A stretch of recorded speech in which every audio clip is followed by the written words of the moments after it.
हरे कृष्ण माताजी। हरे कृष्ण। हरे कृष्ण हरे कृष्ण।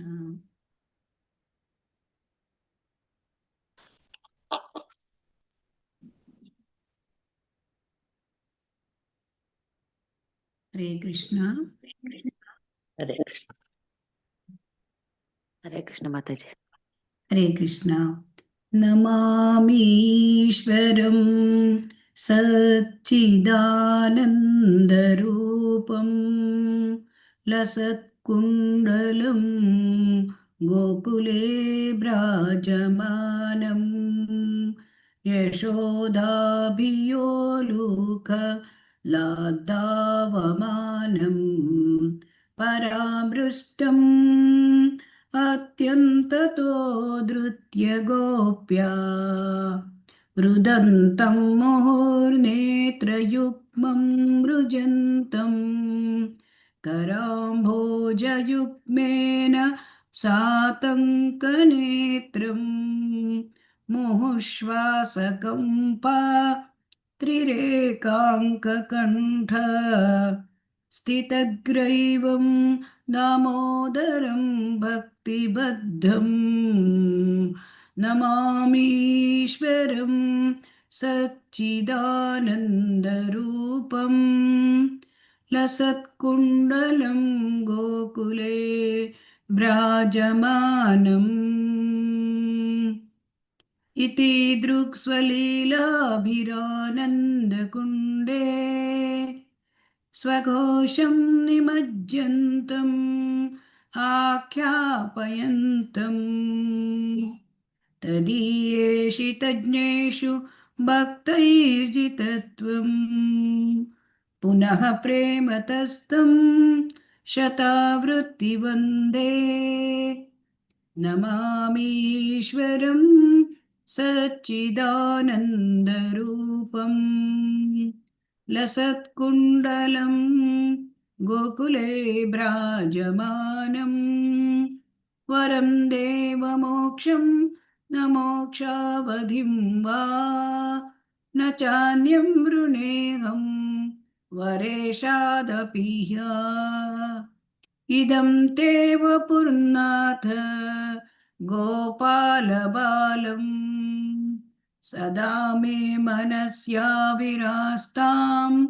किमन्यैः नमामीश्वरं सच्चिदानन्दरूपम् लसत्कुण्डलं गोकुले भ्राजमानम् इदं ते मुखाम्बोजमत्यन्तनीलैर्वृतं कुन्तलैः स्निग्धरक्तैश्च गोप्या मुहुश्चुम्बितं बिम्ब रक्ताधरं मे मनस्याविरास्ताम् अलं लक्षलाभैः नमामीश्वरं सच्चिदानन्दरूपं लसत्कुण्डलं गोकुले भ्राजमानम् नमो देवा दामोदरा अनन्तविष्णो प्रसीद प्रभो दुःखजालाब्धिमग्नम्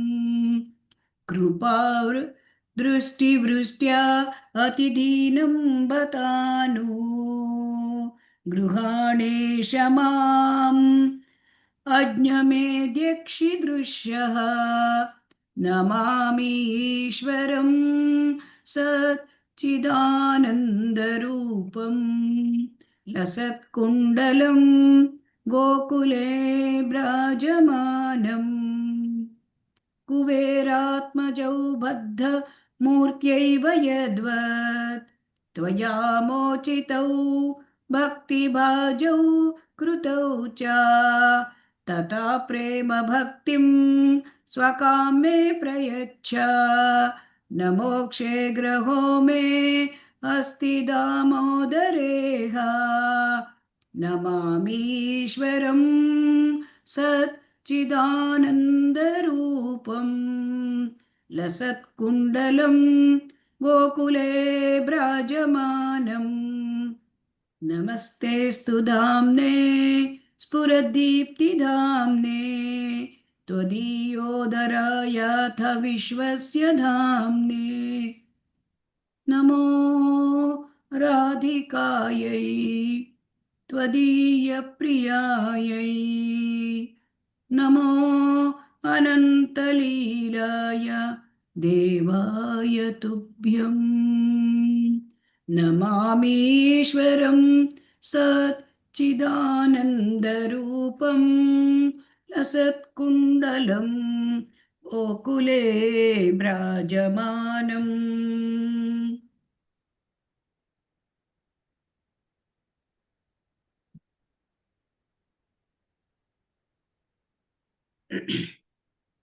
ॐ अज्ञानतिमिरान्धस्य ज्ञानाञ्जनशलाकया चक्षुरुन्मीलितं येन तस्मै श्रीगुरवे नमः श्रीचैतन्यमनोभीष्टं स्थापितं येन भूतले स्वयं रूपः कदा मह्यं ददाति स्वपदान्तिकं वन्देऽहं श्रीगुरोः श्रीयुत पदकमलं श्रीगुरून् वैष्णवांश्च श्रीरूपं साग्रजातं सहगणा रघुनाथान्वितं तं सजीवं साद्वैतं सावधूतं परिजनसहितं कृष्ण चैतन्यदेवं श्रीराधाकृष्णपादान् सहगणललिता श्रीविशाखान्वितांश्च हे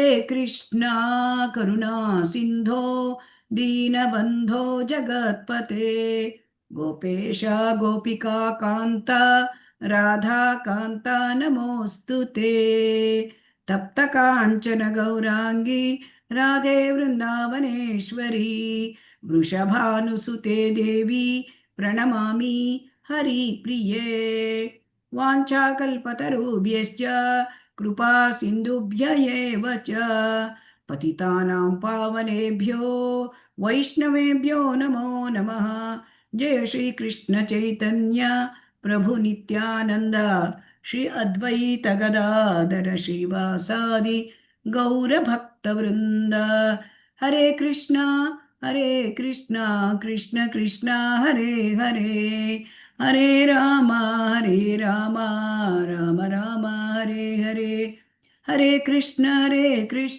कृष्ण कृष्ण हरे हरे हरे राम राम राम हरे हरे हरे कृष्ण कृष्ण कृष्ण हरे हरे हरे राम राम राम हरे हरे श्री श्री राधा गोविंद की जय श्री श्री गौरनिताय की जय ಶ್ರೀಲ ಪ್ರಭುಪಾದ ಕಿ ಜೈ ಹರೇ ಕೃಷ್ಣ ಎಲ್ಲರಿಗೂ ಸ್ವಾಗತ ಸುಸ್ವಾಗತ ಶ್ರೀ ಶ್ರೀ ರಾಧಾ ಗೋವಿಂದ ದೇವಸ್ಥಾನ ಮಂಗಳೂರು ಇವರು ಆಯೋಜಿಸಿರುವ 3ನೇ ಹಂತದ ತರಗತಿ ಭಕ್ತಿ ರಸಾಮೃತ ಸಿಂಧು ತರಗತಿಗೆ ತಮ್ಮೆಲ್ಲರಿಗೂ ಸ್ವಾಗತ ಹರೇ ಕೃಷ್ಣ ಹರೇ ಕೃಷ್ಣ ಮಾತಾಜಿ ಹರೇ ಕೃಷ್ಣ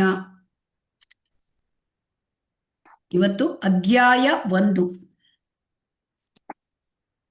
ಶುದ್ಧ ಭಕ್ತಿ ಸೇವೆಯ ಲಕ್ಷಣಗಳು. ನಿನ್ನೆ ನಾವು ಶುದ್ಧ ಭಕ್ತಿ ಸೇವೆಯ ವ್ಯಾಖ್ಯಾನವನ್ನು ನೋಡಿದ್ದೇವೆ. ಅನ್ಯಾಭಿಲಾಷಿತ ಶೂನ್ಯ ಜ್ಞಾನ ಕರ್ಮಾದಿ ಅನಾವೃತಂ ಆನುಕೂಲ್ಯೇನ ಕೃಷ್ಣಾನುಶೀಲನಂ ಹೀಗೆಂದು ರೂಪ ಗೋಸ್ವಾಮಿಯವರು ನಮಗೆ ವ್ಯಾಖ್ಯಾನವನ್ನು ಕೊಟ್ಟಿದ್ದಾರೆ. ಯಾವ ಒಂದು ಅಭಿಲಾಷೆ, ಬೇರೆ ಯಾವ ಒಂದು ಅಭಿಲಾಷೆ ಇಲ್ಲದೆ ಅನ್ಯಾಭಿಲಾಷಿತ ಶೂನ್ಯಂ ಜ್ಞಾನ ಕರ್ಮಾದಿ ಅನಾವೃತಂ ಅಂದರೆ ಯಾವ ಜ್ಞಾನ ಭಕ್ತಿಗೆ ಅನುಕೂಲ ಆಗಿರೋದಿಲ್ಲ, ಆ ನಿರಾಕಾರ ಜ್ಞಾನ ಅದನ್ನು ಬಿಡಬೇಕು. ಯಾವ ಕರ್ಮ ಭಕ್ತಿಗೆ ಅನುಕೂಲವಾಗಿರೋದಿಲ್ಲ, ಆ ಕಾಮ್ಯ ಕರ್ಮ ಅದನ್ನು ಬಿಡಬೇಕು. ಮತ್ತೆ ಯಾವ ಕರ್ಮ ನಮ್ಮನ್ನು ಭಗವಂತನ ಕಡೆಗೆ ಕರೆದುಕೊಂಡು ಹೋಗುತ್ತೆ, ಮತ್ತೆ ಯಾವ ಜ್ಞಾನ ನಮಗೆ ಭಗವಂತನಡಿಗೆ ಹೋಗುತ್ತೆ ಅದನ್ನು ಅಳವಡಿಸ್ಕೊಳ್ಬೇಕು ನಾವು. ಮತ್ತೆ ಆನುಕೂಲ್ಯನ ಕೃಷ್ಣಾನುಶೀಲನಂ ಭಕ್ತಿರುತ್ತಮ. ಆನುಕೂಲ್ಯ ಭಗವಂತನಿಗೆ ಅನುಕೂಲವಾಗುವ ರೀತಿಯಲ್ಲಿ ನಾವು ಭಕ್ತಿಯನ್ನು ಮಾಡಬೇಕು. ಹರೇ ಕೃಷ್ಣ. ಈಗ ಅಧ್ಯಾಯ ಒಂದರಲ್ಲಿ ಶುದ್ಧ ಭಕ್ತಿಯ ಲಕ್ಷಣಗಳ ಬಗ್ಗೆ ಇವತ್ತು ನಾವು ತಿಳ್ಕೊಳ್ಳಿಕ್ಕೆ ಪ್ರಾರಂಭ ಮಾಡೋಣ. ಹರೇ ಕೃಷ್ಣ. ಯಾರು ಓದಲಿಕ್ಕೆ ಇಷ್ಟ ಉಂಟು ಅವರು ಹ್ಯಾಂಡ್ ರೈಸ್ ಮಾಡ್ಬೋದು. ಹರೇ ಕೃಷ್ಣ. ಹರೇ ಕೃಷ್ಣ. ಹರೇ ಕೃಷ್ಣ ಮಾತಾಜಿ. ಓಕೆ, ಇಲ್ಲಿ ಹ್ಯಾಂಡ್ ರೈಸ್ ಮಾಡಿದ್ದಾರೆ ಶೋಭಾ ಭಟ್. ಓದಿ ಮಾತಾಜಿ. ಹರೇ ಕೃಷ್ಣ. ಹರೇ ಕೃಷ್ಣ ಮಾತಾಜಿ. ಅಧ್ಯಾಯ 1, ಶುದ್ಧ ಭಕ್ತಿ ಸೇವೆಯ ಲಕ್ಷಣಗಳು. ಶ್ರೀಮದ್ ಭಾಗವತದ 3ನೇ ಸ್ಕಂದದಲ್ಲಿ ಅಧ್ಯಾಯ 29 ಶ್ಲೋಕ 12 ಮತ್ತು 13 ಕಪಿಲ ಮಹರ್ಷಿಗಳು ತಮ್ಮ ತಾಯಿಗೆ ಉಪದೇಶ ನೀಡುತ್ತಾ ಶುದ್ಧ ಭಕ್ತಿ ಸೇವೆಯ ಲಕ್ಷಣಗಳನ್ನು ಹೀಗೆ ಹೇಳುತ್ತಾರೆ.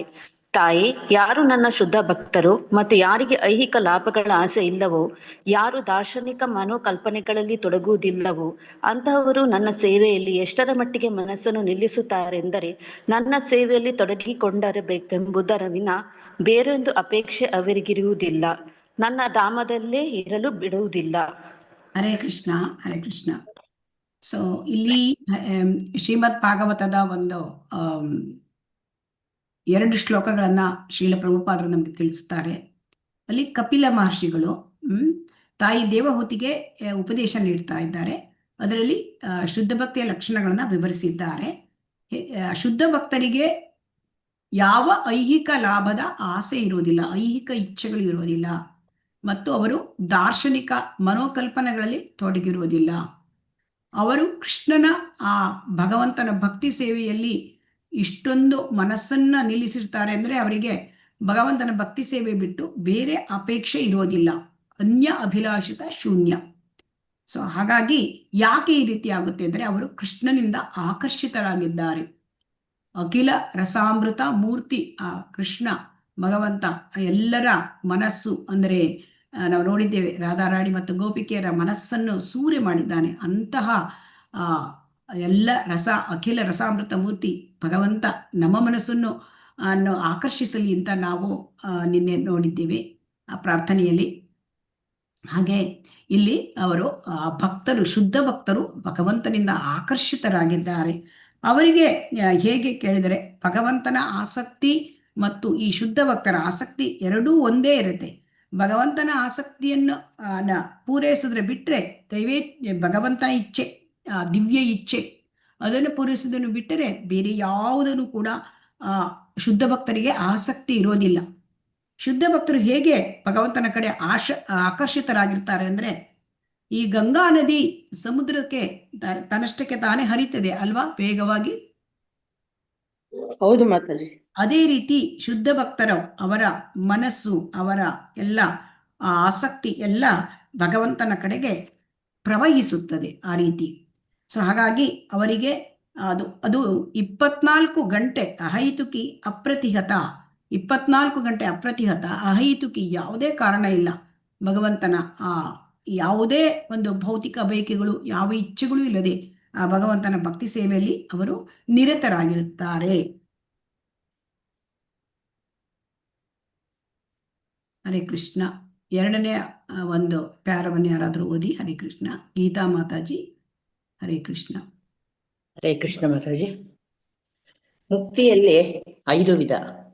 ಅವು ಹೀಗಿವೆ: ಭಗವಂತನಲ್ಲಿ ಲೀನವಾಗುವುದು, ಭಗವಂತನು ವಾಸಿಸುತ್ತಿರುವ ಗ್ರಹಯೋಗದಲ್ಲಿ ವಾಸ, ಪ್ರಭುವಿನ ಲಕ್ಷಣಗಳನ್ನು ತಾನೂ ಪಡೆದಿರುವುದು, ಪ್ರಭುವಿಗಿರುವಷ್ಟೇ ಸಾಧನ ಸಂಪತ್ತಿನ ಒಡೆಯ ತಾನಾಗಿರುವುದು ಮತ್ತು ಭಗವಂತನ ಸಂಗಾತಿಯಾಗಿ ಬಾಳುವುದು.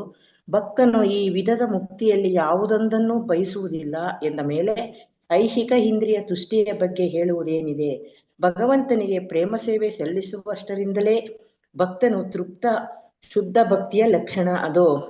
ಹರೇ ಕೃಷ್ಣ. ಹರೇ ಕೃಷ್ಣ. ಇಲ್ಲಿ ಮುಕ್ತಿಯ ಬಗ್ಗೆ ಹೇಳ್ತಾ ಇದ್ದಾರೆ. ಭಗವಂತನ ಶುದ್ಧ ಭಕ್ತನಿಗೆ ಮುಕ್ತಿ ಕೂಡ ಬೇಕಾಗುವುದಿಲ್ಲ.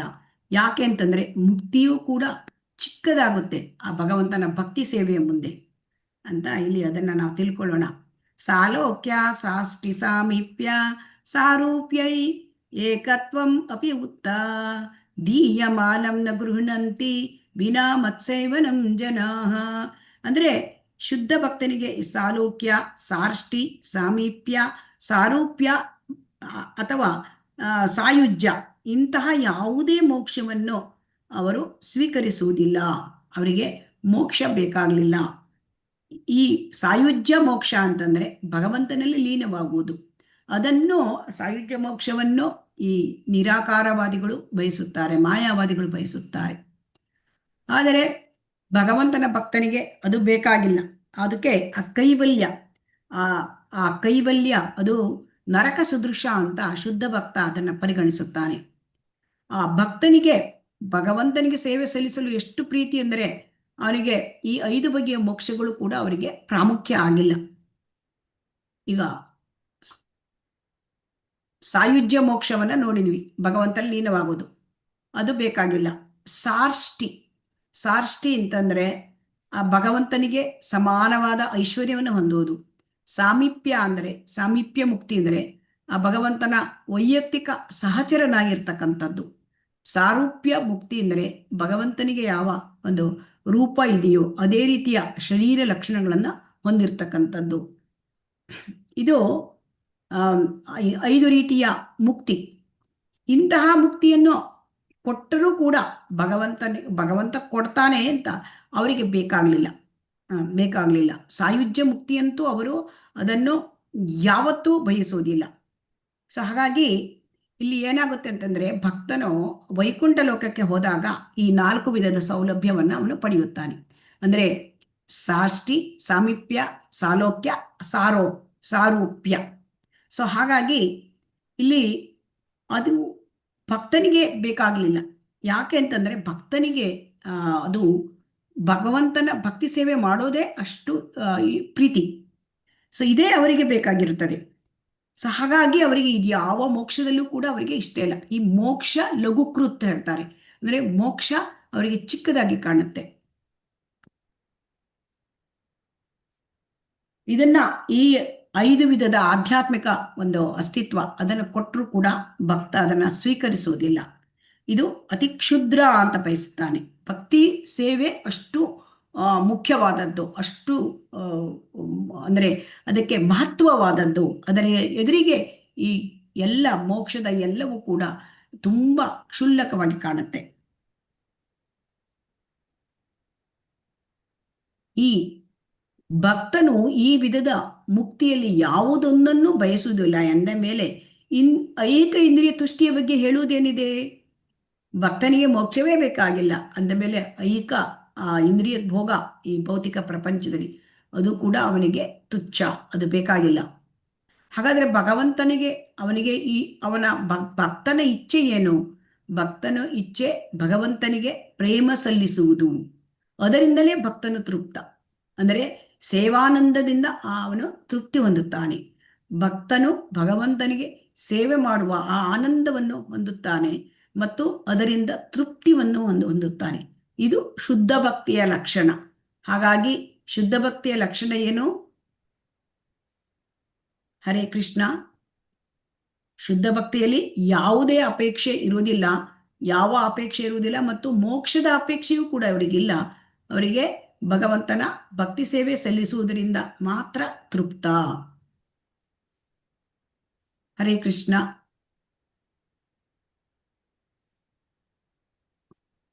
ಹರೇ ಕೃಷ್ಣ. ಓದಿ ಮಾತಾಜಿ. ಹರೇ ಕೃಷ್ಣ ಮಾತಾಜಿ.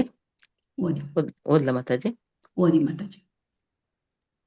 ಮೇಲಿನ ಶ್ರೀಮದ್ ಭಾಗವತಾರ್ಗತ ಕಪಿಲ ದೇವನ ವಚನದಲ್ಲಿ ಶುದ್ಧ ಭಕ್ತನ ನೈಜ ಸ್ಥಾನವನ್ನು ವರ್ಣಿಸಲಾಗಿದೆ. ಹಾಗೆಯೇ ಭಕ್ತಿ ಸೇವೆಯ ಪ್ರಾಥಮಿಕ ಲಕ್ಷಣಗಳನ್ನು ಸಹ ವಿವರಿಸಲಾಗಿದೆ. ಭಕ್ತಿ ಸೇವೆಯನ್ನು ಕುರಿತಂತೆ ಇನ್ನೂ ಹಲವು ಲಕ್ಷಣಗಳನ್ನು ರೂಪ ಗೋಸ್ವಾಮಿಯವರು ವಿವಿಧ ಧರ್ಮಗ್ರಂಥಗಳಿಂದ ಉಲ್ಲೇಖಿಸಿ ಹೇಳುತ್ತಾರೆ. ಶುದ್ಧ ಭಕ್ತಿ ಸೇವೆಗೆ 6 ಲಕ್ಷಣಗಳುಂಟೆಂದು ಹೇಳುವ ಅವರು ಅವನ್ನು ಹೀಗೆ ಪಟ್ಟಿ ಮಾಡಿರುತ್ತಾರೆ. 1. ಶುದ್ಧ ಭಕ್ತಿ ಸೇವೆಯು ಎಲ್ಲ ಐಕ ಕ್ಲೇಶಗಳಿಗೂ ತಕ್ಷಣವೇ ಪರಿಹಾರ ಒದಗಿಸುತ್ತದೆ. 2.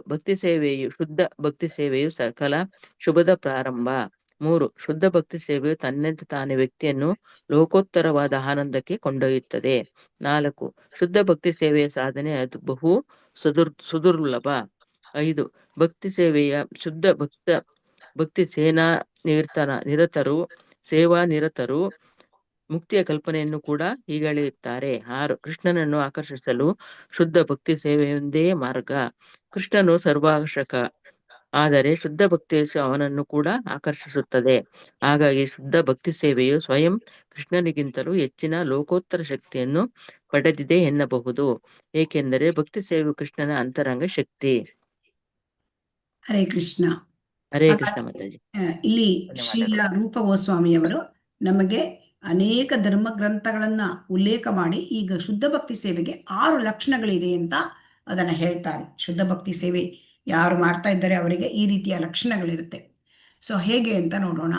ಶುದ್ಧ ಭಕ್ತಿ ಸೇವೆಯು ಎಲ್ಲ ಐಹಿಕ ಕ್ಲೇಶಗಳಿಗೂ ತತ್ಕ್ಷಣವೇ ಪರಿಹಾರ ಒದಗಿಸುತ್ತದೆ.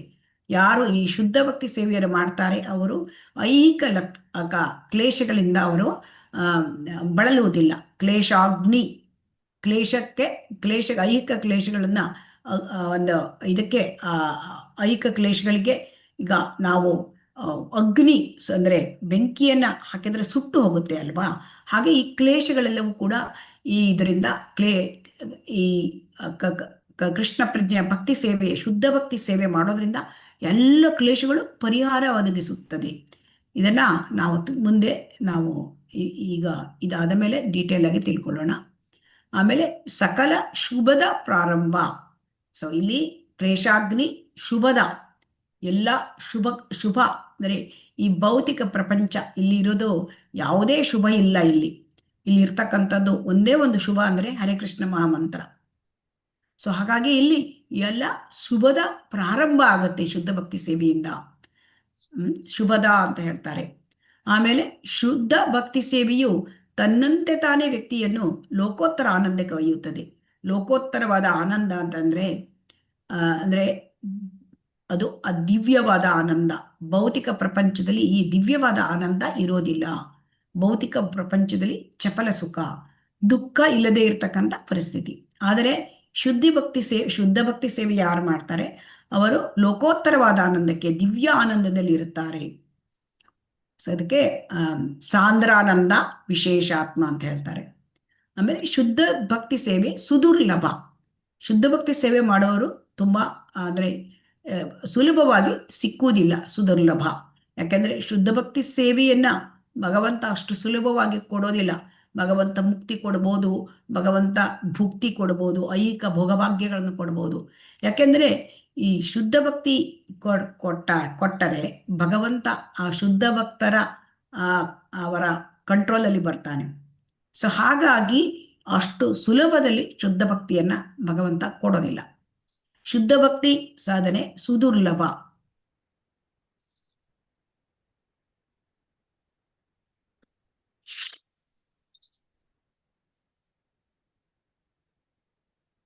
ಭಗವದ್ಗೀತೆಯಲ್ಲೂ ಕೂಡ ಹೇಳಿದ್ದಾರೆ, ಎಷ್ಟೋ ಜನ ಇರ್ತಾರೆ ಮನುಷ್ಯರು. ಅದರಲ್ಲಿ ಕೆಲವು ಜನ ಆಧ್ಯಾತ್ಮಕ್ಕೆ ಬರ್ತಾರೆ.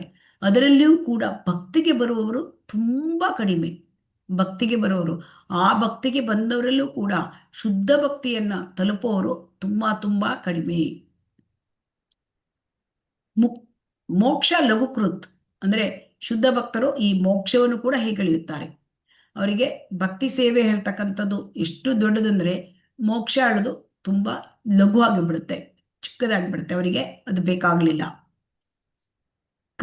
ಶ್ರೀಕೃಷ್ಣ ಆಕರ್ಷಿಣಿ, ಶ್ರೀಕೃಷ್ಣನನ್ನು ಆಕರ್ಷಿಸುವುದು ಈ ಶುದ್ಧ ಭಕ್ತಿ ಸೇವೆ. ಯಾರು ಭಕ್ತಿ ಸೇವೆ ಮಾಡ್ತಾರೆ ಅವರಿಂದ ಕೃಷ್ಣ ಆಕರ್ಷಿತನಾಗುತ್ತಾನೆ. ಇದು ಬಹಳ ಮುಖ್ಯವಾದದ್ದು. ನಮಗೆ ಶ್ರೀಕೃಷ್ಣನನ್ನ ನಾವು ನಮ್ಮ ಈ ಭೌತಿಕ ಕಣ್ಣುಗಳಿಂದ ನೋಡ್ಲಿಕ್ಕೆ ಸಾಧ್ಯ ಇಲ್ಲ. ಆರಂಭಿಕ ಭಕ್ತರು ಏನ್ ಹೇಳ್ತಾರೆ, ಕೃಷ್ಣನನ್ನ ನೋಡ್ಲಿಕ್ಕೆ ಬಯಸ್ತಾರೆ ಅಲ್ವಾ. ಆದರೆ ಅದು ಕೃಷ್ಣ ಸುಲಭ ಅಲ್ಲ, ಕಾಣುವುದಿಲ್ಲ ಭೌತಿಕ ಕಣ್ಣಿನಿಂದ. ಆದರೆ ನಾವು ಭಕ್ತಿ ಸೇವೆಯಲ್ಲಿ ತೊಡಗಿದರೆ ಶ್ರೀಕೃಷ್ಣ ನಮ್ಮಿಂದ ಆಕರ್ಷಿತನಾಗ್ತಾನೆ. ಸೊ ಹಾಗಾಗಿ ಆ ಭಕ್ತಿ ಸೇವೆಯಲ್ಲಿ ತೊಡಗಿದಾಗ ಆಗ ತನ್ನಿಂದ ತಾನೇ ಅವನು ಭಕ್ತನಿಗೆ ಪ್ರಕಟ ಆಗ್ತಾನೆ. ಅತ ಶ್ರೀಕೃಷ್ಣ ನಾಮಾದಿ ನಭವೇದ್ ಗ್ರಾಹ್ಯಂ ಇಂದ್ರಿಯೈಹಿ ಸೇವೋನ್ಮುಖೈಹಿ ಜಿಹ್ವಾದೌ ಸ್ವಯಮೇವ ಸ್ಫುರತಿ ಅದಹ. ತಾನೇ ತನ್ನನ್ನು ಪ್ರಕಟಪಡಿಸ್ತಾನೆ ಭಕ್ತನಿಗೆ. ಸೊ ಆದ್ದರಿಂದ ಭಗವಂತನನ್ನು ನಾವು ಆಕರ್ಷಿಸಬೇಕು. ಭಗವಂತನು ನಮ್ಮನ್ನು ಕಾಣಬೇಕು. ನಮಗೆ ಭಗವಂತನನ್ನು ಕಾಣಲಿಕ್ಕೆ ನಮಗೆ ತುಂಬಾ ಕಷ್ಟ. ಆದರೆ ಭಗವಂತನೇ ನಮ್ಮಿಂದ ಆಕರ್ಷಿತನಾದರೆ ಅದು ಸುಲಭ ಅಲ್ವಾ? ಹರೇ ಕೃಷ್ಣ. ಹೌದು ಮಾತಾಜಿ. ಯಾಕೆಂದ್ರೆ ಪ್ರೈಮ್ ಮಿನಿಸ್ಟರ್ ಕಾಣೋದು ತುಂಬಾ ಕಷ್ಟ ಅಲ್ವಾ? ನಾವು ಯಾವ್ದಾದ್ರೂ ಒಂದು ಒಳ್ಳೆಯ ಸಾಧನೆ ಮಾಡಿದ್ರೆ ಪ್ರೈಮ್ ಮಿನಿಸ್ಟರ್ ಅಪಾಯಿಂಟ್ಮೆಂಟ್ ಕೊಡ್ತಾರೆ ಅಲ್ವಾ? ಅವರೇ ಕರೆಸ್ಕೊಳ್ತಾರೆ. ಅದೇ ರೀತಿ ಇದು ಭೌತಿಕದಲ್ಲಿ ಹೀಗಾದರೆ ಭಗವಂತ ಎಷ್ಟು ದೊಡ್ಡವನು, ಎಷ್ಟು ಮಹಿಮಾವಂತ. ಸೊ ಹಾಗಾಗಿ ಭಗವಂತನನ್ನು ಆಕರ್ಷಿಸುವುದು ಅಂದರೆ, ನಾವು ಭಗವಂತನನ್ನ ಆಕರ್ಷಿಸಬೇಕು ಅಂದರೆ ಭಕ್ತಿ ಸೇವೆ, ಶುದ್ಧ ಭಕ್ತಿ ಸೇವೆಯಲ್ಲಿ ತೊಡಗಬೇಕು. ಕೃಷ್ಣನು ಸರ್ವಾಕರ್ಷಕ. ಸೊ ಸರ್ವಾಕರ್ಷಕ ಅಂತಂದ್ರೆ ಕೃಷ್ಣ ಅನ್ನೋ ಮನಮೋಹಕ, ಅಷ್ಟೊಂದು ಎಲ್ಲರನ್ನು ಆಕರ್ಷತೀತಿ ಕೃಷ್ಣ. ಕಂದರ್ಪ ಕೋಟಿ ಕಮನೀಯ ವಿಶೇಷ ಶೋಭಾ. ಕೋಟ್ಯಾಂತರ ಮನ್ಮಥರು ಬಂದರೂ ಕೂಡ ಒಬ್ಬ ಕೃಷ್ಣನನ್ನ ಅವರ ಮೀರಿಸಲಿಕ್ಕೆ ಸಾಧ್ಯ ಇಲ್ಲ, ಅಂತಹ ಆಕರ್ಷಕ. ಆದರೆ ಕೃಷ್ಣನನ್ನು ಆಕರ್ಷಿಸುವವರು ಯಾರು? ಶುದ್ಧ ಭಕ್ತಿ ಸೇವೆ. ಕೃಷ್ಣ ಅಷ್ಟು ಆಕರ್ಷಕ ಎಲ್ಲರಿಗೂ, ಆದರೆ ಕೃಷ್ಣನನ್ನು ಆಕರ್ಷಿಸುವುದು ಶುದ್ಧ ಭಕ್ತಿ ಸೇವೆ. ಹಾಗಾಗಿ ಈ ಕೃಷ್ಣಾಕರ್ಷಿಣಿ, ಕೃಷ್ಣನು ಶುದ್ಧ ಭಕ್ತಿ ಸೇವೆಯು ಸ್ವಯಂ ಕೃಷ್ಣನಿಗಿಂತಲೂ ಹೆಚ್ಚಿನ ಲೋಕೋತ್ತರ ಶಕ್ತಿಯನ್ನು ಪಡೆದಿದೆ. ಯಾಕೆ ಕೃಷ್ಣನಿಗಿಂತಲೂ ಹೆಚ್ಚಿನ ಶಕ್ತಿ ಪಡೆದಿದೆ ಅಂದರೆ, ಈ ಭಕ್ತಿ ಸೇವೆ ಕೃಷ್ಣನ ಅಂತರಂಗ ಶಕ್ತಿ. ಈಗ ನಮಗೆ ಗೊತ್ತಿದೆ ಭಗವಾನ್ ಕೃಷ್ಣನಿಗೆ ಅನೇಕ ಅನಂತ ಶಕ್ತಿಗಳಿವೆ. ಅದರಲ್ಲಿ ಮುಖ್ಯವಾದದ್ದು 3 ಮುಖ್ಯವಾದ ಶಕ್ತಿಗಳು: ಅಂತರಂಗ ಶಕ್ತಿ, ಬಾಹ್ಯ ಶಕ್ತಿ ಅಥವಾ ಬಹಿರಂಗ ಶಕ್ತಿ ಮತ್ತು ತಟಸ್ಥ ಶಕ್ತಿ ಅಲ್ವಾ? ಸೊ ಬಾಹ್ಯ ಶಕ್ತಿ ಅಂದರೆ ಬಹಿರಂಗ ಶಕ್ತಿ, ಎಲ್ಲ ಭೌತಿಕ ಪ್ರಪಂಚದಲ್ಲಿ ಇರ್ತಕ್ಕಂಥ ಮಾಯೆ. ಆಮೇಲೆ ತಟಸ್ಥ ಶಕ್ತಿ ಅಂದರೆ ಜೀವಿಗಳು. ಅಂತರಂಗ ಶಕ್ತಿ ಅಂತಂದ್ರೆ, ಕೃಷ್ಣನ ಅಂತರಂಗ ಶಕ್ತಿ ಅಂತಂದ್ರೆ ಅಲ್ಲಿ ಸಂಧಿನಿ, ಸಂವಿತ್ ಮತ್ತೆ ಹ್ಲಾದಿನಿ ಅಂತ. ಸಂವಿತ್, ಸಂಧಿನಿ ಮತ್ತು ಹ್ಲಾದಿನಿ, ಈ 3 ಶಕ್ತಿಗಳು ಕೃಷ್ಣನ ಅಂತರಂಗ ಶಕ್ತಿಗಳು. ಸಂವಿತ್ ಅಂದ್ರೆ ಅಲ್ಲಿ ಬಲರಾಮ, ಸಂಧಿನಿ ಅಂದ್ರೆ ಅಲ್ಲಿ ಕೃಷ್ಣ, ಸ್ವಯಂ ಕೃಷ್ಣ, ಮತ್ತು ಹ್ಲಾದಿನಿ ಆನಂದದ ಶಕ್ತಿ ರಾಧಾರಾಣಿ. ಸೊ ಹಾಗಾಗಿ ಈ ಭಕ್ತಿ ಸೇವೆ ಹೇಳೋದು ಕೃಷ್ಣನ ಅಂತರಂಗ ಶಕ್ತಿ. ಈ ಕೃಷ್ಣನ ಅಂತರಂಗ ಶಕ್ತಿ, ಇದು ಲೋಕೋತ್ತರ ಶಕ್ತಿ, ಸ್ವಯಂ ಕೃಷ್ಣನಿಗಿಂತಲೂ ಹೆಚ್ಚಿನ ಶಕ್ತಿಯನ್ನು ಪಡ್ಕೊಂಡಿದೆ. ಆದ್ದರಿಂದ ಭಕ್ತಿ ಸೇವೆ ಹೇಳೋದು ಭಗವಂತನನ್ನು ಆಕರ್ಷಿಸುತ್ತದೆ. ಅದು ಯಾವುದು? ಶುದ್ಧ ಭಕ್ತಿ ಸೇವೆ. ಹಾಗಾಗಿ ಈ ಭಕ್ತಿ ರಸಾಮೃತ ಸಿಂಧುವಿನ ಆಕೃತಿಯ ಮುಖ್ಯ ಉದ್ದೇಶ ಅಂದರೆ, ಶುದ್ಧ ಭಕ್ತನಾಗಲಿಕ್ಕೆ ನಾವು ಶುದ್ಧ ಭಕ್ತ ಆಗಲಿಕ್ಕೆ ಪ್ರಯತ್ನ ಮಾಡಬೇಕು, ಇದನ್ನ ಅದು ತಿಳಿಸುತ್ತದೆ. ಹರೇ ಕೃಷ್ಣ. ಹರೇ ಕೃಷ್ಣ. ಓದ್ಲ ಮಾತಾಜಿ? ಯಾರು ಓದಿಲ್ಲ ಅವರು ಓದಿ. ಹರೇ ಕೃಷ್ಣ. ಐಕ ಕ್ಲೇಶಗಳ ಉಪಶಮನ. ವ್ಯಕ್ತಿಯು ಬೇರೆಲ್ಲವನ್ನು ತೊರೆದು ತನಗೆ ಶರಣಾಗತನಾಗಬೇಕೆಂದು ಪ್ರಭು ಭಗವದ್ಗೀತೆಯಲ್ಲಿ ಹೇಳಿದ್ದಾನೆ. ಶರಣಾಗತಾತ್ಮರನ್ನು ಎಲ್ಲಾ ಪಾಪ ಫಲಗಳಿಂದ ತಾನು ಕಾಪಾಡುವುದಾಗಿಯೂ ಭಗವಂತನು ವಚನ ನೀಡುತ್ತಾನೆ. ಪಾಪ ಮಾಡುವುದರಿಂದ ಸಂಕಟ ಪ್ರಾಪ್ತಿ. ಅಷ್ಟೇ ಅಲ್ಲದೆ ಹಿಂದಿನ ಜನ್ಮಗಳಲ್ಲಿ ನಾವು ಮಾಡಿದ ಪಾಪ ಕಾರ್ಯಗಳ ಫಲವಾಗಿಯೂ ನಾವು ಯಾತನಾ ಪೀಡಿತರಾಗುತ್ತೇವೆಂದು ಶ್ರೀ ರೂಪ ಗೋಸ್ವಾಮಿಯವರು ಹೇಳುತ್ತಾರೆ. ಸಾಮಾನ್ಯವಾಗಿ ಜನ ಅಜ್ಞಾನವಶದಿಂದ ಪಾಪಕೃತ್ಯಗಳನ್ನು ಎಸಗುತ್ತಾರೆ. ಆದರೆ ಪಾಪಕರ್ಮಗಳ ಪರಿಣಾಮವನ್ನು ತಡೆಗಟ್ಟಲು ಅಜ್ಞಾನವು ನೆಪವಲ್ಲ, ಪಕ್ವವಾಗಿರುವ ಮತ್ತು ಇನ್ನೂ ಪಕ್ವಾವಸ್ಥೆಗೆ ಬಂದಿಲ್ಲದವು ಎಂದು. ಪಾಪಕೃತ್ಯಗಳಲ್ಲಿ 2 ವಿಧ. ಈ ಹೊತ್ತು ನಾವು ಯಾವುದರಿಂದ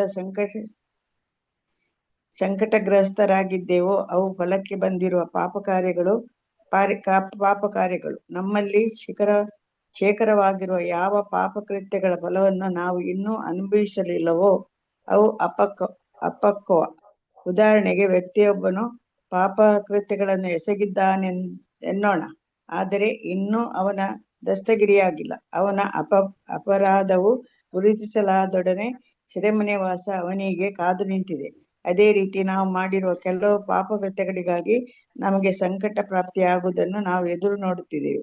ಈಗಾಗಲೇ ಪಕ್ವಾವಸ್ಥೆಗೆ ಬಂದಿರುವ ಪಾಪಕೃತ್ಯಗಳಿಗೆ ಫಲವನ್ನು ಇದೀಗ ನಾವು ಅನ್ವಯಿಸಲಿದ್ದೇವೆ. ಹರೇ ಕೃಷ್ಣ. ಮತ್ತೆ ಹರೇ ಕೃಷ್ಣ.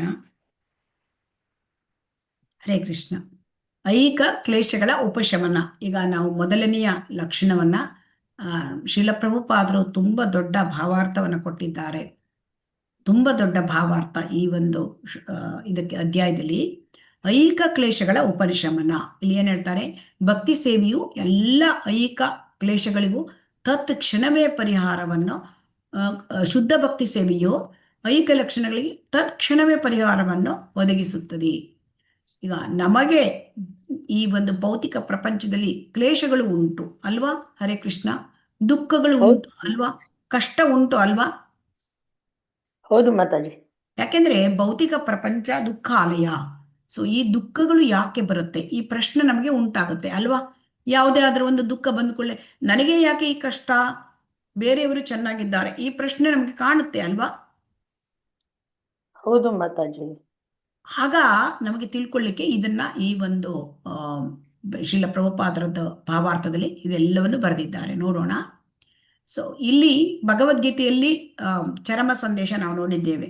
ಸರ್ವಧರ್ಮಾನ್ ಪರಿತ್ಯಜ್ಯ ಮಾಮೇಕಂ ಶರಣಂ ವ್ರಜ ಅಹಂ ತ್ವಾಂ ಸರ್ವ ಪಾಪೇಭ್ಯೋ ಮೋಕ್ಷಯಿಷ್ಯಾಮಿ ಮಾ ಶುಚಃ.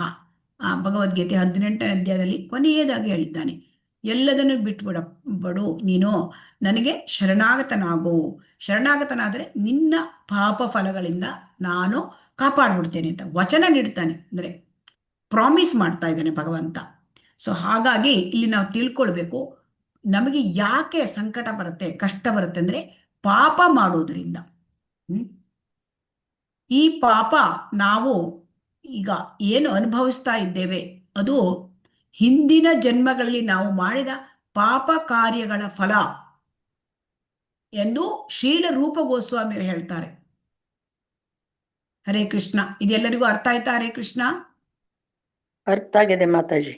ನಮ್ಗೆ ಏನು ಕಷ್ಟ ಬರುತ್ತೆ ಅದು ಹಿಂದೆ ನಾವು ಮಾಡಿದ ಪಾಪಗಳ ಕರ್ಮದ ಫಲ. ಈ ಪಾಪ ಕರ್ಮ ಹಾಗಾದ್ರೆ ಜನ ಯಾಕೆ ಮಾಡ್ತಾರೆ ಪಾಪಕರ್ಮ? ಹರೇ ಕೃಷ್ಣ. ಪಾಪ ಕರ್ಮ ಮಾಡಿದ್ರೆ ನಮಗೆ ಕಷ್ಟ ಬರುತ್ತೆ ಅಂತ ನಮ್ಗೆ ಈಗ ಅರ್ಥ ಆಯ್ತು. ಹಾಗಾದ್ರೆ ಪಾಪವನ್ನು ಯಾಕೆ ಮಾಡ್ತಾರೆ ಜನ? ಪ್ರಶ್ನೆ ನಿಮ್ಮಲ್ಲಿ. ಹರೇ ಕೃಷ್ಣ. ಎಲ್ಲರೂ ಗೊತ್ತಾಗಿ ಮಾಡ್ತಾರೆ, ಅಜ್ಞಾನದಿಂದ ಮಾಡ್ತಾರೆ. ಅಜ್ಞಾನದಿಂದ ಮಾಡ್ತಾರೆ ಅಂದ್ರೆ ಜ್ಞಾನ ಇಲ್ಲ, ಅಜ್ಞಾನ. ಸೊ ಇದನ್ನ ಅಜ್ಞಾನದಿಂದ ಸಾಮಾನ್ಯವಾಗಿ ಜನ ಅಜ್ಞಾನ ವಶದಿಂದ ಪಾಪ ಕೃತ್ಯಗಳನ್ನು ಎಸಗ್ತಾರೆ. ಯಾಕೆ ಅಂತಂದ್ರೆ ಅವರಿಗೆ ಗೊತ್ತಿಲ್ಲ. ಆದರೆ ನಾವು ನಂಗೆ ಗೊತ್ತಿಲ್ಲ ಅಂತ ಹೇಳಿ ನಾವು ಪಾಪಕರ್ಮ ಮಾಡಿದ್ರೆ ಆ ಪಾಪಕರ್ಮದ ಫಲ ನಮ್ಮನ್ನು ಬಿಡುತ್ತಾ? ಬಿಡಲ್ಲ. ಈಗ ಒಂದು ಮಗು ನೋಡಿ, ಆ ಬೆಂಕಿಯಲ್ಲಿ ಕೈ ಹಾಕಿಬಿಡುತ್ತೆ, ಬೆರಳು. ಆ ಮಗು ಗೊತ್ತಿರೋಲ್ಲ ಬೆಂಕಿ ಸುಡುತ್ತೆ ಅಂತ, ಆದರೂ ಬೆಂಕಿ ಸುಡೋದು ಬಿಡುತ್ತಾ? ಬಿಡಲ್ಲ ಮಾತಾಜಿ, ಬಿಡಲ್ಲ. ಸೊ ಆದ್ದರಿಂದ ನನಗೆ ಗೊತ್ತಿಲ್ಲ, ನನಗೆ ನಾನು ಅಜ್ಞಾನಿ ಅಂತ ಹೇಳಿ ಪಾಪಕರ್ಮ ಮಾಡಿದರೆ ಅದು ಆ ಪಾಪದ ಪ್ರತಿಕ್ರಿಯೆ ಉಂಟಾಗುವುದನ್ನು ತಡಿಲಿಕ್ಕೆ ಆಗೋದಿಲ್ಲ. ಪ್ರಕೃತಿ ನಿಯಮಗಳು ತುಂಬಾ ಕ್ರೂರ, ತುಂಬಾ ಅದು ಸ್ಟ್ರಾಂಗ್.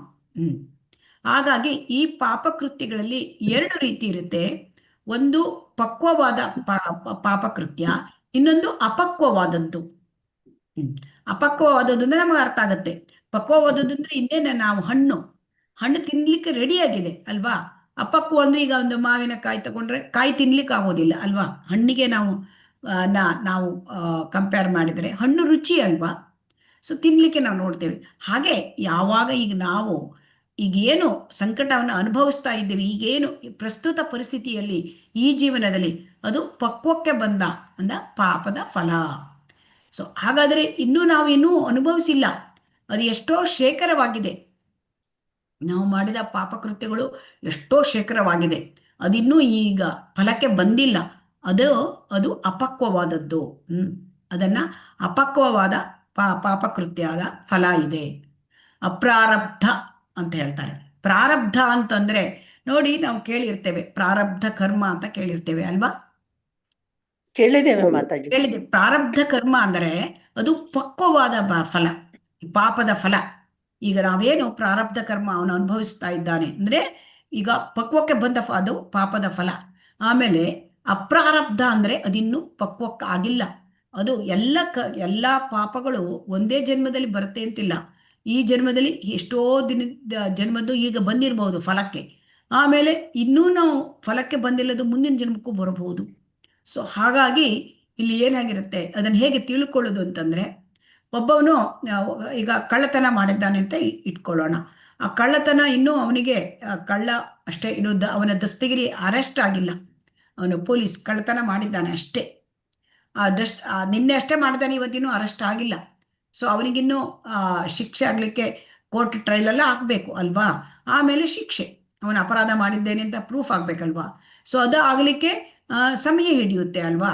ಸೊ ಹಾಗಾಗಿ ಅವನು ಸೆರೆಮನೆ ವಾಸ ಈಗ ಸಿಕ್ಕಿದೆ ಅಂದರೆ ಅದು ಪ್ರಾರಬ್ಧ ಕರ್ಮ. ಅಪ್ರಾರಬ್ಧ ಅಂದರೆ ಇನ್ನೂ ಅವನೇನು ಏನು ಕಳ್ಳತನ ಮಾಡಿದ್ದಾನೆ ಅಷ್ಟೇ, ಅದು ಬರೋದಕ್ಕೆ ಸಮಯ ಸಾಗತ್ತೆ.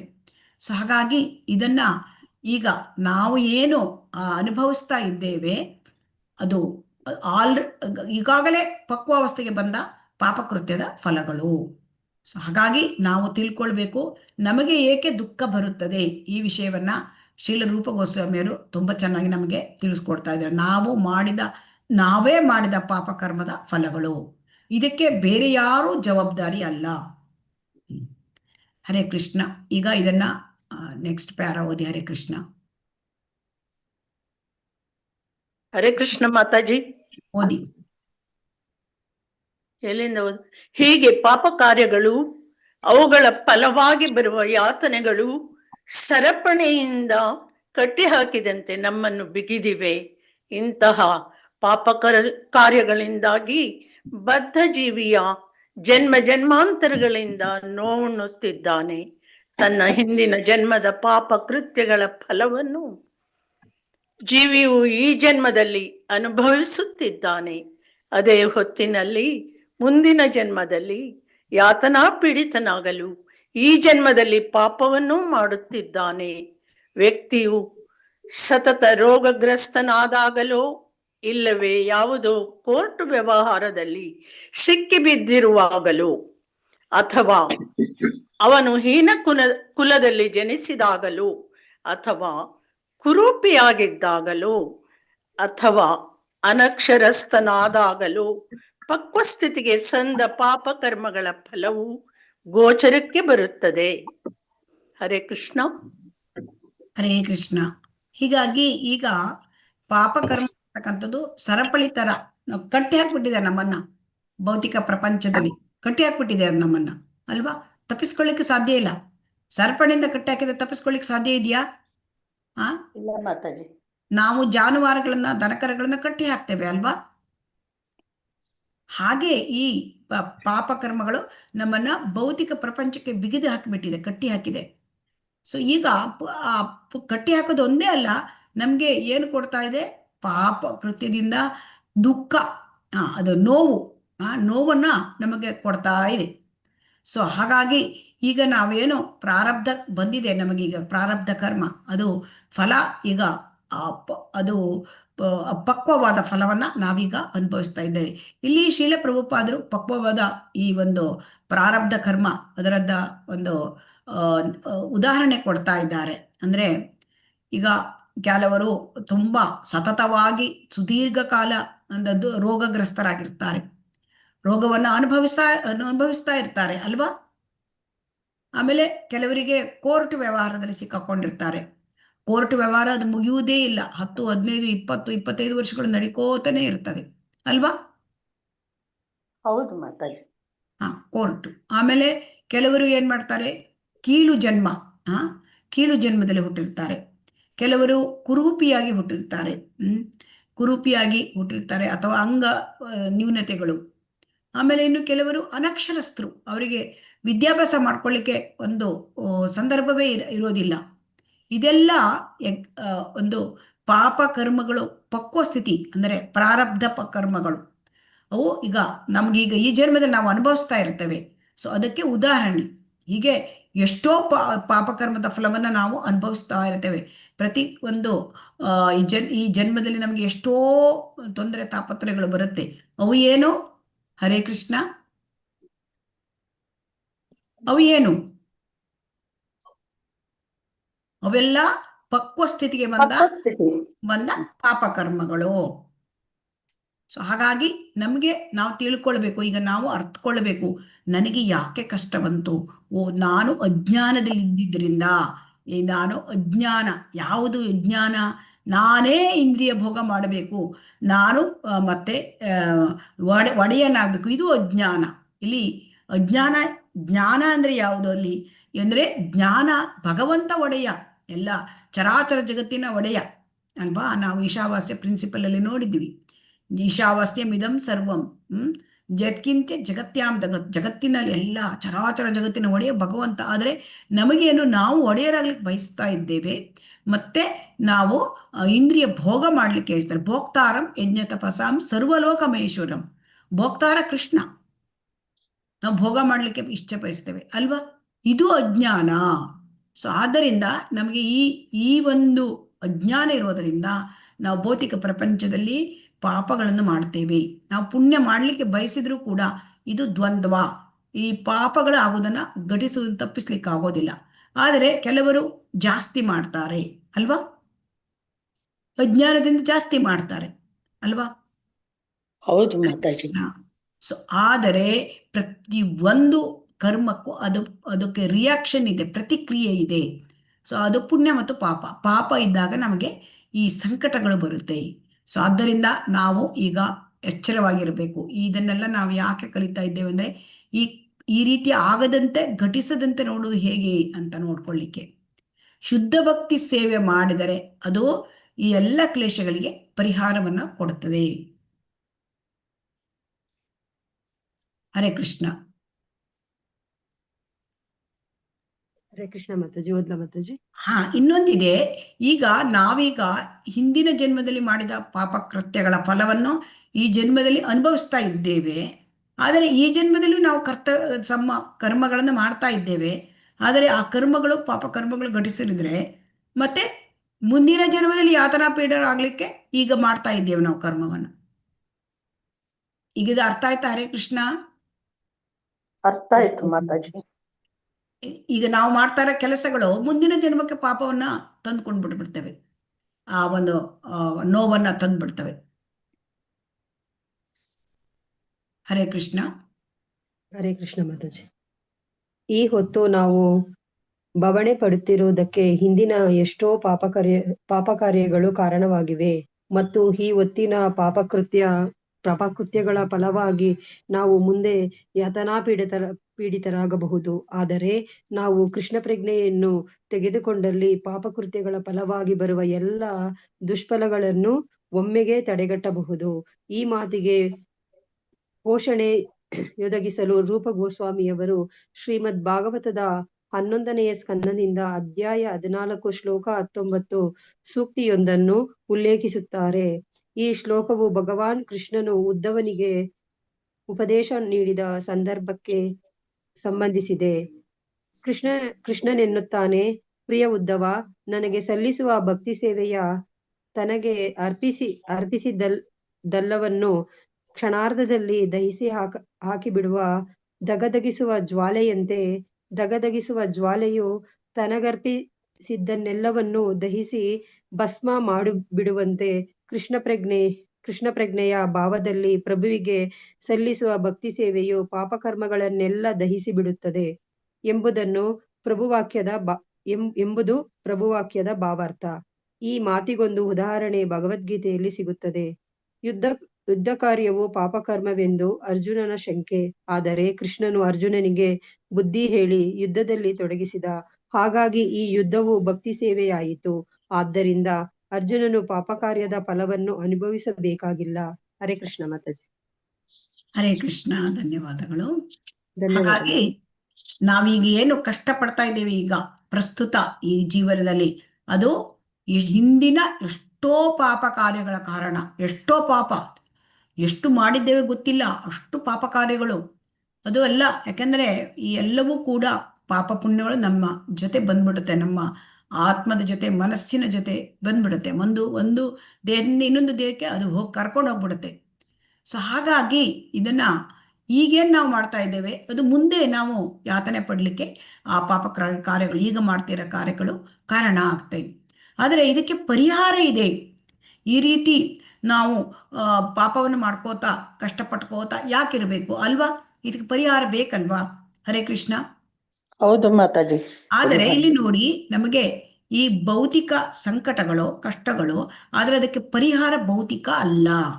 ಭೌತಿಕ ಸಮಸ್ಯೆಗಳಿಗೆ ಪರಿಹಾರ ಭೌತಿಕ ಅಲ್ಲ, ಇದಕ್ಕೆ ಪರಿಹಾರ ಆಧ್ಯಾತ್ಮಿಕ. ಸೊ ಹಾಗಾಗಿ ಈ ಎಲ್ಲ ಸಮಸ್ಯೆ, ಇದು ಪಾಪಕೃತ್ಯಗಳ ಫಲ ಹೋಗಬೇಕು ಅಂತಂದ್ರೆ ನಾವು ಕೃಷ್ಣ ಪ್ರಜ್ಞೆಯನ್ನು ತೆಗೆದುಕೊಳ್ಳಬೇಕು ಅಂತ ಇಲ್ಲಿ ಹೇಳಿದ್ದಾರೆ. ಅದಕ್ಕೆ ಭಗವಂತನೇ ಹೇಳಿದ್ದಾನೆ, ಎಲ್ಲ ಪಾಪಗಳನ್ನ ಫಲನ ನನಗೆ ಹೇಗೆ ನಾನು ಕಳೆದು ಬಿಡ್ತೇನೆ, ಸರ್ವಧರ್ಮಾನ್ ಪರಿತ್ಯಜ್ಯ ಮಾಮೇಕಂ ಶರಣಂ ವ್ರಜ. ಭಗವಂತನಿಗೆ ಶರಣಾಗಬೇಕು. ಯಾರು ಭಗವಂತನಿಗೆ ಶರಣಾಗ್ತಾರೆ ಅವರು ಭಕ್ತಿ ಸೇವೆ ಮಾಡಲಿಕ್ಕೆ ಸಾಧ್ಯ ಅಲ್ವಾ? ಹರೇ ಕೃಷ್ಣ ಅಲ್ವಾ? ಹೌದು ಮಾತಾಜಿ. ಅದಕ್ಕೆ ಯಾಕೆ ಕೃಷ್ಣ ಪ್ರಜ್ಞೆ ನಮಗೆ ಯಾಕೆ ಎಲ್ಲ ಕ್ಲೇಶಗಳನ್ನು ಕಳೆದು ಬಿಡುತ್ತದೆ ಅಂದ್ರೆ ಉದಾಹರಣೆಗೆ ಹೇಳಿದ್ದಾರೆ. ಇಲ್ಲಿ ಏನು ಉದಾಹರಣೆ ಹೇಳಿದ್ದಾರೆ ಅಂದ್ರೆ, ಇಲ್ಲಿ 11ನೇ ಸ್ಕಂದದಲ್ಲಿ 14ನೇ ಅಧ್ಯಾಯದ ಶ್ಲೋಕ ಹೇಳಿದ್ದಾರೆ. ಏನಂತಂದ್ರೆ ಅಲ್ಲಿ ಭಗವಾನ್ ಕೃಷ್ಣನು ಉದ್ಧವನಿಗೆ ಉಪದೇಶ ನೀಡ್ತಾನೆ. ಆ ಉದ್ಧವನಿಗೆ ನೀಡಿದ ಉಪದೇಶದಲ್ಲಿ ಭಗವಾನ್ ಶ್ರೀಕೃಷ್ಣ ಹೇಳಿದ್ದಾನೆ. ಏನು ಹೇಳ್ತಾನೆ ಅಂತಂದ್ರೆ, ಈಗ ಭಕ್ತಿ ಸೇವೆ ಅಂತಂದ್ರೆ ಅದು ಬೆಂಕಿ ಅಂತೆ. ಕೃಷ್ಣ ಪ್ರಜ್ಞೆ ಭಕ್ತಿ ಸೇವೆ ಅಂದ್ರೆ ಅದಕ್ಕೆ ಭಕ್ತಿ ಸೇವೆಯಲ್ಲಿ ಏನನ್ನ ನಾವು ಅರ್ಪಿಸುತ್ತೇವೆ, ಈಗ ಅದು ಎಲ್ಲವೂ ಕೂಡ ತರ ದಗದಗಿಸುವ ಜ್ವಾಲೆಯಂತೆ ಸುಟ್ಟು ಹೋಗುತ್ತೆ. ಈಗ ಭಕ್ತಿ ಸೇವೆ ಯಾರು ಮಾಡ್ತಾ, ಈಗ ನೋಡಿ ಬೆಂಕಿಗೆ ನಾವು ಯಾವ ವಸ್ತುವಿನ ಹಾಕಿದ್ರೂ ಅದು ಸ್ವೀಕಾರ ಮಾಡಿ ಅದು ಸುಟ್ಟು ಬಿಡುತ್ತೆ ಅಲ್ವಾ, ಭಸ್ಮ ಮಾಡಿ ಬಿಡುತ್ತೆ ಅಲ್ವಾ? ಹೌದು ಮಾತಾಜಿ, ಭಸ್ಮ ಮಾಡಿಬಿಡುತ್ತೆ. ಆದರೆ ಇಲ್ಲಿ ಹೇಗೆ ಕೇಳಿದರೆ, ನಾವು ಭಕ್ತಿ ಸೇವೆ ಮಾಡಿದಾಗ ನಮ್ಮೆಲ್ಲ ಪಾಪಕರ್ಮಗಳು ಅಲ್ಲಿ ಹೋಗಿ ಆ ಭಕ್ತಿ ಸೇವೆ ಹೇಳ್ತಕ್ಕಂಥದ್ದು, ಆ ಕೃಷ್ಣ ಪ್ರಜ್ಞೆ ಹೇಳೋದು ಬೆಂಕಿ, ಆ ಬೆಂಕಿಗೆ ನಮ್ಮ ಪಾಪಗಳೆಲ್ಲ ಹೋಗಿ ಬೀಳುತ್ತೆ. ಪಾಪಗಳೆಲ್ಲ ಹೋದಾಗ ಪಾಪ ಭಸ್ಮೀಕೃತವಾಗುತ್ತೆ. ಹಾಗಾಗಿ ಕೃಷ್ಣ ಪ್ರಜ್ಞೆ ಭಾವದಲ್ಲಿ ಪ್ರಭುವಿಗೆ ಸಲ್ಲಿಸುವ ಭಕ್ತಿ ಸೇವೆಯು ಪಾಪ ಕರ್ಮಗಳನ್ನೆಲ್ಲ ದಹಿಸಿ ಬಿಡುತ್ತದೆ ಎಂಬುದು ಭಗವಂತನ ಆ ಒಂದು ವಾಕ್ಯದ, ಭಗವಂತ ಹೇಳಿದ್ರದ ಅರ್ಥ. ಸೊ ಹಾಗಾಗಿ ಈಗ ನಮ್ಗೆ ಕಷ್ಟಗಳು ಬರಬಾರ್ದು ಅಂದ್ರೆ ನಾವ್ ಏನ್ ಮಾಡ್ಬೇಕು ಅಂತ ಇಲ್ಲಿ ಹೇಳ್ತಾ ಇದ್ದಾರೆ, ಭಕ್ತಿ ಸೇವೆ ಏನ್ ಮಾಡ್ಬೇಕು, ನಮ್ಮ ಕಷ್ಟಗಳು ಹೋಗ್ಬೇಕು, ನಮ್ಮ ಪಾಪಕರ್ಮಗಳು ಹೋಗ್ಬೇಕು. ಹಿಂದೆ ಎಷ್ಟೋ ಪಾಪಕರ್ಮಗಳು ಇನ್ನೂ ಶೇಖರ ಆಗಿದೆ, ಇನ್ನೂ ಪಕ್ವ ಆಗಿಲ್ಲ, ಅವು ಮುಂದೆ ಬರ್ಬೋದು, ಅದನ್ನು ತಡೆಗಟ್ಟಬೇಕು. ಈಗ ಬಂದಿರೋದನ್ನು ನಾವು ಪರಿಹಾರ ಮಾಡ್ಕೊಳ್ಬೇಕು. ಅಂದ್ರೆ ನಾವು ಭಕ್ತಿ ಸೇವೆಗೆ ತೊಡಗಬೇಕು. ಅದನ್ನೇ ಭಗವಂತ ಹೇಳಿದ್ದಾನೆ. ಭಕ್ತಿ ಸೇವೆಗೆ ನೀ ತೊಡಗಿದೆ, ನಿನ್ನೆಲ್ಲ ಪಾಪಗಳು ಕ್ಷಣಾರ್ಧದಲ್ಲಿ ದಹಿಸಿ ಬಿಡುವ ದಗದಗಿಸುವ ಜ್ವಾಲೆಯಂತೆ ಹೋಗ್ಬಿಡುತ್ತೆ. ಅದಕ್ಕೆ ಒಂದು ಉದಾಹರಣೆಯನ್ನು ಕೂಡ ಕೊಟ್ಟಿದ್ದಾರೆ. ಈಗ ಅರ್ಜುನ ಹೇಳಿದ ಅಲ್ವಾ ಭಗವದ್ಗೀತೆಯಲ್ಲಿ, ನಾನು ಯುದ್ಧ ಮಾಡಲ್ಲ, ಕಾರಣಗಳನ್ನು ಕೊಟ್ಟ. ಅದರಲ್ಲಿ ಒಂದು ಕಾರಣ ಏನು, ಯುದ್ಧ ಮಾಡೋದು ಪಾಪಕರ್ಮ ಅಲ್ವಾ, ಎಷ್ಟೋ ಜನರನ್ನ ಕೊಲ್ಲಬೇಕಾಗತ್ತೆ ಅಂತಂದು ಹೇಳ್ದ. ಅದಕ್ಕೆ ಶ್ರೀಕೃಷ್ಣ ಏನು ಹೇಳಿದ ಉತ್ತರ, ಅದಕ್ಕೆ ಯುದ್ಧ ಮಾಡೋದು ಪಾಪಕರ್ಮ ಅಂದ್ರೆ ಅದು ಪಾಪಕರ್ಮ ಅಲ್ಲ, ಅದು ನಿನ್ ಕರ್ತವ್ಯ, ಕ್ಷತ್ರಿಯನಾದವನ ಕರ್ತವ್ಯ ಮಾಡ್ಬೇಕು ಅಂತ ಹೇಳ್ತಾನೆ. ನೀನು ಕರ್ತವ್ಯ ಮಾಡ್ಬೇಕು, ನೀನು ಕರ್ತವ್ಯ ಮಾಡಿದ್ರೆ ಅದಕ್ಕೆ ನೀ ಕರ್ತವ್ಯ ಮಾಡದೇ ಇದ್ರೆ ಪಾಪ ಬರ್ತದೆ ಹೇಳ್ತಾನೆ. ನೀನು ಕರ್ತವ್ಯ ಯುದ್ಧ ಮಾಡೋದು, ಯುದ್ಧದಲ್ಲಿ ಸಾಯೋದು ಬಿಡುದು ಅದು ಇದ್ದೇ ಇರುತ್ತೆ. ಆದರೆ ನೀನ್ ಕರ್ತವ್ಯ ಯುದ್ಧ ಮಾಡೋದು, ನೀ ಯುದ್ಧ ಮಾಡದೇ ನೀ ಪಾಪ ಪಡ್ತೀಯ, ಯಾಕಂದ್ರೆ ಕರ್ತವ್ಯ ಚ್ಯುತನಾಗ್ಬಿಡ್ತೀಯ. ಅವಾಗ ಅವನಿಗೆ ಅರ್ಜುನ ಆಮೇಲೆ ಒಪ್ಕೊಂಡ್ಬಿಟ್ಟ. ಎಲ್ಲ ಹೇಳಿದು, ಭಗವಂತ ನೀನು ಎಲ್ಲದನ್ನು ನಾನು ಒಪ್ಕೊಂಡೆ, ನಷ್ಟಮೋಹೋ ಸ್ಮೃತಿ ಲಬ್ಧ, ಈಗ ನನ್ನ ಎಲ್ಲ ಮೋಹ ನಾಶವಾಯಿತು, ಈಗ ನನ್ನ ಕರ್ತವ್ಯ ನೀನು ಹೇಳಿದಾಗೆ ನಾನು ಕೇಳ್ತಾ ಇದ್ದೇನೆ, ಅದು ನನ್ನ ಕರ್ತವ್ಯ, ಯುದ್ಧ ಮಾಡಿದ್ರು ನಾನು ಯುದ್ಧ ಮಾಡ್ತೇನೆ. ಹಾಗಂತ ಅರ್ಜುನ ಬಾಣ ಬಿಟ್ಟ. ಅವನು ಬಿಟ್ಟಿದ್ದ ಬಾಣ ಎಲ್ಲ ಏನಾಗುತ್ತಂತೆ, ಕೃಷ್ಣನಿಗೆ ಹೂ ಆಯ್ತಂತೆ, ಅದು ಭಕ್ತಿ ಸೇವೆಯಾಯಿತು. ಸೊ ಹಾಗಾಗಿ ಆ ಯುದ್ಧ ಹೇಳೋದು ಯುದ್ಧವಾಗಿರಲಿಲ್ಲ, ಅದು ಅರ್ಜುನನು ಭಗವಾನ್ ಕೃಷ್ಣನಿಗೆ ಮಾಡಿದ ಭಕ್ತಿ ಸೇವೆಯಾಗಿತ್ತು. ಯಾಕೆ ಅಂತಂದ್ರೆ ಆಲ್ರೆಡಿ ಇದು ಭೂಭಾರ ಹರಣ ಲೀಲೆ, ಆಲ್ರೆಡಿ ಕೃಷ್ಣ ಅದನ್ನ ಭೂಮಿಯ ಭಾರವನ್ನು ಇಳಿಸಬೇಕು. ಎಷ್ಟೊಂದು ರಾಜರುಗಳು ಪಾಪಿಷ್ಟರಾಗಿದ್ರು, ಅವರೆಲ್ಲರನ್ನು ಹೊತ್ಕೊಂಡು ಭೂಮಿಗೆ ಭಾರ ಆಗಿತ್ತು ಅಲ್ವಾ. ಆ ಭೂಮಿ ಹೋಗಿ ಏನ್ ಕೇಳಿತ್ತು, ಬ್ರಹ್ಮನ ಹತ್ರ ನಂಗೆ ಭಾರ ಆಗ್ತಾ ಇದೆ. ಬ್ರಹ್ಮ ಮತ್ತೆ ಅನೇಕ ದೇವತೆಗಳು, ಶಿವ, ಭೂಮಿ ಅವನ್ನೆಲ್ಲ ಕರ್ಕೊಂಡು ಹೋಗಿರ್ತಾನೆ, ಪ್ರಾರ್ಥನೆ ಮಾಡ್ತಾನೆ ಆ ವಿಷ್ಣುವಿಗೆ. ಆಗ ಕೃಷ್ಣ ಶಿರೋದಕ್ಷ ವಿಷ್ಣು ಅಂದ್ರೆ ಕೃಷ್ಣನ ಸ್ವಾಂಶ ವಿಸ್ತರಣೆ, ಅವರು ಹೇಳ್ತಾರೆ ನಾನು ಬರ್ತೇನೆ ಅಂತ. ಸೊ ಕೃಷ್ಣ ಬರ್ತಾನೆ. ಸೊ ಕೃಷ್ಣ ನಾನು ಈಗ ಸದ್ಯದಲ್ಲೇ ಬರ್ತೇನೆ ಅಂತ ಹೇಳ್ತಾನೆ. ಅಂದರೆ ಆವಾಗ ಹರಣ ಲೀಲೆ ಮಾಡ್ತಾನೆ. ಸೊ ಹಾಗಾಗಿ ಭೂಭಾರ ಹರಣ ಲೀಲೆ ಮಾಡ್ತಾನೆ. ಕುರುಕ್ಷೇತ್ರದಲ್ಲಿ ಎಲ್ಲರನ್ನು ಒಟ್ಟು ಕಲೆ ಹಾಕಿ ಅವರನ್ನ ಕೊಲ್ಲಲಿಕ್ಕೆ ಅವನು ಒಂದು ಇದನ್ನು ಮಾಡಿರ್ತಾನೆ, ಒಂದು ಯೋಜನೆ ಮಾಡಿರ್ತಾನೆ. ಅಲ್ಲಿ ಅರ್ಜುನ ಅವನ ನಿಮಿತ್ತ ಮಾತ್ರ. ಆಲ್ರೆಡಿ ಅವರೆಲ್ಲರೂ ಕೃಷ್ಣನಿಂದ ಹತರಾಗಿದ್ದಾರೆ. ಹಾಗಾಗಿ ಅರ್ಜುನ ಒಂದು ತನ್ನ ಕರ್ತವ್ಯ ಮಾಡಿದ. ಆ ಕರ್ತವ್ಯ ಮಾಡುವಾಗ ಅವರು ಬಿಟ್ಟ ಬಾಣಗಳು ಕೃಷ್ಣನಿಗೆ ಹೂವನ್ನು ಹಾಕಿದಂಗಾಯ್ತು, ಪೂಜೆ ಮಾಡಿದಾಗಾಯ್ತು. ಹಾಗಾಗಿ ಅದು ಭಕ್ತಿ ಸೇವೆಯಾಯಿತು. ಆದರೆ ಭಕ್ತಿ ಸೇವೆ ಆಗಿದ್ದರಿಂದ ಅರ್ಜುನ ಅವನು ಏನು ಪಾಪ ಕಾರ್ಯವನ್ನು ಅನುಭವಿಸ್ಲಿಲ್ಲ. ಯಾಕೆ ಅನುಭವಿಸ್ಲಿಲ್ಲ? ಅವನು ಭಕ್ತಿ ಸೇವೆ ಮಾಡಿದ್ದಾನೆ. ಆದ್ದರಿಂದ ಅದು ಮಾಡಿದ ಪಾಪ ಕಾರ್ಯದ ಫಲವನ್ನು ಅನುಭವಿಸಲಿಲ್ಲ.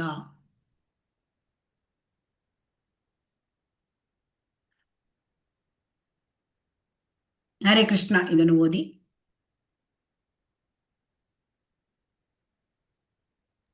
ಹರೇ ಕೃಷ್ಣ ಮಾತಾಜಿ. 1 ಮಿನಿಟ್. ಹರೇ ಕೃಷ್ಣ, 1 ನಿಮಿಷ. ನಾನು ನಿಮಗೆ ಮತ್ತೊಂದು ತೋರಿಸ್ಲಿಕ್ಕೆ ಬಯಸ್ತೇನೆ.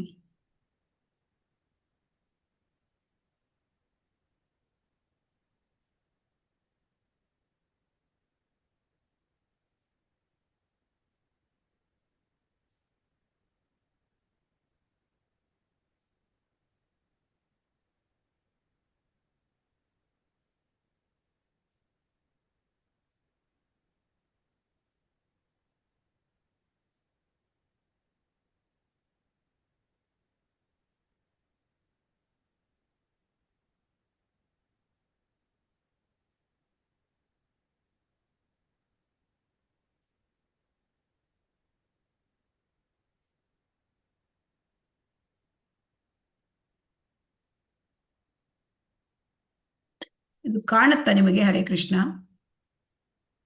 ಕಾಣಿಸ್ತಾ ಇದೆ ಮಾತಾಜಿ. ಕಾಣ್ತಾ ಇದೆಯಾ? ಕಾಣ್ತಾ ಇದೆಯಾ? ಕಾಣ್ತಾ ಇದೆ ಮಾತಾಜಿ. ಮಾತಾಜಿ ಕಾಣ್ತಾ ಇದೆ. ಕಾಣ್ತಾ ಇದೆ. ಸೊ ಇಲ್ಲಿ ಏನಾಗ್ತದೆ ನೋಡೋಣ. ನೋಡಿ, ಅವಿದ್ಯಾ ಅಂದರೆ ಅಜ್ಞಾನ. ಅಜ್ಞಾನ ಇರೋದ್ರಿಂದ ಇದೆಲ್ಲ ಆಗುತ್ತೆ. ಇಲ್ಲಿ ಏನಾಗುತ್ತೆ? ಅಪ್ರಾರಬ್ಧ ಕೂಟಂ ಬೀಜಂ ಪಾಪಂ. ಅದಕ್ಕಿಂತ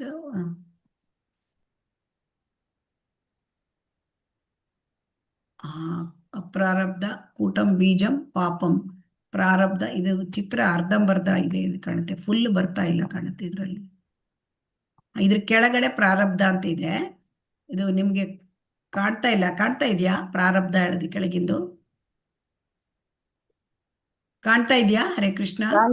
ಕಾಣ್ತಾ ಇದೆ ಮಾತಾಜಿ. ಅಪ್ರಾರಬ್ಧ ಕಾಣಿಸ್ತಾ ಇದೆ ಮಾತಾಜಿ. ಪ್ರಾರಬ್ಧ ಕಾಣ್ತಾ ಇದೆಯಾ? ಇಲ್ಲ ಮಾತಾಜಿ, ಕಾಣಿಸ್ತಾ ಇಲ್ಲ ಪ್ರಾರಬ್ಧ. ಇಲ್ಲಿ ಕೆಳಗಡೆ ಪ್ರಾರಬ್ಧ ಅಂತ ಬರುತ್ತೆ ಅದು. ಓಕೆ, ಪ್ರಾರಬ್ಧ ಕಾಣಿಸ್ತದೆ ಮಾತಾಜಿ. ಪ್ರಾರಬ್ಧ ಮಾತಾಜಿ. ಪ್ರಾರಬ್ಧ ಎರಡು ಕಾಣಿಸ್ತಾ ಇದೆಯಾ? ಇಲ್ಲ ಮಾತಾಜಿ, ಅಪ್ರಾರಬ್ಧ ಕಾಣಿಸ್ತಿದೆ, ಪ್ರಾರಬ್ಧ ಕಾಣಿಸ್ತಿಲ್ಲ ಮಾತಾಜಿ. ಪ್ರಾರಬ್ಧ ಇದು ಇಲ್ಲಿ ಕೆಳಗೆ ಇಲ್ಲಿ ಬರುತ್ತೆ ಪ್ರಾರಬ್ಧ ಅಂತ. ಅದು ನಿಮಗೆ ಕಾಣಿಸ್ತಾ ಇಲ್ಲ, ಯಾಕೆ ಅಂತ ನಂಗೆ ಗೊತ್ತಾಗೋದಿಲ್ಲ. ಇದ್ರ ಕೆಳಗಡೆ ಇದು ಬರುತ್ತೆ. ಇಲ್ಲಿ ಪ್ರಾರಬ್ಧ ಮತ್ತೆ ಸಫರಿಂಗ್ ಅಂದ್ರೆ ಇಲ್ಲಿ ಕೆಳಗಡೆ ಬರುತ್ತೆ, ಇಲ್ಲಿ ಹೀಗೆ. ಹೋಯ್ತಾ? ಇದು ತಿಳ್ಕೊಳ್ಳೋಣ. ಈಗ ನಮ್ಗೆ ಏನಾಗಿದೆ? ಅಜ್ಞಾನದಿಂದ ಏನಾಗತ್ತೆ ಅಂತಂದ್ರೆ, ಅಜ್ಞಾನದಿಂದ ಬೀಜ ಏನು ಅಂದ್ರೆ ಪಾಪದ ಬಯಕೆಗಳು. ಪಾಪದ ಬಯಕೆ ಅಂದ್ರೆ ಈ ಪ್ರಾಪಂಚಿಕ ಬಯಕೆಗಳು, ಅಂದ್ರೆ ಮಟೀರಿಯಲ್ ಡಿಸೈರ್ಸ್, ಅದು ಬೀಜ. ಸೊ ಈ ಬಯಕೆಗಳು ಇರೋದ್ರಿಂದ ನಮಗೆ ಅದು ಬೇಕು ಇದು ಬೇಕು, ಇದು ಬಯಕೆಗಳಿದೆ. ಈ ಬಯಕೆಗಳನ್ನು ಪೂರ್ತಿ ಮಾಡ್ಕೊಳ್ಳಿಕ್ಕಾಗಿ ನಾವು ಕೆಲಸಗಳನ್ನ ಮಾಡ್ತೇವೆ. ಹೌದೋ ಅಲ್ವೋ? ಹೌದು ಮಾತಾಜಿ. ಅದರಲ್ಲಿ ಏನಾಗುತ್ತೆ? ಪಾಪ ಘಟಿಸುತ್ತದೆ. ಸೊ ಆ ಪಾಪ ಘಟಿಸಿದಾಗ ಪಾಪಕ್ಕೆ ಪ್ರತಿಕ್ರಿಯೆ ಉಂಟಾಗುತ್ತೆ. ಪ್ರತಿಕ್ರಿಯೆ ಉಂಟಾದಾಗ ಅದರಲ್ಲಿ ಪ್ರಾರಬ್ಧ ಆಗತ್ತೆ. ಅಪ್ರಾರಬ್ಧ ಅಂದ್ರೆ ಅದು ಇನ್ನೂ ಫಲಕ್ಕೆ ಬಂದಿರದ ಎಲ್ಲ ಪ್ರತಿಕ್ರಿಯೆಗಳು, ಪಾಪದ ಪ್ರತಿಕ್ರಿಯೆಗಳು. ಆಮೇಲೆ ಪ್ರಾರಬ್ಧ ಅಂದ್ರೆ ಈಗ ಅದು ನಮಗೆ ಫಲಕ್ಕೆ ಬಂದ ಪ್ರತಿಕ್ರಿಯೆ. ಸೊ ಇದು ಅಪ್ರಾರಬ್ಧ ಏನ್ ಮಾಡುತ್ತೆ? ಪ್ರಾರಬ್ಧಕ್ಕೆ ಅಪ್ರಾರಬ್ಧ ಅನೇಕ ಸಮಯದ ನಂತರ ಅದು ಪ್ರಾರಬ್ಧ ಆಗತ್ತೆ. ಮತ್ತೆ ಅಪ್ರಾರಬ್ಧವು ಕೂಟವನ್ನೂ ಮಾಡುತ್ತೆ. ಅಪ್ರಾರಬ್ಧದಲ್ಲಿ ಎರಡು ರೀತಿಯ ಇದಿರುತ್ತೆ, ಎರಡು ರೀತಿಯ ಅದು ಫಲಗಳನ್ನು ಕೊಡುತ್ತೆ. ಒಂದು ಪ್ರಾರಬ್ಧ ಕರ್ಮಗಳಾಗ್ಬಿಡುತ್ತೆ. ಅಂದ್ರೆ ಅಪ್ರಾರಬ್ಧ ಅಂದ್ರೆ ಇನ್ನೂ ಅದು ಪಕ್ವವಾಗಿಲ್ಲದ್ದು. ಆಮೇಲೆ ಸ್ವಲ್ಪ ಸಮಯದ ನಂತರ ಪಕ್ವವಾಗಿ ಪ್ರಾರಬ್ಧ ಕರ್ಮ ಆಗುತ್ತೆ. ಆಮೇಲೆ ಪ್ರಾರಬ್ಧ ಕರ್ಮ ಆದ್ರೂ ಕೂಡ ಕೂಟ ಅಂದ್ರೆ ಏನಾಗಿರುತ್ತೆ, ಕೂಟಂ ಅಂತಾಗತ್ತೆ. ಕೂಟಂ ಅಂತಂದ್ರೆ ಇದು ಪಾಪದ ಪ್ರವೃತ್ತಿ. ನಾವು ಪ್ರಾರಬ್ಧ ಕರ್ಮ ಅನುಭವಿಸಿದ್ರು ಕೂಡ ಅಪ್ರಾರಬ್ಧಿನ ಉಳ್ಕೊಂಡಿರುತ್ತಲ್ಲ, ಅದೇನ್ ಮಾಡುತ್ತೆ, ಅದು ಮತ್ತೆ ಕೂಟಂ ಅಂದ್ರೆ ಪಾಪದ ಪ್ರವೃತ್ತಿ. ಈಗ ಒಬ್ಬನು ಇದಕ್ಕೆ ಹೋಗಿದ್ದಾನೆ, ಕಳ್ಳತನ ಮಾಡಿದ್ದಾನೆ. ಅವನು ಪೊಲೀಸರಿಂದ ಅರೆಸ್ಟ್ ಆಗಿದ್ದಾನೆ. ಅವನು ಕೋರ್ಟಲ್ಲಿ ಅವನಿಗೆ ಎಲ್ಲ ಅವನೇ ಕಳ್ಳತನ ಮಾಡಿದ್ದಾನೆ ಅಂತ ಗೊತ್ತಾಗಿದೆ, ಪ್ರೂಫ್ ಆಗಿದೆ. ಅವನು ಜೈಲು ಅನುಭವಿಸ್ತಾನೆ ಅಲ್ವಾ. ಜೈಲು ಶಿಕ್ಷೆ ಅನುಭವಿಸಿದಾಗ ಅದು ಪ್ರಾರಬ್ಧ ಕರ್ಮ ಆಯ್ತಾ. ಅವನು ಕಳ್ಳತನ ಮಾಡಿದ್ದು ಅಪ್ರಾರಬ್ಧ, ಅದಿನ್ನೂ ಆಗಿಲ್ಲ. ಆಮೇಲೆ ಕೊನೆಗೆ ಜೈಲು ಶಿಕ್ಷೆ ಅನುಭವಿಸೋದು ಪ್ರಾರಬ್ಧ. ಅದಾದ ಮೇಲೆ ಆ ಅಪ್ರಾರಬ್ಧದ್ದು ಅದರಿಂದ ಅವನಿಗಿನ್ನೂ ಅವನು ಜೈಲಿನಿಂದ ಹೊರಗೆ ಬಂದ್ರು ಆ ಕಳ್ಳತನ ಮಾಡುವ ಪ್ರವೃತ್ತಿ ಹೋಗಿರೋದಿಲ್ಲ. ಹೋಗಿರುತ್ತಾ? ಇಲ್ಲ. ಇಲ್ಲ ಮಾತಾಜಿ. ನಾವು ಅನೇಕ ಜನ ಕಳ್ಳರು ನೋಡಿದ್ರೆ, ಎಷ್ಟೋ ಜನ ಕಳ್ಳರು ಹೊರಗೆ ಬರ್ತಾರೆ, ಆಮೇಲೆ ಮತ್ತೆ ಹಿಂದೆ ಕಳ್ಳತನವನ್ನೇ ಮಾಡ್ತಾರೆ ಅಲ್ವಾ. ಹೌದು ಮಾತಾಜಿ. ಅದಕ್ಕೆ ಪಾಪದ ಪ್ರವೃತ್ತಿ ಅಂತ ಕರೀತಾರೆ. ಅದಕ್ಕೆ ಕೂಟಂ ಅಂತ ಕರೀತಾರೆ. ಈ ಪಾಪದ ಪ್ರವೃತ್ತಿಯಿಂದ ಮತ್ತೆ ಏನಾಗುತ್ತೆ, ಪಾಪದ ಬೀಜ ಬರುತ್ತೆ. ಪಾಪದ ಬೀಜದಿಂದ ಪಾಪಗಳು ಬರುತ್ತೆ. ಪಾಪದಿಂದ ಮತ್ತೆ ಪ್ರತಿಕ್ರಿಯೆಯಾಗಿ ಅಪ್ರಾರಬ್ಧ ಕರ್ಮ, ಅಪ್ರಾರಬ್ಧದಿಂದ ಪ್ರಾರಬ್ಧ ಕರ್ಮ, ಅಪ್ರಾರಬ್ಧದಿಂದ ಕೂಟಂ. ಇದೆಲ್ಲಕ್ಕೂ ಮುಖ್ಯ ಕಾರಣ ಏನು, ಮೂಲ ಕಾರಣ ಏನು? ಅಜ್ಞಾನ. ಈಗ ಅರ್ಥ ಆಯ್ತಲ್ಲ? ಹರೇ ಕೃಷ್ಣ. ಅರ್ಥ ಆಯ್ತು ಮಾತಾಜಿ. ಅದಕ್ಕೆ ಇದು ನಿಮಗೆ ಚಿತ್ರವನ್ನು ನೋಡಿದ್ರೆ ಸ್ವಲ್ಪ ಅರ್ಥ ಆಗತ್ತೆ ಅಂತ ನಾನು ಇದನ್ನು ಹಾಕಿದ್ದೇನೆ.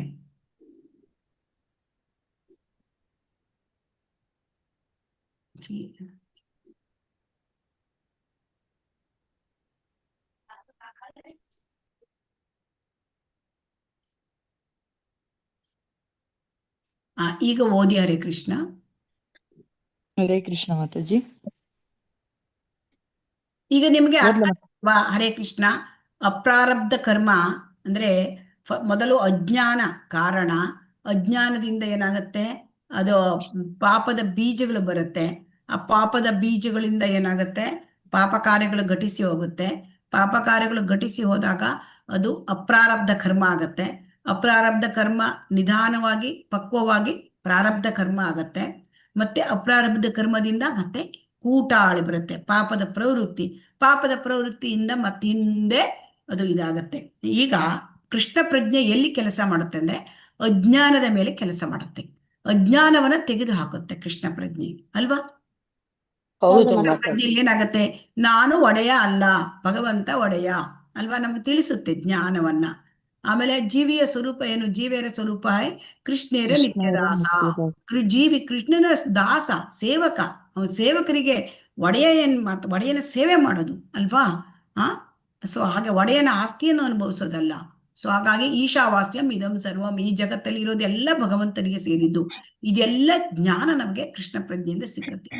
ಆಗ ನಮಗೆ ಅದೆಲ್ಲ ಅಜ್ಞಾನ ನಾಶವಾದಾಗ ನಮಗೆ ಇದೆಲ್ಲ ಪಾಪ ಕಾರ್ಯವನ್ನು ಘಟಿಸುವುದಿಲ್ಲ. ಯಾಕೆಂದ್ರೆ ಜ್ಞಾನವಂತನಾದವನು ಪಾಪ ಮಾಡಲು ಗೊತ್ತಿದೆ ಅವನಿಗೆ, ಇದು ಮಾಡಿದರೆ ನನಗೆ ಪಾಪ ಬರುತ್ತೆ ಅಂತ ಅಲ್ವಾ. ಹಾಗಾಗಿ ಇಲ್ಲಿ ಓದಿ ಹರೇ ಕೃಷ್ಣ, ಇದನ್ನು ಮುಂದಿನದನ್ನು ಓದಿ. ಹರೇ ಕೃಷ್ಣ ಮಾತಾಜಿ. ಶ್ರೀಲ ರೂಪ ಗೋಸ್ವಾಮಿ ಅವರು ಶ್ರೀಮದ್ ಭಾಗವತದ 3ನೇ ಸ್ಕಂದದಿಂದ ಅಧ್ಯಾಯ 3 ಶ್ಲೋಕ 6 ಇನ್ನೊಂದು ಸೂಕ್ತಿಯನ್ನು ಉಲ್ಲೇಖಿಸುತ್ತಾರೆ. ಆ ಪ್ರಸಂಗ ಹೀಗಿದೆ: ದೇವಹೂತಿಯು ತನ್ನ ಮಗನಾದ ಕಪಿಲದೇವನನ್ನು ಕುರಿತು ಶ್ರವಣ ಕೀರ್ತನಗಳಾದಿಯಾಗಿ ಭಕ್ತಿ ಸೇವೆಯಲ್ಲಿ ಒಟ್ಟು 9 ವಿಧ. ನಿನ್ನ ಲೀಲೆಗಳನ್ನು ಕುರಿತು ಶ್ರವಣ, ನಿನ್ನ ಮಹಿಮೆಗಳ ಕೀರ್ತನೆ, ನಿನಗೆ ಸ್ಮರಿಸುವುದು, ನಮಸ್ಕರಿಸುವುದು, ನಿನ್ನ ಸ್ಮರಣೆ, ಹೀಗೆ 9ರಲ್ಲಿ ಯಾವುದೊಂದು ಬಗೆಯ ಭಕ್ತಿ ಸೇವೆಯನ್ನು ಮಾಡುವ ಯಾರೇ ಆದರೂ ಅಂತವನು ಶ್ವಾನ ಭಕ್ಷಕರ ಕುಲದಲ್ಲಿ ಜನಿಸಿದವನಾದರೂ ಯಜ್ಞ ಯಾಗಾದಿಗಳನ್ನು ಮಾಡಲು ಅರ್ಹತೆ ಗಳಿಸುತ್ತಾನೆ ಎಂದ ಮೇಲೆ ಪೂರ್ಣ ಕೃಷ್ಣ ಪ್ರಜ್ಞಾ ಭಾವದಲ್ಲಿ ನಿನ್ನ ಭಕ್ತಿ ಸೇವೆ ಮಾಡಿದವನು ಪುನೀತನಾಗದಿರುವುದು ಹೇಗೆ? ಅಂತವನು ಪುನೀತನಾಗದಿರುವುದು ಸಾಧ್ಯವಲ್ಲದ್ದು. ಕೃಷ್ಣ ಪ್ರಜ್ಞೆಯಲ್ಲೂ ಭಕ್ತಿ ಸೇವೆಯಲ್ಲೂ ನಿರತನಾದ ವ್ಯಕ್ತಿಯು ನಿಸ್ಸಂದೇಹವಾಗಿ ಸಕಲ ಐಕ ಪಾಪ ಫಲಗಳ ಕಲ್ಮಶದಿಂದ ಮುಕ್ತನಾಗಿದ್ದಾನೆ. ಹಾಗಾಗಿ ಎಲ್ಲಾ ಬಗೆಯ ಪಾಪ ಫಲಗಳನ್ನು ನಿಸ್ಸಾರಗೊಳಿಸುವ ಶಕ್ತಿ ಭಕ್ತಿ ಸೇವೆಗಿದೆ. ಹೀಗಿದ್ದು ಭಕ್ತನು ಹೀಗಿದ್ದು ಭಕ್ತನು ಯಾವುದೇ ಬಗೆಯ ಪಾಪ ಕೃತ್ಯಕ್ಕೆ ಕೈ ಹಾಕದಂತೆ ಸದಾ ಜಾಗರೂಕರಾಗಿರುತ್ತಾನೆ. ಭಕ್ತನಾಗಿ ಇದು ಅವನ ವಿಶೇಷ ಗುಣ. ಆದುದರಿಂದ ಭಕ್ತಿ ಸೇವೆಯನ್ನು ಮಾಡುವ ಸ್ವಾನಭಕ್ಷಕರ ಕುಲದಲ್ಲಿ ಹುಟ್ಟಿದವನು ಕೂಡ ವೇದೋಕ್ತ ಯಜ್ಞ ಯಾಗಾದಿಗಳಲ್ಲಿ ಪಾಲ್ಗೊಳ್ಳಲು ಅರ್ಹತೆ ಗಳಿಸುತ್ತಾನೆಂದು ಶ್ರೀಮದ್ ಭಾಗವತವು ಹೇಳುತ್ತದೆ. ಸ್ವಾನಭಕ್ಷಕರ ಕುಟುಂಬದಲ್ಲಿ ಜನಿಸಿದವನು ಸಾಮಾನ್ಯವಾಗಿ ಯಜ್ಞ ಕರ್ಮಗಳಲ್ಲಿ ಪಾಲ್ಗೊಳ್ಳಲು ಅರ್ಹನಲ್ಲ ಎಂಬುದರ ಇಂಗಿತ ಮೇಲಿನ ಹೇಳಿಕೆಯಲ್ಲಿದೆ.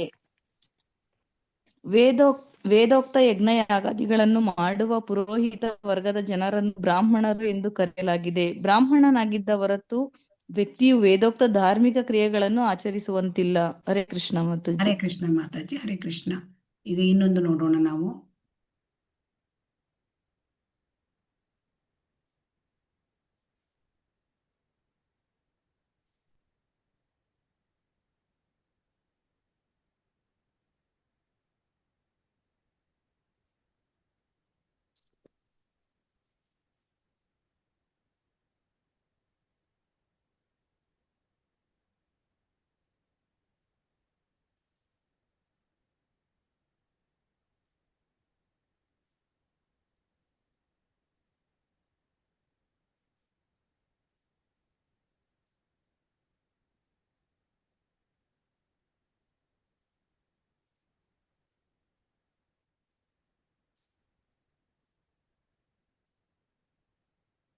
ಈ ಚಿತ್ರ ಕಾಣ್ತಾ ಇದೆಯಾ? ಹರೇ ಕೃಷ್ಣ.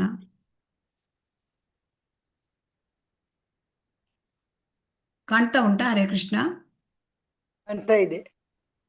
ಕಾಣ್ತಾ ಇದೆಯಾ? ಕಾಣ್ತಾ ಇದೆ ಮಾತಾಜಿ. ಇಲ್ಲಿ ನಾವು ನೋಡ್ತಾ ಇದ್ದೇವೆ ನೋಡಿ. ಇಲ್ಲಿ 4 ಹಂತಗಳಿವೆ ಈ ಅಪ್ರಾರಬ್ಧ ಕರ್ಮದ್ದು. ನೋಡಿ, ಮೊದ್ಲೇನಾಗಿರುತ್ತೆ ಅದು? ಮೊದಲು ಅದು ಅಪ್ರಾರಬ್ಧ. ಅಪ್ರಾರಬ್ಧ ಇದ್ದಿದ್ದು ಕೆಲ ಕಾಲ ನಂತರ ಅದು ಪ್ರಾರಬ್ಧ ಕರ್ಮ ಆಗುತ್ತೆ, ಅಂದ್ರೆ ಫಲಕ್ಕೆ ಬರುತ್ತೆ, ಪಕ್ವವಾಗುತ್ತೆ. ಇದು ಅಪ್ರಾರಬ್ಧ ಅಂದ್ರೆ ಅಪಕ್ವವಾದದ್ದು. ಕೆಲ ಕಾಲ ನಂತರ ಅದು ಪಕ್ವವಾಗತ್ತೆ. ಆಮೇಲೆ ಅಪ್ರಾರಬ್ಧವು ಕೂಟವೂ ಆಗತ್ತೆ, ಪಾಪದ ಪ್ರವೃತ್ತಿಯನ್ನ ಇಡುತ್ತೆ ಅಲ್ವಾ. ಆಮೇಲೆ ಈ ಕೂಟದಿಂದ ಬೀಜ ಅಂದ್ರೆ ಪಾಪದ ಒಂದು ಮೂಲ. ಬೀಜ. ಸೊ ಇದಕ್ಕೆ ಕಾರಣ ಇಲ್ಲಿ ಅವಿದ್ಯ. ಸೆಂಟರ್ನಲ್ಲಿ ನಾ ಇದು ಮಾಡಿದ್ರೆ ಅಲುಗಾಡತ್ತೆ, ಅದಕ್ಕೆ ನಂಗೆ ತೋರ್ಸ್ಲಿಕ್ಕೆ ಆಗ್ತಾ ಇಲ್ಲ. ನೀಲಿ ಒಳಗೆ ಒಂದು ಚಿಕ್ಕದಾಗಿ ಅವಿದ್ಯ ಅಂತ ಬರ್ಕೊಂಡಿದೆ, ಕಾಣ್ತಾ ಇದೆಯಾ ನಿಮ್ಗೆ? ಬ್ಲೂ ಲಿಟ್ರಲ್ಲಿ ಬರ್ಕೊಂಡಿದೆ ಅವಿದ್ಯ ಅಂತ. ಕಾಣ್ತದೆ ಮತ್ತೆ.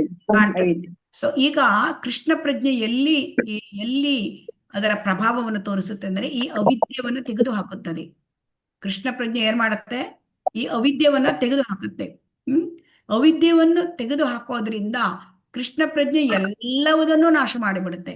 ಇಲ್ಲಿ ನೋಡಿ, ಅಪ್ರಾರಬ್ಧ ಕರ್ಮವನ್ನು ನಾಶ ಮಾಡುತ್ತೆ, ಕೂಟವನ್ನು ನಾಶ ಮಾಡುತ್ತೆ, ಬೀಜವನ್ನು ನಾಶ ಮಾಡುತ್ತೆ, ಪ್ರಾರಬ್ಧವನ್ನು ನಾಶ ಮಾಡುತ್ತೆ. ಎಲ್ಲವನ್ನು ಬೀಜ ಇದ್ದೆಲ್ಲ ಏನಾಗುತ್ತೆ? ಈ ಬೀಜವನ್ನ ಬೆಂಕಿಯಲ್ಲಿ ಹುರಿದ್ರೆ ಅದು ಮತ್ತೆ ಮೊಳಕೆ ಆಗತ್ತಾ? ಇಲ್ಲ ಮಾತಾಜಿ. ಸೊ ಹಾಗಾಗಿ ಈ ಎಲ್ಲ ಪಾಪ ಕರ್ಮಗಳಿಗೂ ಒಂದೇ ಒಂದು ಉತ್ತರ ಅಂದ್ರೆ ಶುದ್ಧ ಭಕ್ತಿ ಸೇವೆಯಲ್ಲಿ ನಿರತನಾಗುವುದು. ಸೊ ಅದೇ ಒಂದು ಉತ್ತರ ಅಂತ ಇಲ್ಲಿ ಹೇಳ್ತಾರೆ. ಅದನ್ನೇ ನಾವು ನೋಡೋಣ ಮತ್ತೆ. ಹರೇ ಕೃಷ್ಣ. ಈಗ ಇದು ಕಾಣ್ತಾ ಇದೆಯಾ ನಮ್ಗೆ? ಹರೇ ಕೃಷ್ಣ. ಕಾಣ್ತಾ ಇದೆ ಮಾತಾಜಿ. ಈಗ ಈ ಒಂದು ಭಕ್ತಿ ರಸಾಮೃತ ಸಿಂಧುವಿನ ಇದು ಕಾಣ್ತಾ ಇದೆಯಾ ಸ್ಲೈಡು? ಅದಕ್ಕೆ ಇಲ್ಲಿ ಶ್ರೀಲ ರೂಪ ಗೋಸ್ವಾಮಿಯರು ನಮ್ಗೆ ಏನ್ ಹೇಳ್ತಾ ಇದ್ದಾರೆ ಅಂತಂದ್ರೆ,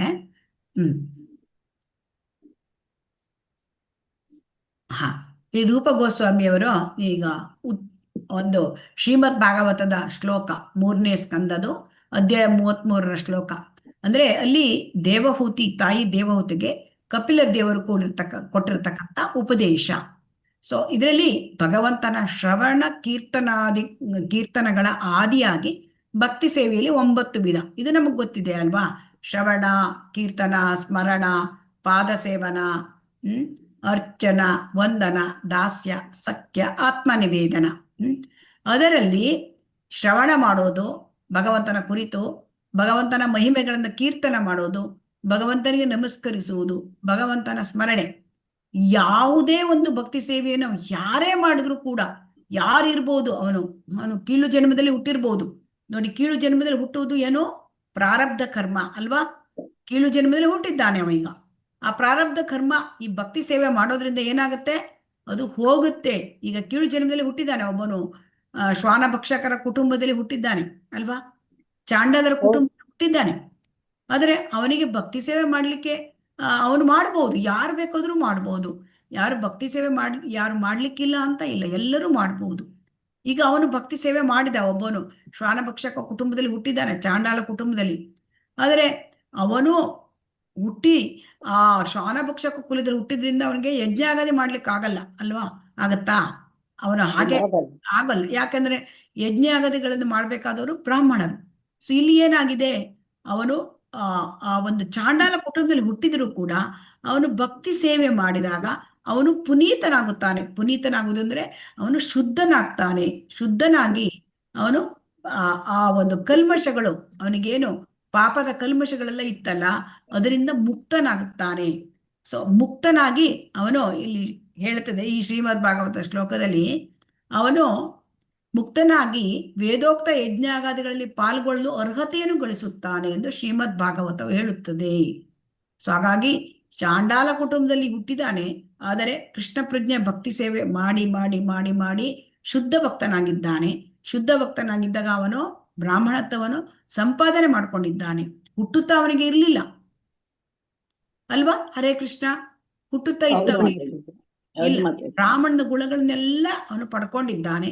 ಹಾಗಾಗಿ ಅವನು ವೇದದಲ್ಲಿ ಹೇಳಿದ ಪ್ರಕಾರ ಯಜ್ಞ ಯಾಗಾದಿಗಳಲ್ಲಿ ಪಾಲ್ಗೊಳ್ಳಲು ಅವನು ಮಾಡ್ಲಿಕ್ಕೆ ಅವನಿಗೆ ಅರ್ಹತೆ ಸಿಕ್ಕುತ್ತೆ ಅಲ್ವಾ? ಹೌದು. ಈಗ ಮೊದಲು ನಮಗೆ ಈಗ ಸ್ತ್ರೀಯರು ಮತ್ತೆ ಯಾರೇ ಆಗಲಿ, ಬ್ರಾಹ್ಮಣರಿಗೆ ಮತ್ತು ಕ್ಷತ್ರಿಯರು, ವೈಶ್ಯರು, ಇವರಿಗೆ ವೇದಗಳಲ್ಲಿ ಶಾಲೆಗಳಿಗೆ ಹೋಗ್ಲಿಕ್ಕೆ, ವೇದ ಪಾಠಶಾಲೆಗೆ ಅರ್ಹತೆ ಇತ್ತು. ಶೂದ್ರರಿಗೆ ಇರಲಿಲ್ಲ. ಈಗ ಶೂದ್ರರು ಕೂಡ ಈ ಕೃಷ್ಣ ಪ್ರಜ್ಞೆಗೆ ಬಂದು ಅವರು ಬ್ರಾಹ್ಮಣತ್ವವನ್ನು ಪಡ್ಕೊಳ್ಬಹುದು. ಇದು ಮುಖ್ಯ ಅಲ್ವಾ? ಬ್ರಾಹ್ಮಣತ್ವ ಪಡ್ಕೊಳ್ಳೋದು ಅಂದ್ರೆ ಬ್ರಾಹ್ಮಣರ ಗುಣಗಳನ್ನು ಸಂಪಾದನೆ ಮಾಡೋದು. ಅದನ್ನ ಗುಣಗಳನ್ನ ಸಂಪಾದನೆ ಮಾಡಿದಾಗ ಬ್ರಾಹ್ಮಣನಾಗ್ತಾನೆ. ಬ್ರಾಹ್ಮಣ ಗುಣಗಳು 9 ಗುಣಗಳಿದೆ, ಬ್ರಾಹ್ಮಣ ಗುಣಗಳು. ಹಾಗಾಗಿ ಈಗ ಅವನು ಚಾಂಡಾಲ ಕುಟುಂಬದಲ್ಲಿ ಹುಟ್ಟಿದ್ದಾನೆ, ಅವನಿಗೆ ಕೀಳು ಕುಟುಂಬದಲ್ಲಿ ಹುಟ್ಟಿದ್ದಾನೆ. ಆದರೆ ಅಲ್ಲಿದ್ದ ಅವನು ಎಲ್ಲ ಕಶ್ಮಲಗಳನ್ನು ಭಕ್ತಿ ಸೇವೆ ಮಾಡಿ ಮಾಡಿ ಶುದ್ಧ ಭಕ್ತನಾಗಿ ನಿವಾರಣೆ ಮಾಡ್ಕೊಂಡಿದ್ದಾನೆ.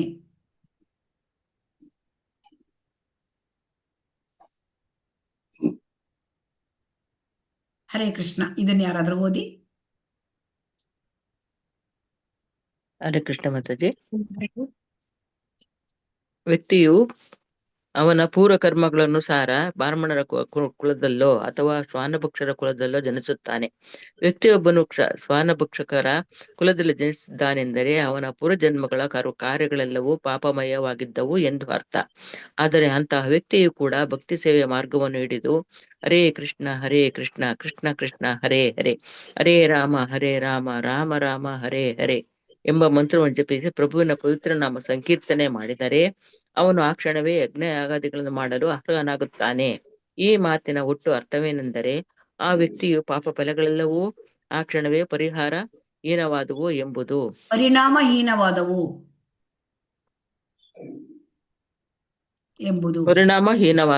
ಎಂಬುದು. ಹಾಗಾಗಿ ನಾವು ಇಲ್ಲಿ ತಿಳ್ಕೊಳ್ಬೇಕು. ಹರೇ ಕೃಷ್ಣ. ಸೊ ವ್ಯಕ್ತಿ ಹುಟ್ಟಿನಿಂದ ಅವನಿಗೆ ಏನು ಬಂದಿತ್ತು ಕಲ್ಮಶಗಳು, ಪಾಪದ ಫಲ ಇತ್ತು, ಅದು ಕೃಷ್ಣ ಪ್ರಜ್ಞೆಯಿಂದ ಅದು ನಿವಾರಣೆ ಆಯಿತು. ಹೇಗೆ ನಿವಾರಣೆ ಆಯಿತು?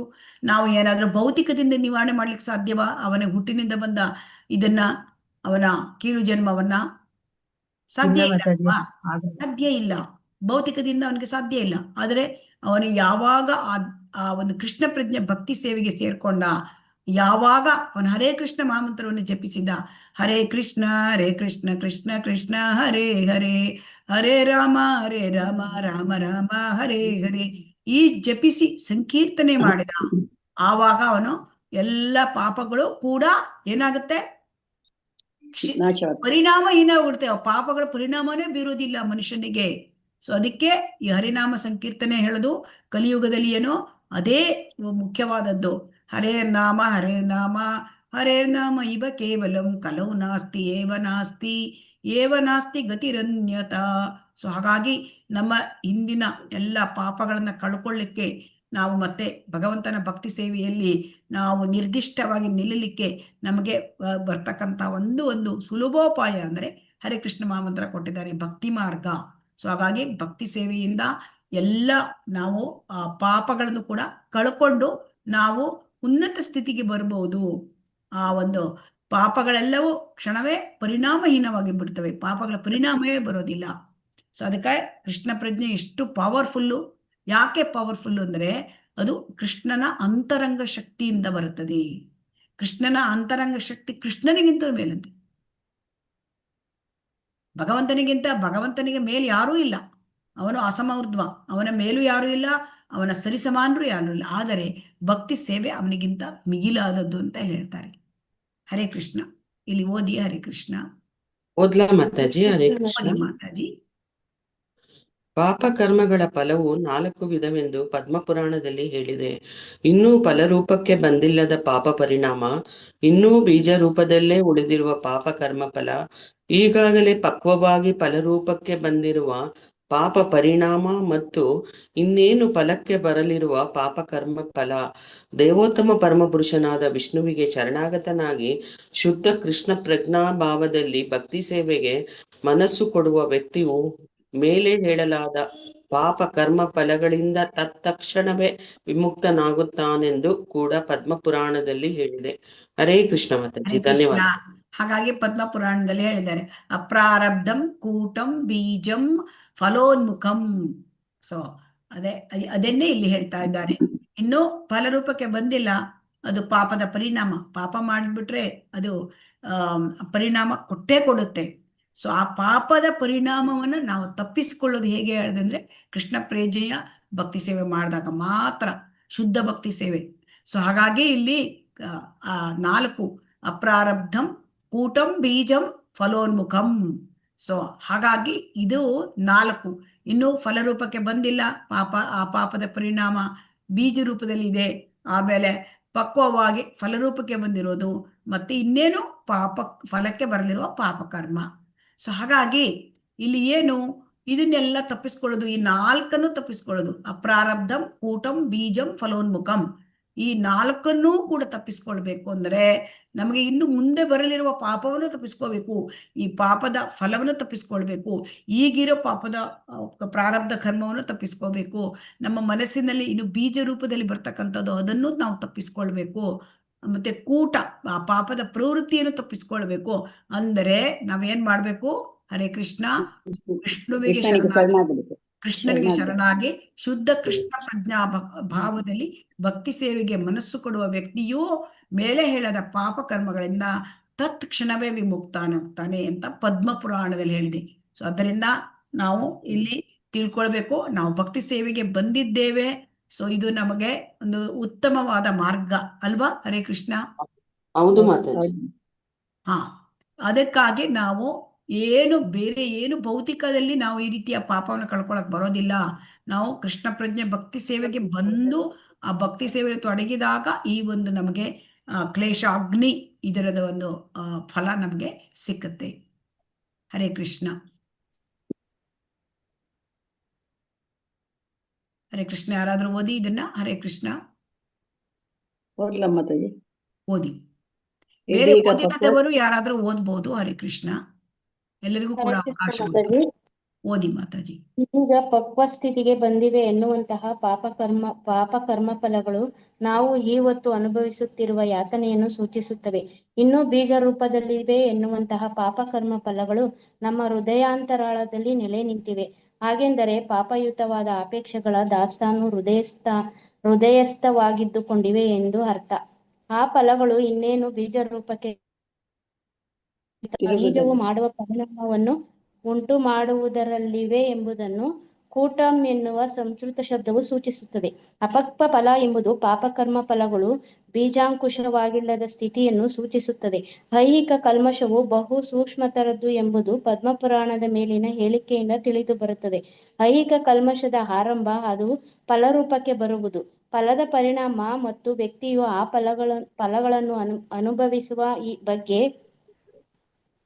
ಅನುಭವಿಸುವ ಬಗ್ಗೆ ಇವೆಲ್ಲ ಒಂದು ದೊಡ್ಡ ಸರಪಣಿಯ ಬೇರೆ ಬೇರೆ ಕೊಂಡಿಗಳು. ವ್ಯಕ್ತಿಯೊಬ್ಬನು ರೋಗಗ್ರಸ್ತನಾದನೆನ್ನಿ ಅವನ ಆ ರೋಗಕ್ಕೆ ಕಾರಣವೇನು, ರೋಗ ಪ್ರಾರಂಭವಾದದ್ದು ಹೇಗೆ ಮತ್ತು ಆ ಕಾಯಿಲೆ ಉಲ್ಬಣವಾಗುತ್ತಿರುವುದು ಹೇಗೆ ಎಂಬೆಲ್ಲ ವಿಚಾರಗಳನ್ನು ತಿಳಿದುಕೊಳ್ಳುವುದು ಕೆಲವು ಸಲ ಕಷ್ಟವಾಗುತ್ತದೆ. ಆದರೆ ರೋಗದಿಂದ ನರಳುವುದು ಇದ್ದಕ್ಕಿದ್ದಂತೆ ಘಟಿಸುವ ಕ್ರಿಯೆಯಲ್ಲ. ವಾಸ್ತವವಾಗಿ ಅದಕ್ಕೆ ಸಮಯ ಬೇಕಾಗುತ್ತದೆ. ವೈದ್ಯಕೀಯ ವೃತ್ತಿಯ ಪದ್ಧತಿಗನುಸಾರವಾಗಿ ಸೋಂಕು ಹರಡದಿರಲು ಚುಚ್ಚುಮದ್ದನ್ನು ನೀಡಲಾಗುವಂತೆ. ಧನ್ಯವಾದಗಳು ಮಾತಾಜಿ.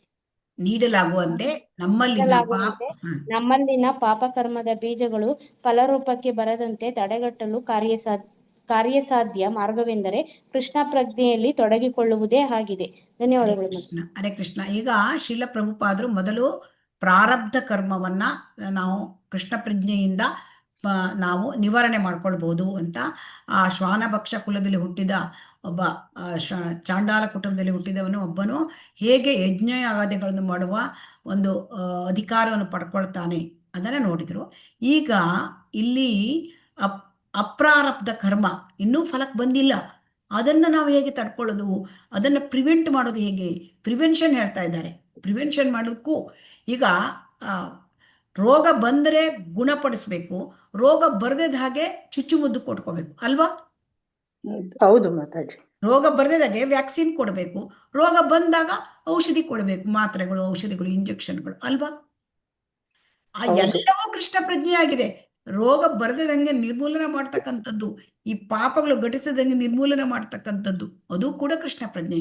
ಪಾಪ ಬಂದಾಗ ಪಾಪದ ಪರಿಣಾಮಗಳನ್ನು ತೆಗೆದು ಅವು ಪರಿಣಾಮ ಹೀನವಾಗುವಂತೆ ಮಾಡೋದು ಕೃಷ್ಣ ಪ್ರಜ್ಞೆ. ಇದಕ್ಕೆ ಇಲ್ಲಿ ಏನ್ ಹೇಳ್ತಾ ಇದ್ದಾರೆ ಅಂದ್ರೆ, ಇದು ಪಾಪಗಳೇ ಘಟಿಸದಿದ್ದ ಹಾಗೆ ಇಲ್ಲಿ ನೋಡಿ, ಪಾಪದ ಕರ್ಮದ ಬೀಜಗಳು ಫಲರೂಪಕ್ಕೆ ಬರದಂತೆ ತಡೆಗಟ್ಟಲು ಕಾರ್ಯಸಾಧ್ಯ ಮಾರ್ಗವೆಂದರೆ ಕೃಷ್ಣ ಪ್ರಜ್ಞೆಯಲ್ಲಿ ತೊಡಗುವುದು. ಈಗ ಏನಾಗಿದೆ, ನಮ್ಮ ಹೃದಯಾಂತರಾಳದಲ್ಲಿ ಅನೇಕ ಅಪೇಕ್ಷೆಗಳು ಇದೆ, ಇದೆಯೋ ಇಲ್ವೋ? ಹರೇ ಕೃಷ್ಣ. ಇದೆ ಮಾತಾಜಿ. ಇದು ಐಹಿಕ ಅಪೇಕ್ಷೆಗಳು. ಇದು ಏನು ಅಂತಂದ್ರೆ ಪಾಪ ಕರ್ಮಗಳು ನಮಗೆ ಈ ಐಹಿಕ ಅಪೇಕ್ಷೆಗಳು ಇರೋದ್ರಿಂದ ನಾವು ಕೆಲಸ ಮಾಡ್ತೇವೆ, ಕರ್ಮಗಳನ್ನು ಮಾಡ್ತೇವೆ. ಅದಕ್ಕಾಗಿ ಈಗ ನಮ್ಮ ಹೃದಯಾಂತರಾಳದಲ್ಲಿ ಪಾಪಯುತವಾದ ಅಪೇಕ್ಷೆಗಳ ದಾಸ್ತಾನು ಇದೆ. ಈ ಅಪೇಕ್ಷೆಗಳು ಪಾಪಯುತವಾದದ್ದು. ಯಾಕೆ? ಐಹಿಕ ಬಯಕೆಗಳು ಇರಬಾರ್ದು ನಿಜವಾಗಿಯೂ. ಯಾಕೆಂದರೆ ನಮ್ಮ ಬಯಕೆಗಳು ಭಗವಂತನ ಸೇವೆ ಮಾಡುವ ಇಚ್ಛೆ ಇರಬೇಕು ಅಲ್ವಾ? ಅದು ಬಿಟ್ಟು ನಮಗೆ ಈಗ ಮಾಯೆಯ ಅಂಡರ್ನಲ್ಲಿ ನಮ್ಗೆ ಬಯಕೆಗಳು ಉಂಟಾಗತ್ತೆ ಅಲ್ವಾ? ಈ ಬಯಕೆಗಳು ದಾಸ್ತಾನ ಆಗ್ಬಿಟ್ಟಿದೆಯಂತೆ, ಹೃದಯದಲ್ಲಿ ಶೇಖರ ಆಗಿದೆ. ದಾಸ್ತಾನು ಅಂದ್ರೆ ಶೇಖರವಾಗಿದೆ. ಅದು ಎಷ್ಟು ಶೇಖರವಾಗಿದೆ ಅಂದ್ರೆ ಜಾಸ್ತಿ ಶೇಖರ ಆಗಿದೆ ನಮ್ಮ ಹೃದಯದಲ್ಲಿ ಅಲ್ವಾ? ನಮಗೆ ಅದು ಬೇಕು, ಇದು ಬೇಕು, ಕಂಡಿದ್ದೆಲ್ಲ ಬೇಕು ಅಲ್ವಾ? ಹೌದು ಮಾತಾಡಿ ಅಲ್ವಾ? ಯಾವ್ದು ಕಂಡ್ರೂ ನಮ್ಗೆ ಬೇಕು. ಅದು ಅಪೇಕ್ಷೆಗಳು. ಇದು ಅಪೇಕ್ಷೆಗಳು ದಾಸ್ತಾನು ಹೃದಯಸ್ಥವಾಗಿವೆ.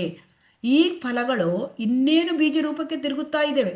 ಇನ್ನೇನು ನಾವು ನಮ್ಗೆ ಬೇಕಲ್ಲ ಅಪೇಕ್ಷೆಗಳು, ಅದನ್ನ ನಾವು ಆ ಅಪೇಕ್ಷೆಗಳನ್ನ ನಾವು ನಮ್ಮ ಅಪೇಕ್ಷೆಗಳನ್ನ ನಾವು ತೀರ್ಸ್ಕೊಳ್ಬೇಕಲ್ವಾ? ಅದಕ್ಕೆ ನಾವು ಕರ್ಮ ಮಾಡ್ಬೇಕು. ಅವಾಗ ಏನಾಗುತ್ತೆ, ಅದು ಆ ಬೀಜ ಮಾಡುವ ಪರಿಣಾಮ ಅಂದ್ರೆ ಅದಕ್ಕೆ ಕೂಟಂ ಅಂತ ಕರೀತಾರೆ. ಪಾಪ ಮಾಡುವ ಪ್ರವೃತ್ತಿ ಕೂಟಂ ಅಂದ್ರೆ. ಸೊ ಹಾಗಾಗಿ ಇದು ಇನ್ನೂ ಬೀಜಾಂಕುರ ಆಗಿಲ್ಲ. ಸೊ ಹಾಗಾಗಿ ಈ ರೀತಿ ಪಾಪಗಳು ಘಟಿಸುತ್ತಾ ಹೋಗ್ತವೆ. ಸೊ ಹಾಗಾಗಿ ಈ ಐಹಿಕ ಕಲ್ಮಶ ಇದೇನು ಪಾಪಂ ಮತ್ತೆ ಬೀಜಂ ಕೂಟಂ ಇದೆಲ್ಲ ಇದೆಯಲ್ಲ, ಇದೆಲ್ಲ ಸೂಕ್ಷ್ಮತರ, ನಮ್ಗೆ ಅರ್ಥ ಆಗೋದಿಲ್ಲ. ಅರ್ಥ ಆಗುತ್ತಾ? ಹರೇ ಕೃಷ್ಣ.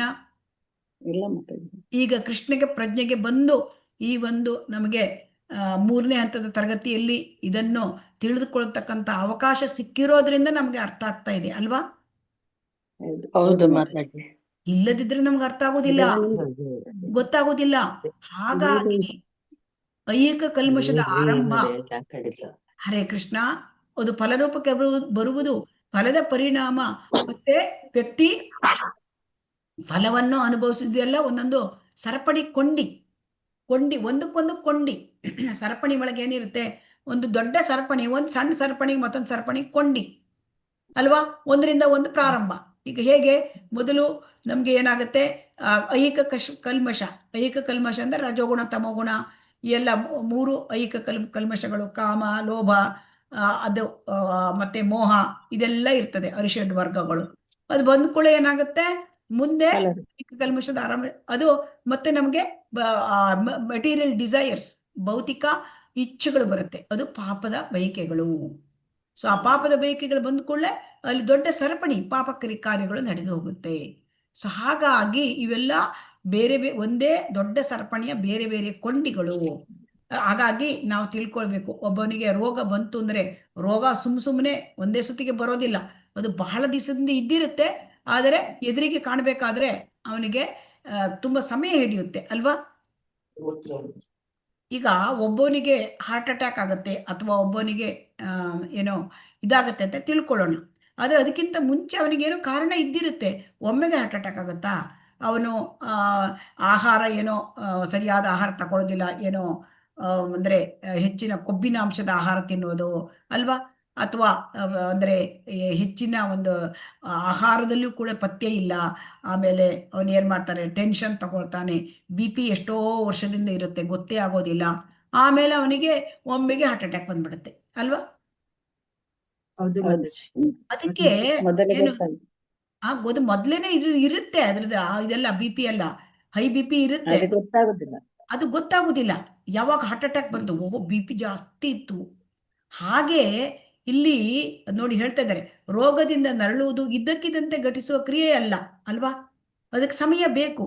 ಅದೇ ರೀತಿ ಪಾಪದ ಕರ್ಮದ ಬೀಜಗಳು ಅದು ಬಹಳ ಹೃದಯಾಂತರದಲ್ಲಿ ಇದೆ ನಮಗೆ, ಅದನ್ನ ತಡೆಗಟ್ಟಬೇಕು. ಅದು ಇನ್ನೂ ಪಾಪ ಕಾರ್ಯಗಳನ್ನ ಮಾಡಲಿಕ್ಕೆ ಕೊಡಬಾರ್ದು. ಅಂದ್ರೆ ನಾವು ಕೃಷ್ಣ ಪ್ರಜ್ಞೆಯ ಭಕ್ತಿ ಸೇವೆಯಲ್ಲಿ ತೊಡಗಬೇಕು. ಅಂದರೆ ನಾವು ನಮ್ಮಿಂದ ಪಾಪ ಘಟಿಸದಂತೆ ನೋಡ್ಕೊಳ್ಳಿಕ್ಕೂ ಕೃಷ್ಣ ಪ್ರಜ್ಞೆ ಭಕ್ತಿ ಸೇವೆ ಬೇಕು. ಮತ್ತೆ ನಮ್ಮಿಂದ ಪಾಪಗಳು ಆಗಿ ಎಷ್ಟೋ ಪಾಪಗಳು ತುಂಬಿಕೊಂಡಿದೆ, ಅದನ್ನೂ ಕೂಡ ನಾಶ ಮಾಡಲಿಕ್ಕೆ ಭಕ್ತಿ ಸೇವೆ, ಕೃಷ್ಣ ಪ್ರಜ್ಞೆ ಭಕ್ತಿ ಸೇವೆ.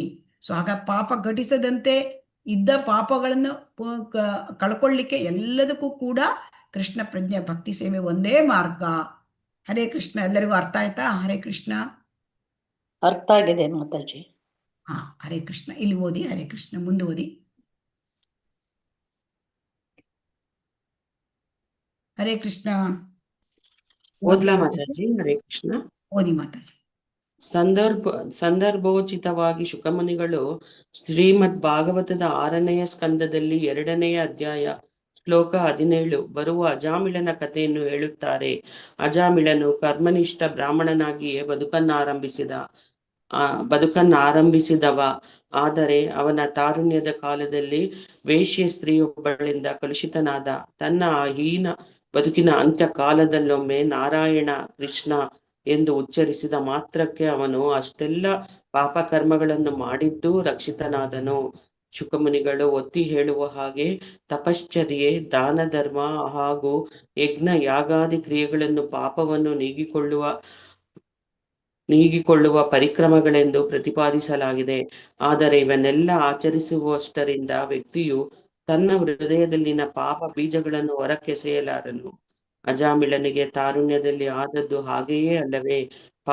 ಪಾಪದಿಂದ ತುಂಬಿದ ಅಪೇಕ್ಷೆ ಎಂಬ ಬೀಜವನ್ನು ಕೃಷ್ಣ ಪ್ರಜ್ಞೆಯನ್ನು ಸಾಧಿಸಿಕೊಳ್ಳುವುದರಿಂದ ಮಾತ್ರ ನಿರ್ಮೂಲ ಮಾಡಬಹುದು.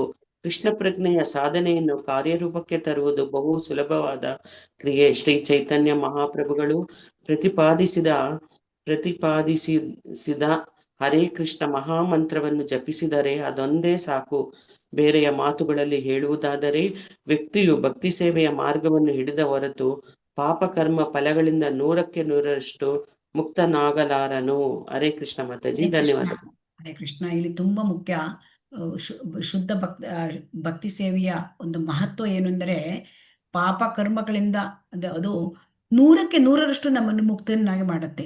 ಬೇರೆ ಯಾವುದು ಇಲ್ಲಿ ತಪಸ್ ಮಾಡೋದು, ದಾನ ಮಾಡೋದು, ಧರ್ಮ ಮಾಡೋದು, ಯಜ್ಞ ಯಾಗಾದಿಗಳನ್ನು ಮಾಡ್ತಾರೆ ಜನ. ಸೊ ಇವೆಲ್ಲ ಕರ್ಮಕಾಂಡೀಯ ಕೆಲಸಗಳು. ಸೊ ಇದನ್ನ ಮಾಡಿದಾಗ ಪಾಪವನ್ನು ನೀಗಿಸಿಕೊಳ್ಳಬಹುದು. ಆದರೆ ಪಾಪ ಮಾಡುವ ಪ್ರವೃತ್ತಿಯನ್ನ ಪಾಪದ ಅಪೇಕ್ಷೆಯನ್ನು ಅದನ್ನು ತಪ್ಪಿಸ್ಲಿಕ್ಕಾಗೋದಿಲ್ಲ. ಹರೇ ಕೃಷ್ಣ. ಈಗ ಯಾರಾದರೂ ನೋಡಿ ಅಂದ್ರೆ ಇದನ್ನ ಒಳ್ಳೆಯ ಇದೆಲ್ಲ ಪುಣ್ಯ ಕಾರ್ಯಗಳು, ಐಹಿಕ ಪುಣ್ಯ ಕಾರ್ಯಗಳು. ದಾನ ಮಾಡೋದು, ಧರ್ಮ ಮಾಡೋದು, ಯಜ್ಞ ಯಾಗಾದಿಗಳನ್ನು ಮಾಡೋದು, ಇದರಿಂದ ಪುಣ್ಯ ಸಂಪಾದನೆ ಆಗುತ್ತೆ ಅಲ್ವಾ, ಪಾಪಗಳು ನೀಗುತ್ತೆ ಅಲ್ವಾ. ಆದರೆ ಪಾಪ ಮಾಡುವ ಪ್ರವೃತ್ತಿ, ಕೂಟ ಮತ್ತೆ ಪಾಪದ ಬಯಕೆಗಳು, ಬೀಜ ಅವು ನೀಗುವುದಿಲ್ಲ. ಸೊ ಆ ಪಾಪದ ಬೀಜ ಮತ್ತೆ ಪಾಪ ಮಾಡುವ ಪ್ರವೃತ್ತಿ ಅದು ಬೇರಿದ್ದ ಹಾಗೆ. ಅದನ್ನ ಬೇರು, ಈಗ ಒಂದು ಮುಳ್ಳಿನ ಒಂದು ಮುಚ್ಚುಗಿನ ಮುಳ್ಳು ಅಂತ ಹೇಳ್ತಾರೆ ಅಲ್ವಾ, ನೀವು ಕೇಳಿರ್ಬೋದು. ಅದನ್ನ ಮೇಲಿಂದ ಕತ್ತರಿಸಿದ್ರೆ ಅದು ಸ್ವಲ್ಪ ದಿವಸದವರೆಗೆ ಹೋಗುತ್ತೆ ಅಲ್ವಾ, ಆದರೆ ಒಳಗೆ ಬೇರು ಇರುತ್ತೆ. ಆ ಬೇರು ಮತ್ತೆ ಸ್ವಲ್ಪ ಮಳೆಗಾಲ ಬಂದ್ರೆ ಚಿಗುರುತ್ತೆ ಅಲ್ವಾ. ಮತ್ತೆ ಅದನ್ನು ತೆಗಿಬೇಕು ಅಂದ್ರೆ ಬೇರು ಸಹಿತ ಕಿತ್ತು ಹೊತ್ತಾಕ್ಬೇಕು ಅಲ್ವಾ. ಈಗ ಇಲ್ಲಿ ನಾವು ಯಜ್ಞ ಕಾರ್ಯ ಮಾಡೋದು, ಯಜ್ಞ ಯಾಗಾದಿಗಳನ್ನು ಮಾಡೋದು, ದಾನ ಧರ್ಮ ಮಾಡೋದು, ತಪಸ್ಸು ಮಾಡೋದು ಅಂದ್ರೆ ಅದನ್ನ ಮೇಲಿಂದ ಮೇಲೆ ಕತ್ತರಿಸಿದ ಹಾಗೆ ಆ ಮುಳ್ಳಿನ ಗಿಡವನ್ನ, ಆ ಬೇರು ಹಾಗೇ ಇರುತ್ತೆ, ಹಾಗೆ ಇರುತ್ತೆ. ಆದರೆ ಕೃಷ್ಣ ಪ್ರಜ್ಞೆ ಅಂದ್ರೆ ಬೇರು ಸಹಿತ ಕಿತ್ತ ಹಾಕಿದ ಹಾಗೆ. ಆ ಮುಳ್ಳಿನ ಗಿಡವನ್ನ ಬೇರು ಸಹಿತ ಕಿತ್ತರೆ ಆ ಮುಳ್ಳಿನ ಗಿಡ ಮತ್ತಾಗುತ್ತಾ? ಇಲ್ಲ.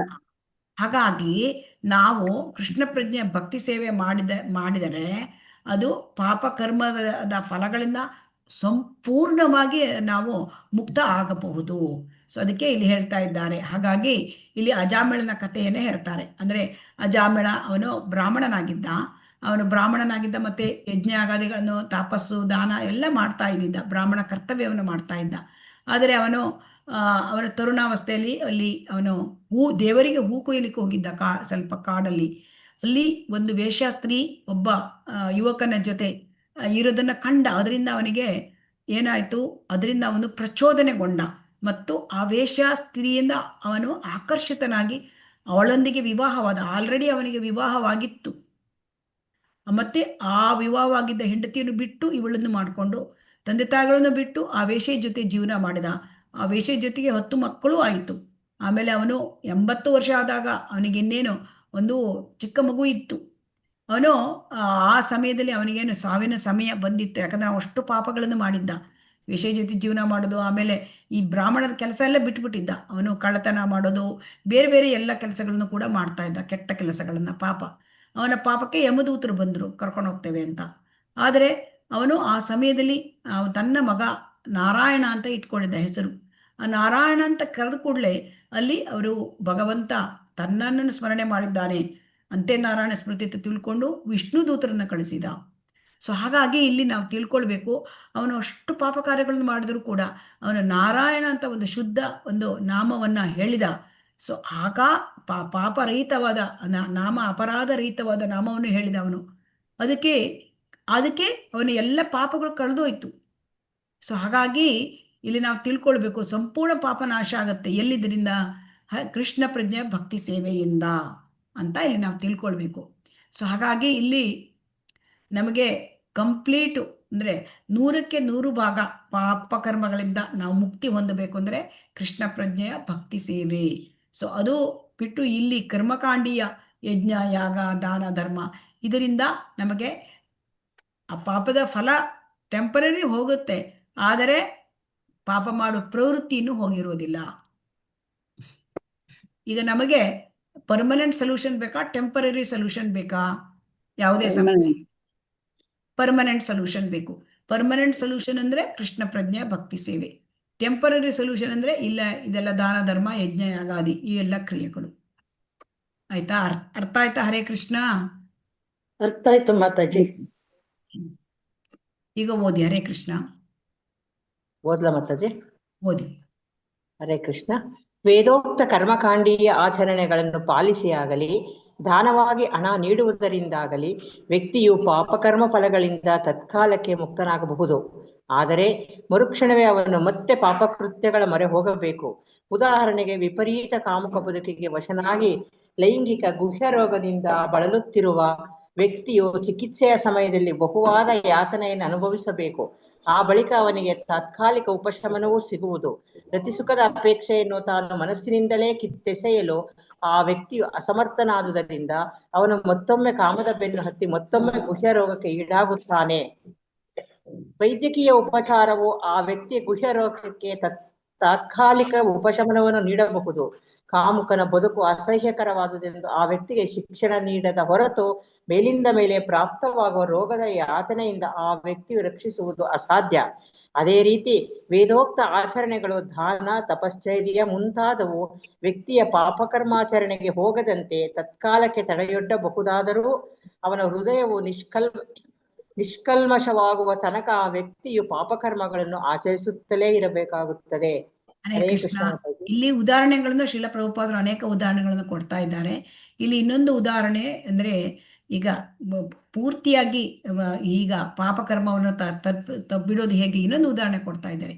ಈ ನಮ್ಮ ಭೌತಿಕದಲ್ಲಿ ನಾವು ನೋಡ್ತೇವೆ, ಈಗ ಕೆಲವರು ವೇಶ್ಯ ಸಹವಾಸ ಮಾಡ್ತಾರೆ. ಸೊ ಆಗ ಅವರಿಗೆ ಲೈಂಗಿಕ ರೋಗಗಳು ಬರುತ್ತೆ. ಆಗ ಡಾಕ್ಟರ್ ಹತ್ರ ಬಂದು ಅವರು ಔಷಧಿ ತಗೊಳ್ತಾರೆ, ಆ ಲೈಂಗಿಕ ರೋಗ ಗುಣ ಆಗುತ್ತೆ. ಆದರೆ ಅವನಲ್ಲಿ ಒಂದು ಆ ವೇಷೆಯ ಹತ್ರ ಸಂಘ ಮಾಡಬೇಕು, ಈ ಒಂದು ಆ ಪ್ರವೃತ್ತಿ ಅವನದ್ದು ಹೋಗಿರೋದಿಲ್ಲ. ಹೋಗ್ತದೆಯಾ? ಅವನು ಗುಣ ಮತ್ತೆ ಹೋಗ್ತಾನೆ ಅಲ್ವಾ? ಮತ್ತೆ ಅದೇ ಕೆಲಸ ಮಾಡ್ಲಿಕ್ಕೆ ಹೋಗ್ತಾನೆ ಅಲ್ವಾ? ಹೌದು ಮಾತಾಜಿ. ಅದಕ್ಕೆ ಅವನಿಗೆ ಕೌನ್ಸಿಲಿಂಗ್ ಮಾಡಿ, ಅವನಿಗೆ ಶಿಕ್ಷಣ ಹೇಳಿ, ನೋಡು ಈ ರೀತಿ ಮಾಡೋದ್ರಿಂದ ನಿನಗೆ ಮತ್ತೆ ಮತ್ತೆ ರೋಗಗಳು ಬರ್ತಾ ಇರುತ್ತೆ ಅಂತ ಅವನ ಶಿಕ್ಷಣ ಕೊಟ್ಟು ಅವನಿಗೆ ತಿಳಿಸಿ ಹೇಳಿದಾಗ ಅವನ ಮನಸ್ಸು ಪರಿವರ್ತನೆ ಆಗತ್ತೆ, ಅದನ್ನ ಮತ್ತೆ ಹೋಗುವುದನ್ನು ತಪ್ಪಿಸುತ್ತೆ. ಅದೇ ರೀತಿ ಇಲ್ಲಿ ಏನು ಹೇಳ್ತಾರೆ ಅಂದರೆ, ಇಲ್ಲಿ ವೇದೋಕ್ತ ಆಚರಣೆಗಳು, ದಾನ, ತಪಶ್ಚರ್ಯ ಇವೆಲ್ಲ ತತ್ಕಾಲಕ್ಕೆ ಪಾಪಕ್ಕೆ ತಡೆಯೊಡ್ಡುತ್ತೆ. ಆದರೆ ನಮ್ಮ ಹೃದಯದಲ್ಲಿ ಆ ಪಾಪದ ಭಾವನೆ, ಪಾಪದ ಇಚ್ಛೆಗಳು ಇರುತ್ತೆ, ಪಾಪದ ಪ್ರವೃತ್ತಿ ಇರುತ್ತೆ, ಅದು ಹೋಗಬೇಕು. ನಿಷ್ಕಲ್ಮಶ ಆದಾಗ ಮಾತ್ರ ನಮಗೆ ಮತ್ತೆ ಅದನ್ನು ನಾವು ಮಾಡೋದಿಲ್ಲ ಪಾಪಗಳನ್ನು. ಸೊ ಈ ಹೃದಯ ನಿಷ್ಕಲ್ಮಶವಾಗಬೇಕು ಅಂದರೆ ಕೃಷ್ಣ ಪ್ರಜ್ಞೆಯ ಭಕ್ತಿ ಸೇವೆಯಿಂದ ಮಾತ್ರ. ಸೊ ಹಾಗಾಗಿ ನಮಗೆ ನಮ್ಮನ್ನ ಪಾಪರಹಿತರನ್ನಾಗಿ ಮಾಡಲಿಕ್ಕೆ, ಸಂಪೂರ್ಣವಾಗಿ ಪಾಪರಹಿತರನ್ನು ಮಾಡಬೇಕು ಅಂದರೆ ನಾವು ಕೃಷ್ಣ ಪ್ರಜ್ಞೆ ಭಕ್ತಿ ಸೇವೆಯಲ್ಲಿ ತೊಡಗಿಕೊಳ್ಳಬೇಕು. ಬೇರೆ ವಿಧಾನಗಳು, ವೇದೋಕ್ತ ಆಚರಣೆಗಳು, ದಾನ, ತಪಶ್ಚರ್ಯೆ ಅವು ತಾತ್ಕಾಲಿಕ. ಹರೇ ಕೃಷ್ಣ. ಇನ್ನೊಂದು ಇಲ್ಲಿ ಉದಾಹರಣೆ ಕೊಡ್ತಾ ಇದ್ದಾರೆ ಶ್ರೀಲ ಪ್ರಭುಪಾದರು, ಇನ್ನೊಂದು ದೃಷ್ಟಾಂತವನ್ನು ಕೊಡ್ತಾ ಇದ್ದಾರೆ. ಓದಿ ಹರೇ ಕೃಷ್ಣ.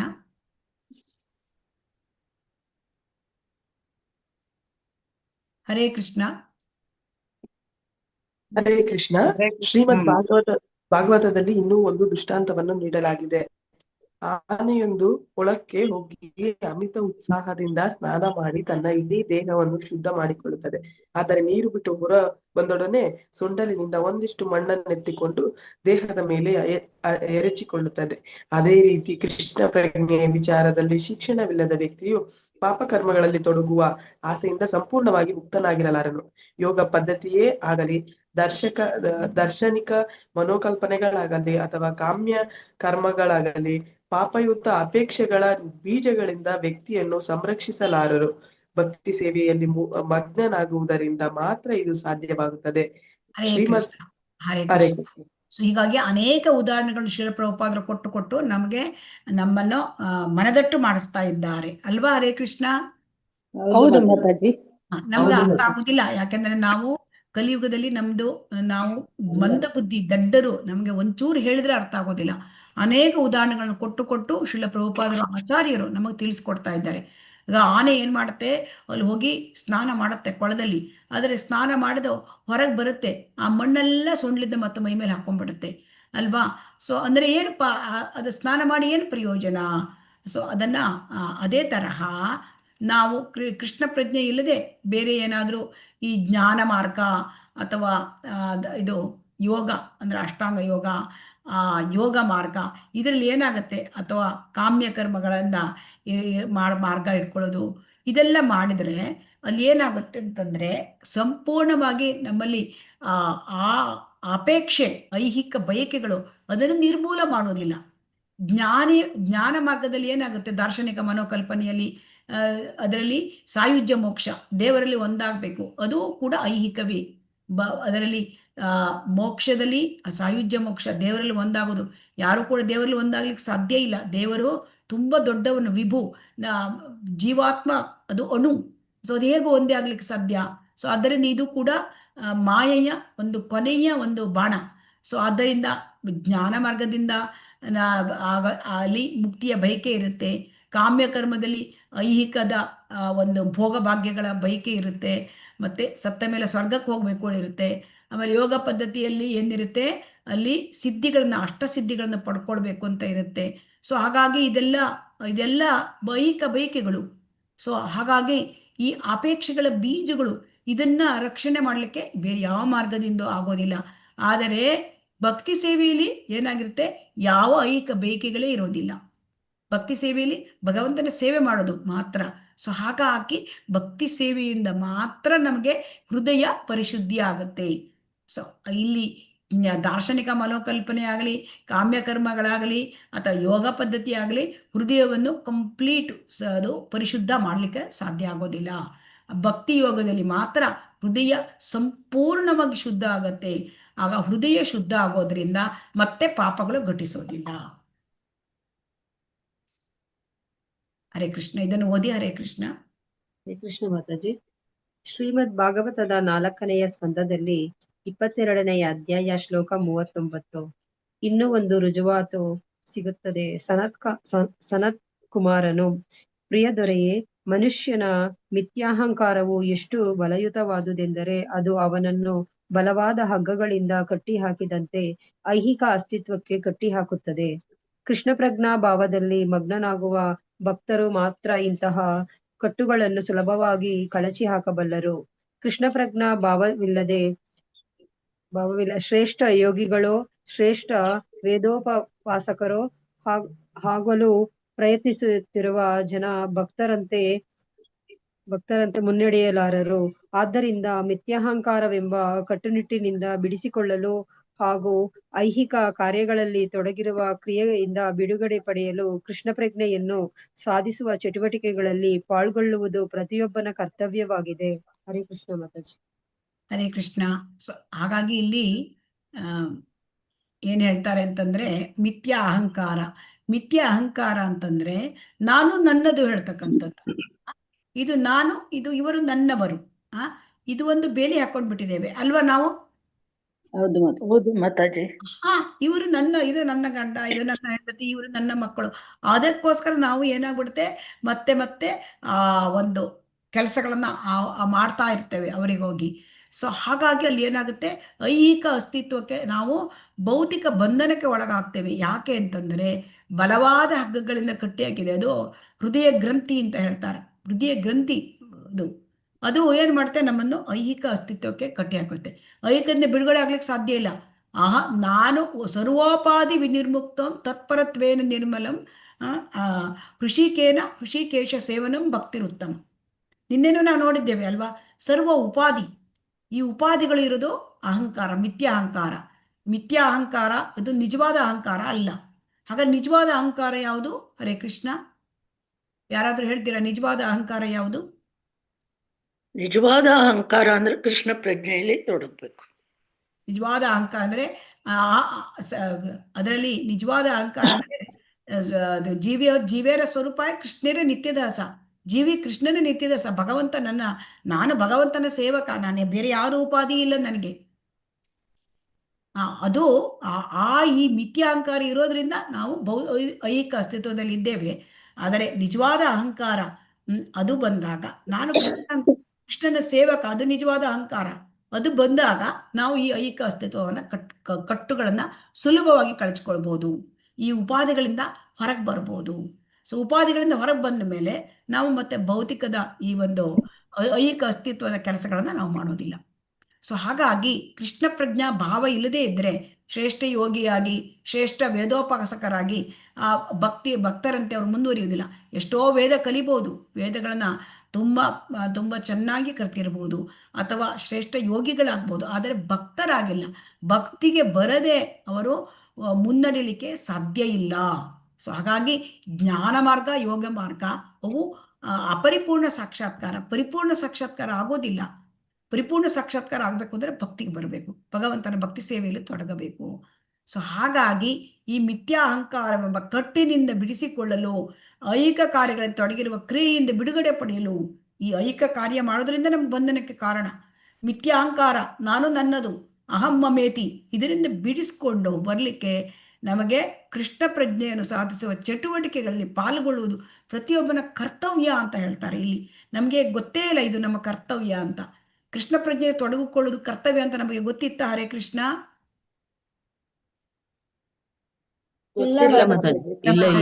ಅಂದರೆ ನಮ್ಮ ಜೀವನದಲ್ಲಿ ಎರಡು ಕರ್ತವ್ಯ ಇರುತ್ತೆ. ಒಂದು ಭೌತಿಕ ಕರ್ತವ್ಯ, ಎರಡನೇದು ಆಧ್ಯಾತ್ಮಿಕ ಕರ್ತವ್ಯ. ಜನರಿಗೆ ಗೊತ್ತಿರೋದಿಲ್ಲ. ಭೌತಿಕ ಕರ್ತವ್ಯ ಅಂದರೆ ಈಗ ನಾವು ಒಂದು ಮನೆಯಲ್ಲಿ ಓದ್ಕೊಂಡು ಚಿಕ್ಕಂದ್ರಿಂದಾಗ ಆಮೇಲೆ ಒಂದು ಎಜುಕೇಶನ್ ತಗೊಂಡು ಯಾವುದೋ ಒಂದು ನೌಕರಿಯೋ ಅಥವಾ ಯಾವುದೋ ಒಂದು ಬಿಸ್ನೆಸ್ಸೋ ಮಾಡಿಕೊಂಡು ನಮ್ಮ ಹೊಟ್ಟೆ ಹೊರ್ಕೊಂಡು ನಮ್ಮ ಒಂದು ಅನುಬಂಧಿಗಳು, ನಮ್ಮ ಮಕ್ಕಳು, ಮರಿ, ಗಂಡ ಅಥವಾ ಹೆಂಡತಿ, ಅವರದ್ದು ಒಂದು ಜೀವನ ನಡೆಸ್ಕೊಂಡು ನಾವು ಅವರನ್ನು ಮುಂದೆ ತರೋದು, ಇದು ಭೌತಿಕ. ಇದು ಮಾಡಲೇಬೇಕು, ನಮ್ಮ ಹೊಟ್ಟೆ ಹೊರ್ಕೊಳ್ಳಿಕ್ಕೆ ನಾವು ಕೆಲಸ ಮಾಡಲೇಬೇಕು. ಇದು ಮಾಂ ಯುದ್ಧಚ, ಮಾಂ ಅನುಸ್ಮರ ಯುದ್ಧಚ. ಈಗ ಮಾಂ ಅನುಸ್ಮರ ಇದೆಯಾ ಅದು ಗೊತ್ತಿಲ್ಲ ನಮಗೆ. ನಮಗೆ ಆಧ್ಯಾತ್ಮಿಕ ಕರ್ತವ್ಯ ಇದೆ ಅಂತ ಗೊತ್ತೇ ಇಲ್ಲ ನಮಗೆ. ಅಂದರೆ ಆಧ್ಯಾತ್ಮಿಕ ಕರ್ತವ್ಯ ಅಂದರೆ ಮನುಷ್ಯನ ಜನ್ಮಕ್ಕೆ ಬಂದಾಗ ನಾವು ಇಲ್ಲಿ ಆತ್ಮ ಸಾಕ್ಷಾತ್ಕಾರ ಮಾಡಿಕೊಂಡು ನಾವು ಭಗವಂತನ ಲೋಕಕ್ಕೆ ಹಿಂದೆ ಹೋಗ್ಬೇಕು. ಇದು ಗೊತ್ತೇ ಇಲ್ಲ. ಇದು ಗೊತ್ತಿದೆಯಾ? ಇಲ್ಲ ಮಾತಾಜಿ. ಕೃಷ್ಣ ಹೇಳಿದ್ದಾನೆ ಮಾಂ ಅನುಸ್ಮರ ಯುದ್ಧಚ ಅಂತ. ನನ್ನನ್ನು ನೀನು ಅನುಸರಿಸು, ನನಗೆ ನೀನು ಭಗವಂತನ ಕೆಲಸ ಮಾಡು, ನೀನು ಜೊತೆಗೆ ನೀನು ಯುದ್ಧಚ, ನಿನ್ನ ಐಹಿಕ ಬದುಕನ್ನು ನಡೆಸು. ನಾವೇನ್ ಮಾಡ್ತಾ ಇದ್ದೇವೆ? ಐಹಿಕ ಬದುಕನ್ನೇ ನಡೆಸ್ತಾ ಇದ್ದೇವೆ. ಕೃಷ್ಣನ ಬಗ್ಗೆ ಆಲೋಚನೆಯೇ ಇಲ್ಲ, ಭಗವಂತನ ಬಗ್ಗೆ ಆಲೋಚನೆಯೇ ಇಲ್ಲ. ನಮಗೆ ವಿಮುಖರಾಗಿದ್ದೇವೆ ಅಲ್ವಾ? ಹೌದು ಮಾತಾಜಿ. ಭಗವಂತನನ್ನು ನಾವು ಮರೆತು ಬಿಟ್ಟಿದ್ದೇವೆ, ಭೌತಿಕದಲ್ಲಿ ಮುಳುಗಿ ಹೋಗಿದ್ದೇವೆ. ನಮಗೆ ಕರ್ತವ್ಯ ಇದೆ. ಕೃಷ್ಣ ಪ್ರಜ್ಞೆಯನ್ನು ಸಾಧಿಸುವ ಚಟುವಟಿಕೆ, ಭಕ್ತಿ ಚಟುವಟಿಕೆಯಲ್ಲಿ ಪಾಲ್ಗೊಳ್ಬೇಕು.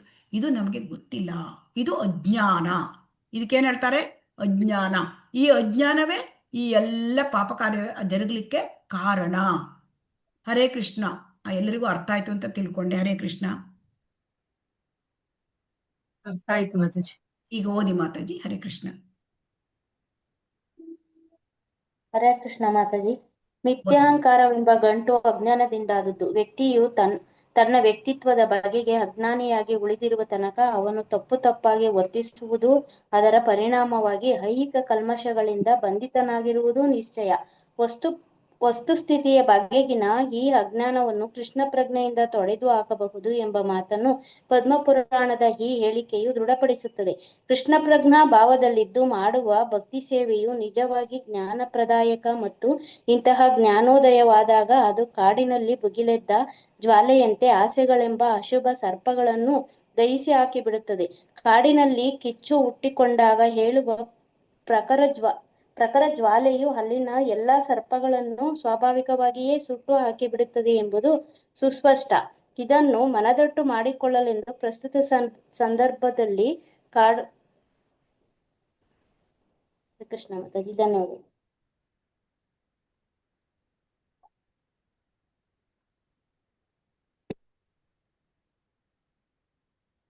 ಇಲ್ಲಿ ಸ್ವಲ್ಪ ಇದೆ, ಓದಿ ಮಾತಾಜಿ. ಓದಿ ಮಾತಾಜಿ. ಉದಾಹರಣೆಗಳನ್ನು ನೀಡಲಾಗಿದೆ. ಕಾಡಿನಲ್ಲಿ ಅಲ್ಲಿಂದ ಮಾತಾಜಿ. ಉದಾಹರಣೆಗಳನ್ನು ನೀಡಲಾಗಿದೆ. ಕಾಡಿನಲ್ಲಿ ನೂರಾರೇಕೆ ಸಹಸ್ರಾರು ಸರ್ಪಗಳು ಹರಿದಾಡುತ್ತಿರುತ್ತವೆ. ಕಾಡಿಗೆ ಕಿಚ್ಚು ಹತ್ತಿಕೊಂಡಾಗ ಆ ಕಿಚ್ಚು ಒಣಗಿದ ಎಲೆ ಇತ್ಯಾದಿಗಳನ್ನು ದಹಿಸುತ್ತದಾಗಿ ಸ್ವಾಭಾವಿಕವಾಗಿಯೇ ನೆಲದಲ್ಲಿ ಹರಿದಾಡುವ ಸರ್ಪಗಳಿಗೂ ಬೆಂಕಿ ತಗುಲುತ್ತದೆ. 4 ಕಾಲಿನ ಪ್ರಾಣಿಗಳು ಜಿಗಿದು ಓಡಿ ಹೋಗುತ್ತವೆ. ಕೊನೆಯ ಪಕ್ಷ ಓಡಿ ಹೋಗಲು ಪ್ರಯತ್ನವನ್ನಾದರೂ ಮಾಡುತ್ತವೆ. ಅವುಗಳಾದರೂ ಕೂಡಲೇ ನಾಶವಾಗುತ್ತವೆ. ಧನ್ಯವಾದಗಳು. ಹಾಗೆಯೇ ಕೃಷ್ಣ ಪ್ರಜ್ಞೆ ಎಂಬ ಜ್ವಾಲೆಯು ಎಷ್ಟು ಶಕ್ತಿಯುತವಾದುದೆಂದರೆ ಅಜ್ಞಾನವೆಂಬ ಸರ್ಪಗಳು ತತ್ಕ್ಷಣವೇ ಸಾಯುತ್ತವೆ. ಧನ್ಯವಾದಗಳು. ಹರೇ ಕೃಷ್ಣ. ಈಗ ನಮ್ಗೆ ಗೊತ್ತಾಯ್ತು ಅಜ್ಞಾನವೇ ಕಾರಣ ನಮಗೆ. ಹಾಗಾಗಿ ಇಲ್ಲಿ ಅಜ್ಞಾನವನ್ನು ಹೋಗಲಾಡಿಸುವುದು ಹೇಗೆ ಅಂತ ಶ್ರೀಲ ಪ್ರಭುಪಾದರು ನಮಗೆ ತಿಳಿಸ್ತಾ ಇದ್ದಾರೆ. ನಮಗೆ ಅಜ್ಞಾನವೇ ಕಾರಣ, ಇದನ್ನ ನಾವು ತಿಳ್ಕೊಂಡ್ವಿ. ನಾವು ಯಾಕೆ ಪಾಪ ಕಾರ್ಯ ಮಾಡ್ತೇವೆ? ನಾವು ಅಜ್ಞಾನದಿಂದ. ಹಾಗಾದ್ರೆ ಅಜ್ಞಾನವನ್ನು ಹೇಗೆ ಮಾಡುವುದು, ಹೇಗೆ ಹೋಗಲಾಡಿಸೋದು? ಈ ಮಿಥ್ಯಾ ಅಹಂಕಾರ ನಮಗೆ ಅಜ್ಞಾನ. ನಾನು ನನ್ನದು, ಅದನ್ನ ನಾವು ನಾನು ನನ್ನದು ಅಂತ ನಾವು ಇರೋದ್ರಿಂದ, ಮಿಥ್ಯ ಅಹಂಕಾರ ಇರೋದ್ರಿಂದ ನಮಗೆ ನಾವು ತಪ್ಪಾಗಿ ವರ್ತನೆ ಮಾಡ್ತಾ ಇದ್ದೇವೆ. ನಾವು ನಮ್ಮದೊಂದು ಬೇಲಿ ಹಾಕೊಂಡ್ಬಿಟ್ಟಿದ್ದೇವೆ. ಇದು ನಾನು, ಇದು ನನ್ನದು, ಇದು ನನ್ನದು, ನಾನು ನನ್ನದು, ನಾನು ನನ್ನದು. ಇದು ತಪ್ಪಾದ ವರ್ತನೆ. ಇದರಿಂದ ನಮಗೆ ಐಹಿಕದಲ್ಲಿ ನಮಗೆ ಬಂಧನಕ್ಕೆ ನಾವು ಒಳಗಾಗುತ್ತೇವೆ. ಸೊ ಹಾಗಾಗಿ ಇದು ಅಜ್ಞಾನ. ಈ ಅಜ್ಞಾನವನ್ನು ತೊಡೆದು ಹಾಕುವುದು ಹೇಗೆ? ಅದನ್ನ ಕೃಷ್ಣ ಪ್ರಜ್ಞೆಯಿಂದ ತೊಡೆದು ಹಾಕಬಹುದು ಎಂಬ ಮಾತನ್ನು ಪದ್ಮ ಪುರಾಣದಲ್ಲಿ ಹೇಳಿದೆ. ಇದನ್ನು ಎಲ್ಲಿ ಹೇಳಿದೆ? ಪದ್ಮ ಪುರಾಣ. ಅದರಿಂದ ಯಾವಾಗಲೂ ಆಧ್ಯಾತ್ಮದಲ್ಲಿ ಮಾತಾಡ್ಬೇಕಂದ್ರೆ ಅದಕ್ಕೊಂದು ಪುರಾವೆ ಕೊಡ್ತಾರೆ. ಶ್ರೀಲ ಪ್ರಭುಪಾದರು ಹೇಳ್ತಾರೆ, ಇದು ಪದ್ಮ ಪುರಾಣದಲ್ಲಿ ಹೇಳಿದ್ದಾರೆ. ಏನಂತ ಹೇಳಿದ್ದಾರೆ? ಇದು ಕೃಷ್ಣ ಪ್ರಜ್ಞೆಯಲ್ಲಿ ಇದ್ಕೊಂಡು ಯಾರು ಭಕ್ತಿ ಸೇವೆ ಮಾಡ್ತಾರೆ ಅದು ಅವರು ಕೃಷ್ಣ ಪ್ರಜ್ಞೆ ಭಕ್ತಿ ಸೇವೆ ಜ್ಞಾನಪ್ರದಾಯಕ. ಅದು ನಮಗೆ ಜ್ಞಾನವನ್ನು ಕೊಡುತ್ತೆ. ಇಂತಹ ಜ್ಞಾನೋದಯವಾದಾಗ, ಯಾವಾಗ ನಾವು ಕೃಷ್ಣ ಪ್ರಜ್ಞೆ ಭಕ್ತಿ ಸೇವೆ ತೊಡಗಿದಾಗ ನಮಗೆ ಜ್ಞಾನೋದಯ ಆಗುತ್ತೆ. ಜ್ಞಾನೋದಯ ಆದಾಗ ಏನಾಗುತ್ತೆ? ಈ ಅಜ್ಞಾನ ನಾಶವಾಗುತ್ತೆ. ಇಲ್ಲಿ ಅಜ್ಞಾನವನ್ನು ಅಶುಭ ಸರ್ಪಗಳಿಗೆ ಹೋಲಿಸಿದ್ದಾರೆ. ಸರ್ಪಗಳು ಅಶುಭ, ಯಾಕಂದ್ರೆ ಸರ್ಪಗಳು ಕಚ್ಚಿಬಿಡುತ್ತೆ ಅಲ್ವಾ? ಸೊ ಹಾಗಾಗಿ ಈಗ ಒಂದು ಉದಾಹರಣೆ ಕೊಟ್ಟಿದ್ದಾರೆ. ಕಾಡಲ್ಲಿ ಅನೇಕ ಸರ್ಪಗಳು, ನೂರಾರು ಸಾವಿರಾರು ಸರ್ಪಗಳು ಇರುತ್ತೆ ಅಲ್ವಾ? ಈ ಕಾಡಲ್ಲಿ ಕಾಡಿಗಿಚ್ಚೇನು ನಾವೇನು ಹಾಕೋದಿಲ್ಲ, ತನಿಂತಾನೆ ಬಂದ್ಬಿಡುತ್ತೆ. ಯಾಕೆಂದ್ರೆ ಕಾಡಿನಲ್ಲಿ ಎಲ್ಲ ಮರಗಳ ಎಲೆಗಳು ಕೆಳಗೆ ಬಿದ್ದಿರುತ್ತೆ. ಅವು ಒಣಗಿದಾಗ ದರಗೆಲೆಗಳಾಗುತ್ತೆ. ಆ ದರಗೆಲೆಗಳಿಗೆ ಸೂರ್ಯನ ಪ್ರಕಾಶ ಬಿದ್ದಾಗ ಕೇಂದ್ರೀಕೃತವಾಗಿ ಅಲ್ಲಿ ಬೆಂಕಿ ಉಂಟಾಗುತ್ತೆ. ಅದು ಘರ್ಷಣೆಯಿಂದ ಮತ್ತು ಆಗುತ್ತೆ. ಆಗ ಬೆಂಕಿ ಹತ್ತಿದರೆ ದರಗೆಲೆಗಳು ಸುಟ್ಕೋತಾ ಹೋಗ್ತವೆ ಅಲ್ವಾ? ಅದು ಕಾಡಿಗಿಚ್ಚು ಗಾಳಿಗೆ ಹಬ್ಬಿ ಹೋಗುತ್ತೆ. ಅಲ್ಲಿ ಎಂತ ನೀವು ಫೈರ್ ಎಕ್ಸ್ಟಿಂಗ್ವಿಷರ್, ಅಗ್ನಿಶಾಮಕ ದಳ ತಂದ್ರೂ ಹೋಗುವುದಿಲ್ಲ. ಅಷ್ಟು ಅದು ಪ್ರಜ್ವಲಿಸ್ತಾ ಹೋಗುತ್ತದೆ. ಆ ಕಾಡಿಗಿಚ್ಚಿನ ಬಗ್ಗೆ ನೀವು ಕೇಳಿರ್ಬೋದು. ದೊಡ್ಡ ಬೆಂಕಿ ಆಗ್ಬಿಡುತ್ತೆ.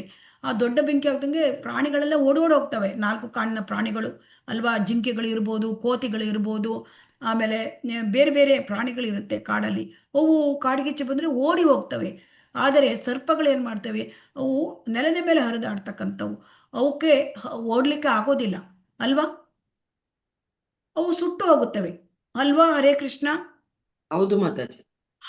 ಯಾಕಂದ್ರೆ ಸರ್ಪಗಳು ಹೀಗೆ ನಿಧಾನತೆ ಹರ್ಕೊಂಡು ಹೋಗ್ಬೇಕಾದ್ರೆ ದರಗೆರೆಗಳಿಂದ ಮುಚ್ಕೊಂಡಿದ್ದಾಗ ಬೆಂಕಿ ಒಳಗೆ ಬೆಂದು ಹೋಗುತ್ತವೆ. ಅದೇ ರೀತಿ ನಾವು ಕೃಷ್ಣ ಪ್ರಜ್ಞೆ ಹೇಳೋದು ಬೆಂಕಿ ಇದ್ದಾಗೆ, ಕಾಡ್ಗಿಚ್ಚಿನ ಬೆಂಕಿ ಇದ್ದ ಹಾಗೆ. ಆ ಬೆಂಕಿಯಲ್ಲಿ ಏನಾಗುತ್ತೆ ಅಂದರೆ ಈ ಅಜ್ಞಾನ ಹೇಳೋದು ಸುಟ್ಟು ಹೋಗುತ್ತೆ. ನಾವು ಕೃಷ್ಣ ಪ್ರಜ್ಞೆ ಭಕ್ತಿ ಸೇವೆಗೆ ಬಂದರೆ ಅಜ್ಞಾನವು ಸುಟ್ಟು ಹೋಗುತ್ತೆ. ಅಜ್ಞಾನ ಸುಟ್ಟು ಹೋದಾಗ ನಮಗೆ ಜ್ಞಾನೋದಯವಾಗುತ್ತೆ. ಏನು ಜ್ಞಾನೋದಯ? ನಮಗೇನು ಜ್ಞಾನೋದಯ? ಅಹಮ್ಮಮೇತಿ ಹೋಗುತ್ತೆ, ಮಿಥ್ಯಾಂಕಾರ ಹೋಗುತ್ತೆ. ಯಾವುದೇ ನಿಜವಾದ ಒಂದು ಜ್ಞಾನ ಅಹಂಕಾರ ಯಾವುದು? ಜೀವರ ಸ್ವರೂಪ ಕೃಷ್ಣರೇ ನಿತ್ಯದಾಸ, ನಾನು ದೇಹ ಅಲ್ಲ, ನಾನು ಆತ್ಮ. ಭಗವದ್ಗೀತೆಯಿಂದ ಬಂದಿದೆ ನಮಗೆ ಅಲ್ವಾ ಈ ಜ್ಞಾನ? ಹೌದು ಮಾತಾಜಿ. ಅದು ಭಕ್ತಿ ಸೇವೆ ಬಂದಿದ್ರಿಂದ ನಮಗೆ ಬಂದಿದೆ, ಶ್ರವಣ ಮಾಡಿದ್ರಿಂದ ಬಂದಿದೆ. ಭಗವದ್ಗೀತೆಯನ್ನು ಶ್ರವಣ ಮಾಡಿದ್ದೇವೆ, ಭಗವದ್ಗೀತೆಯನ್ನು ಓದಿದ್ದೇವೆ ಅಲ್ವಾ? ಸೊ ಅದು ಬಂದಾಗ ನಮಗೆ ಅಜ್ಞಾನ ಹೊರಟು ಹೋಯಿತು. ನಾನು ದೇಹ ಅಲ್ಲ, ನಾನು ಆತ್ಮ. ಸೊ ಹಾಗಾದ್ರೆ ಆತ್ಮನ ಕೆಲಸ ಏನು? ಜೀವಿಯರ ಸ್ವರೂಪ ಕೃಷ್ಣನೇ ನಿತ್ಯದಾಸ. ಜೀವಿಯ ಕೆಲಸ ಭಗವಂತನೇ ನಿತ್ಯ ನಿರಂತರ ಸೇವಕ. ನಾನು ಒಡೆಯ ಅಲ್ಲ, ನಾನು ಎಲ್ಲದನ್ನೂ ಅನುಭವಿಸ್ತಕ್ಕಂಥ ಇಂದ್ರಿಯ ಭೋಗ ಮಾಡ್ತಕ್ಕಂಥ ಒಡೆಯ ಅಲ್ಲ. ನಾನು ಒಡೆತನ ಭಗವಂತನ ಒಡೆಯ, ಭೋಕ್ತಾರ ಕೃಷ್ಣ. ಅದನ್ನೇ ಭಗವದ್ಗೀತೆಯಲ್ಲಿ ಹೇಳ್ತಾರೆ, ಭೋಕ್ತಾರಂ ವ್ಯಂಜ ತಪಸಾಂ ಸರ್ವಲೋಕಮೇಶ್ವರಂ ಸೂರ್ಯಂ ಸರ್ವಭೂತಾನಾಂ ಜ್ಞಾತ್ವಾ ಮಾಂ ಶಾಂತಿ ರುಚ್ಯತಿ. ಆಮೇಲೆ ಹೇಳ್ತಾನೆ, ನಾನು ಈಶೋಪನಿಷತ್ತು ಓದಿದ್ವಿ, ಅಲ್ಲಿ ಏನು ಹೇಳ್ತಾನೆ? ಈಶಾವಾಸ್ಯಂ ಇದಂ ಸರ್ವಂ ಯತ್ಕಿಂಚ ಜಗತ್ಯಾಂ ಜಗತ್ ತೇನ ತ್ಯಕ್ತೇನ ಭುಂಜಿತ ಮಾಸ್ ಕಸ್ಯ ಸ್ವಿಧನಂ. ಅವಾಗ ನಮ್ಗೇನು ಗೊತ್ತಾಗತ್ತೆ? ನಾನು ದೇಹ ಅಲ್ಲ, ನನ್ನ ಆತ್ಮ. ನನ್ನ ನಿತ್ಯ ನಿರಂತರವಾದ ಕೆಲಸ ಅಂದರೆ ಭಗವಂತನ ಭಕ್ತಿ ಸೇವೆ ಮಾಡುವುದು. ಭಗವಂತ ಭಕ್ತಾರ, ಭಗವಂತ ಒಡೆಯ, ಅವನ ಆನಂದದಲ್ಲಿ ನಾನು ಪಾಲ್ಗೊಳ್ಳಬೇಕು, ಅವನ ಸೇವೆಯನ್ನು ನಾನು ಮಾಡಬೇಕು. ಇದು ಜ್ಞಾನ. ಇದು ಹೇಗೆ ಬರುತ್ತೆ? ಈ ಅಜ್ಞಾನವನ್ನು ನಿರ್ಮೂಲನ ಮಾಡ್ತೇವೆ. ಅಜ್ಞಾನವೇ ಪಾಪದ ಮೂಲ. ಹರೇ ಕೃಷ್ಣ. ಇಲ್ಲಿಗೆ ಇವತ್ತು ನಿಲ್ಲಿಸೋಣ. ಇವತ್ತು ನಾವೇನು ತಿಳ್ಕೊಂಡಿದ್ದೇವೆ ಹರೇ ಕೃಷ್ಣ ಇಲ್ಲಿ ನೋಡೋಣ. ಶುದ್ಧ ಭಕ್ತಿಯ ಸೇವೆಯ ಲಕ್ಷಣಗಳನ್ನು ನಾವು ತಿಳ್ಕೊಂಡಿದ್ದೇವೆ. ಶುದ್ಧ ಭಕ್ತಿಯ ಲಕ್ಷಣಗಳಲ್ಲಿ 6 ಲಕ್ಷಣಗಳಿವೆ ಎಂದು ಶೀಲ ರೂಪ ಗೋಸ್ವಾಮಿಯರು ಹೇಳಿದ್ದಾರೆ. ಶುದ್ಧ ಭಕ್ತಿ ಕ್ಲೇಶಾಗ್ನಿ, ಐಹಿಕ ಕ್ಲೇಶಗಳಿಗೆ ತಕ್ಷಣವೇ ಪರಿಹಾರವನ್ನು ಒದಗಿಸುತ್ತದೆ. ಶುದ್ಧ ಭಕ್ತಿ ಸೇವೆ ಶುಭದ ಪ್ರಾರಂಭ. ಮತ್ತೆ ಸಾಂದ್ರಾನಂದ ವಿಶೇಷಾತ್ಮ, ಶುದ್ಧ ಭಕ್ತಿಯು ನಮ್ಮನ್ನು ಲೋಕೋತ್ತರ ಆನಂದಕ್ಕೆ ತೆಗೆದುಕೊಂಡು ಹೋಗುತ್ತೆ. ಲೋಕೋತ್ತರ ಆನಂದ ಅಂದರೆ ದಿವ್ಯಾನಂದ, ಅದಕ್ಕೆ ಒಯ್ಯುತ್ತದೆ. ಶುದ್ಧ ಭಕ್ತಿ ಸೇವೆ ಸುದುರ್ಲಭ, ಅದನ್ನ ಬಹಳವೇ ಕಡಿಮೆ ಜನರಿಗೆ ಸಿಕ್ಕುವುದು ಸುಲಭ ಅಲ್ಲ. ಶುದ್ಧ ಭಕ್ತಿ ಸೇವೆ ಶುದ್ಧ ಭಕ್ತಿ ಸೇವಾ ನಿರತರು ಮುಕ್ತಿಯ ಕಲ್ಪನೆಯನ್ನು ಕೂಡ ಹೀಗಳೆಯುತ್ತಾರೆ. ಮೋಕ್ಷ ಲಘುಕೃತ್ ಮತ್ತೆ ಕೃಷ್ಣಾಕರ್ಷಿಣಿ. ಶುದ್ಧ ಭಕ್ತಿ ಸೇವೆಯೊಂದೇ ಭಗವಂತನನ್ನ ಆಕರ್ಷಿಸ್ಲಿಕ್ಕೆ ಮಾರ್ಗ. ಸೊ ಹಾಗಾಗಿ ಐಹಿಕ ಕ್ಲೇಶಗಳ ಉಪಶಮನ ಮೊಟ್ಟ ಮೊದಲನೆಯದು. ಶುದ್ಧ ಭಕ್ತಿ ಸೇವೆ ಮಾಡೋದ್ರಿಂದ ನಮಗೆ ಐಹಿಕ ಕ್ಲೇಶಗಳು ಉಪಶಮನವಾಗುತ್ತವೆ. ಹೇಗೆ ಉಪಶಮನವಾಗುತ್ತವೆ ಅಂತ ಹೇಳ್ತಾ ಇದ್ದಾರೆ. ಎಲ್ಲ ಪಾಪಗಳು ಒಬ್ಬ ಮನುಷ್ಯ ಪಾಪಗಳನ್ನ ಮಾಡ್ತಾನೆ. ಯಾಕೆ ಮಾಡ್ತಾನೆ ಅಂದ್ರೆ ಅಜ್ಞಾನದಿಂದ ಮಾಡ್ತಾನೆ. ಸೊ ಈ ಪಾಪಗಳನ್ನು ಮಾಡಿರೋದ್ರಿಂದ ಪಾಪಕೃತ್ಯಗಳ ಪ್ರತಿಕ್ರಿಯೆಗೆ ಒಳಗಾಗ್ತಾನೆ. ಪಾಪಕೃತ್ಯಗಳ ಪ್ರತಿಕ್ರಿಯೆ ಆಗೋದ್ರಿಂದ ನಮಗೆ ನರಳಬೇಕಾಗತ್ತೆ, ಅಂದ್ರೆ ಅನುಭವಿಸಬೇಕಾಗತ್ತೆ. ಅದರಲ್ಲಿ ಪಾಪಕೃತ್ಯ ಪರಿಣಾಮಗಳು ಹೇಗೆ ಅಂದ್ರೆ ಅಪ್ರಾರಬ್ಧ ಮತ್ತು ಪ್ರಾರಬ್ಧ. ಮೊದಲು ಅಪ್ರಾರಬ್ಧವಾಗಿರುತ್ತೆ, ಅದು ಅಪಕ್ವ ಸ್ಥಿತಿಯಲ್ಲಿರುತ್ತೆ. ಕ್ರಮೇಣ ಪ್ರಾರಬ್ಧ ಅಂದ್ರೆ ಪಕ್ವ ಸ್ಥಿತಿಗೆ ಬರುತ್ತೆ. ಯಾವಾಗ ನಾವು ಈ ಜನ್ಮದಲ್ಲಿ ಏನೇನು ಕಷ್ಟಗಳನ್ನು ಅನುಭವಿಸ್ತಾ ಇದ್ದೇವೆ ಅದು ಪ್ರಾರಬ್ಧ ಕರ್ಮ. ಇನ್ನೂ ಎಷ್ಟೋ ಕರ್ಮಗಳು ಅಪ್ರಾರಬ್ಧವಾಗಿಯೇ ಉಳ್ಕೊಂಡಿದೆ, ಕರ್ಮಫಲಗಳು. ಅದು ಮುಂದಿನ ಜನ್ಮಕ್ಕೂ ಬರಬಹುದು. ಸೊ ಹೀಗಾಗಿ ಇದೊಂದೇ ಅಲ್ಲ, ಅಪ್ರಾರಬ್ಧ ಕರ್ಮ ಹೇಳೋದು ಪ್ರಾರಬ್ಧ ಕರ್ಮ ಆಗುತ್ತೆ ಮತ್ತೆ ಕೂಟವಾಗುತ್ತೆ. ಕೂಟ ಅಂದ್ರೆ ಪಾಪದ ಪ್ರವೃತ್ತಿ. ಈ ಪಾಪದ ಪ್ರವೃತ್ತಿ ಇರೋದ್ರಿಂದ ಬೀಜ ಆಗತ್ತೆ, ಪಾಪದ ಇಚ್ಛೆಗಳು ಬರುತ್ತೆ. ಬೀಜ ಆಗಿರೋದ್ರಿಂದ ಅದು ಮತ್ತೆ ಪಾಪ ಕಾರ್ಯಗಳು ನೆರವೇರುತ್ತೆ. ಸೊ ಹಾಗಾಗಿ ಅಪ್ರಾರಬ್ಧಂ ಕೂಟಂ ಬೀಜಂ ಫಲೋನ್ಮುಖಂ ಅಂತ 4 ಹಂತಗಳಿವೆ. ಸೊ ಈ ರೀತಿಯಾದ ಹಂತಗಳಿಂದ ನಾವು ಪ್ರಾರಬ್ಧ ಕರ್ಮವನ್ನು ಅನುಭವಿಸ್ತೇವೆ. ಅದಕ್ಕೆ ಪ್ರಾರಬ್ಧ ಕರ್ಮದಲ್ಲಿ ಉದಾಹರಣೆಗಳನ್ನು ಕೂಡ ಕೊಟ್ಟಿದ್ದಾರೆ ಶ್ರೀಲ ಪ್ರಭುಪಾದರು. ಏನಂದ್ರೆ ಈ ಜನ್ಮದಲ್ಲಿ ಕೀಳು ಜನ್ಮದಲ್ಲಿ ಹುಟ್ಟೋದು, ಕುರೂಪಿಯಾಗಿ ಹುಟ್ಟೋದು, ಅಥವಾ ಅನೇಕ ರೀತಿಯ ರೋಗಗಳನ್ನು ಅನುಭವಿಸೋದು, ಸತತವಾಗಿ ಕೋರ್ಟ್ ಕೇಸುಗಳಲ್ಲಿ ಸಿಕ್ಕಾಕೊಳ್ಳೋದು, ಈ ರೀತಿಯ ಎಷ್ಟೋ ಪಾಪ ಕಾರ್ಯಗಳ ಫಲಗಳು ಬಂದ್ಬಿಡ್ತವೆ. ಸೊ ಹಾಗಾಗಿ ಇದಕ್ಕೆ ಪರಿಹಾರ ಹೇಗೆ ಅಂತ ಹೇಳ್ತಾ ಇದ್ದಾರೆ. ಅಂದರೆ ಪರಿಹಾರ ಭೌತಿಕ ಸಮಸ್ಯೆಗಳಿಗೆ ಭೌತಿಕ ಪರಿಹಾರ ಇಲ್ಲ, ಆಧ್ಯಾತ್ಮಿಕ ಪರಿಹಾರ ಕೃಷ್ಣ ಪ್ರಜ್ಞೆಯೊಂದೇ ಇದಕ್ಕೆ ಪರಿಹಾರ ಅಂತ ಅನೇಕ ಉದಾಹರಣೆಗಳ ಮೂಲಕ ನಮಗೆ ತಿಳಿಸಿದ್ದಾರೆ. ಯಾಕೆಂದ್ರೆ ಶ್ರವಣ ಕೀರ್ತನೆ ಅಂತಹ ಭಕ್ತಿ ಸೇವೆಯ 9 ವಿಧ. ಸೊ ಯಾವುದೇ ಒಂದು ಭಕ್ತಿ ಸೇವೆಯನ್ನು ಮಾಡಲಿ, ಶ್ರವಣ ಮಾಡಲಿ, ಕೀರ್ತನೆ ಮಾಡಲಿ, ಎಲ್ಲವೂ ಕೂಡ ತುಂಬ ಪ್ರಾಮುಖ್ಯವಾದದ್ದು. ಅವರು ಪ್ರಾರಬ್ಧ ಕರ್ಮವನ್ನು ತೀರಿಸ್ಕೋಬಹುದು. ಹೇಗೆ ಕೇಳಿದರೆ ಇಲ್ಲಿ ಉದಾಹರಣೆ, ಶ್ವಾನಭಕ್ಷಕರ ಕುಲದಲ್ಲಿ ಹುಟ್ಟಿದ ಚಾಂಡಾಲ ಕುಲದಲ್ಲಿ ಹುಟ್ಟಿದವನು ಕೂಡ ತನ್ನ ಐಹಿಕ ಪಾಪ ಕಲ್ಮಶಗಳನ್ನು ತೊಳೆದುಕೊಂಡು ಅವನು ಯಜ್ಞಯಾಗಾದಿಗಳನ್ನು ಕೂಡ ಮಾಡಲಿಕ್ಕೆ ಸಾಧ್ಯತೆ ಇದೆ ಅಂತ ಶ್ರೀಮದ್ ಭಾಗವತ ಹೇಳುತ್ತೆ. ಹರೇ ಕೃಷ್ಣ ಮಹಾಮಂತ್ರ ಅಷ್ಟು ಪವರ್ಫುಲ್. ಈ ಒಂದು ಹರೇ ಕೃಷ್ಣ ಮಹಾಮಂತ್ರ ಸಂಕೀರ್ತನೆ ಮಾಡಿದರೆ ಅವನಿಗೆ ಯಜ್ಞಯಾಗಾದಿಗಳು ಮಾಡಲಿಕ್ಕೆ ಅರ್ಹನಾಗ್ತಾನೆ. ಸೊ ಹಾಗಾಗಿ ಪದ್ಮ ಪುರಾಣದಲ್ಲಿ ಪ್ರಕಾರ ಪಾಪಕರ್ಮಗಳ ಫಲ ಅಪ್ರಾರಬ್ಧಂ ಕೂಟಂ ಬೀಜಂ ಫಲೋನ್ಮುಖಂ ಅಂತ 4 ಇದೆ. ನಮ್ಮ ಹೃದಯದಲ್ಲಿ ಪಾಪಕರ್ಮಗಳ ಅದು ಹೃದಯಾಂತರದಲ್ಲಿ ಪಾಪಕರ್ಮಗಳ ಫಲಗಳು ನಿಂತಿದೆ. ಮತ್ತು ಅಪೇಕ್ಷೆ, ಪಾಪಯುತವಾದ ಅಪೇಕ್ಷೆ ಅದು ತುಂಬಾ ದಾಸ್ತಾನಾಗಿ ನಮ್ಮ ಹೃದಯದಲ್ಲಿ ಉಳ್ಕೊಂಡ್ಬಿಟ್ಟಿದೆ. ಇದನ್ನೆಲ್ಲ ಹೇಗೆ ನಾವು ತೆಗೆದುಕೊಂಡು ಹೋಗೋದು? ಈ ಪಾಪದ ಒಂದು ಸರಪಳಿಯೇ ಇದೆ, ದೊಡ್ಡ ಸರಪಳಿ ಇದೆ. ಸೊ ಹಾಗಾಗಿ ಇದಕ್ಕೆ ಪರಿಹಾರ ಅಂದರೆ ನಮಗೆ ಕೃಷ್ಣ ಪ್ರಜ್ಞೆ ಭಕ್ತಿ ಸೇವೆ. ಕೃಷ್ಣ ಪ್ರಜ್ಞೆ ಭಕ್ತಿ ಸೇವೆ ಅದು ಪಾಪವನ್ನು ಪರಿಹಾರ ಮಾಡಿಕೊಳ್ಳಿಕ್ಕೆ, ಪಾಪವು ಅಂದರೆ ಘಟಿಸದಂತೆ ಅದನ್ನ ನೋಡ್ಕೊಳ್ಳಿಕ್ಕೂ ಕೂಡ ಕೃಷ್ಣ ಪ್ರಜ್ಞೆ. ಸೊ ಹಾಗಾಗಿ ಪಾಪಕರ್ಮದ ಬೀಜಗಳು ಫಲರೂಪಕ್ಕೆ ಬರದಂತೆ ತಡೆಗಟ್ಟಲಿಕ್ಕೂ ಕೂಡ ಕೃಷ್ಣ ಪ್ರಜ್ಞೆಯ ಭಕ್ತಿ ಸೇವೆ ಬಹಳ ಮುಖ್ಯವಾದದ್ದು. ಅನೇಕ ಉದಾಹರಣೆಗಳ ಮೂಲಕ ಶ್ರೀಲ ಪ್ರಭುಪಾದ ನಮಗೆ ತಿಳಿಸಿಕೊಟ್ಟಿದ್ದಾರೆ. ಅಜಾಮೇಳನ ಉದಾಹರಣೆ ಕೊಟ್ಟಿದ್ದಾರೆ. ಆಮೇಲೆ ಗುಹ್ಯ ರೋಗಗಳಿಂದ ಬಳಲತಕ್ಕಂತಹ ಒಬ್ಬ ಐಹಿಕದ ವ್ಯಕ್ತಿ, ತೀರಾ ವಿಪರೀತ ಕಾಮುಕ ಬದುಕಿಗೆ ವಶನಾಗಿದ್ದವನು, ಅವನ ಉದಾಹರಣೆ ಕೊಟ್ಟಿದ್ದಾರೆ. ಮತ್ತೆ ಇಲ್ಲಿ ಆನೆ ಕೊಳಕ್ಕೆ ಹೋಗಿ ಮತ್ತೆ ಪದೇ ಪದೇ ತನ್ನ ಶರೀರವನ್ನ ಕೊಳದಿಂದ ಸ್ನಾನ ಮಾಡಿ ಹೊರಗೆ ಬಂದ ಮೇಲೆ ಮಣ್ಣನ್ನು ಎತ್ಕೊಂಡು ಸೊಂಡಲಿನಿಂದ ಅದು ಎರಚಿಕೊಳ್ಳುತ್ತೆ. ಹಾಗಾಗಿ ಇದನ್ನೆಲ್ಲ ಉದಾಹರಣೆ ಮೂಲಕ, ಹಾಗಾಗಿ ಪಾಪದ ಒಂದು ಪ್ರವೃತ್ತಿ ಹೋಗೋದಿಲ್ಲ. ಈ ಒಂದು ಯಾವುದೇ ಒಂದು ಈ ಭೌತಿಕವಾದ ಕ್ರಿಯೆಗಳಿಂದ ಹೋಗೋದಿಲ್ಲ. ಕರ್ಮಕಾಂಡೀಯ ಕ್ರಿಯೆಗಳು, ಯಜ್ಞ ಯಾಗಾದಿಗಳು ಅಥವಾ ತಪಸ್ಸು ಇಂಥದೆಲ್ಲ ಮಾಡಿದಾಗ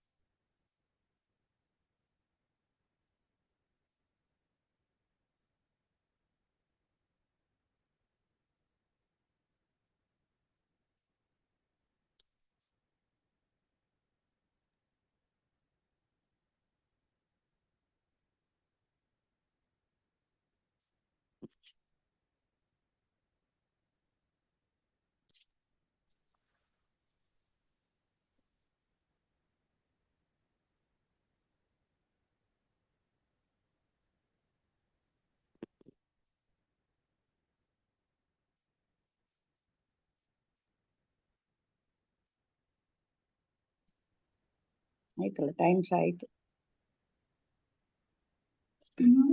ಟೈಮ್ಸ್ ಆಯ್ತು ಅಂತ.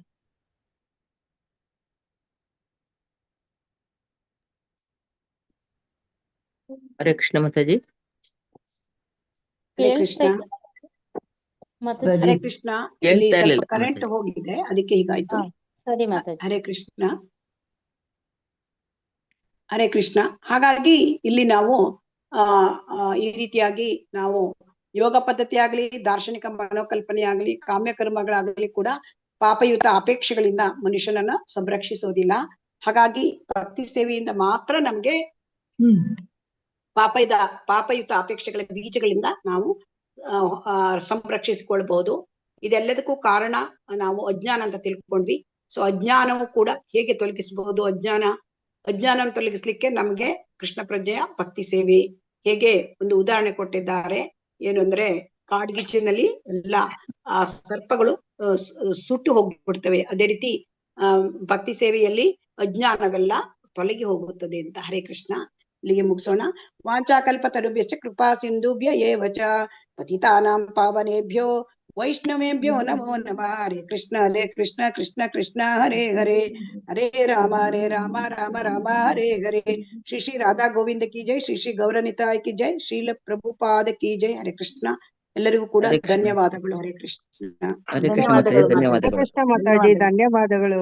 ಧನ್ಯವಾದಗಳು. ಹರೇ ಕೃಷ್ಣ. ಧನ್ಯವಾದಗಳು ಮಾತಾಜಿ. ಇದನ್ನ ನಾನು ಹೇಗೆ ಡಿಸ್ಕನೆಕ್ಟ್ ಇದು ಮಾಡೋದು, ಅಂದ್ರೆ ರೆಕಾರ್ಡಿಂಗ್ ಸ್ಟಾಪ್ ಆಗೋದು ಹೇಗೆ? ಹರೇ ಕೃಷ್ಣ.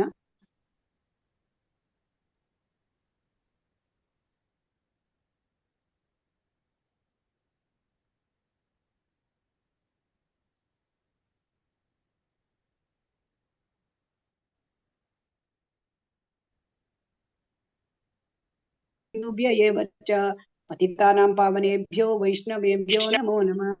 ಹರೇ ಕೃಷ್ಣ ಕೃಷ್ಣ ಹರೇ ಹರೇ, ಹರೇ ರಾಮ ರಾಮ ರಾಮ ಹರೇ ಹರೇ.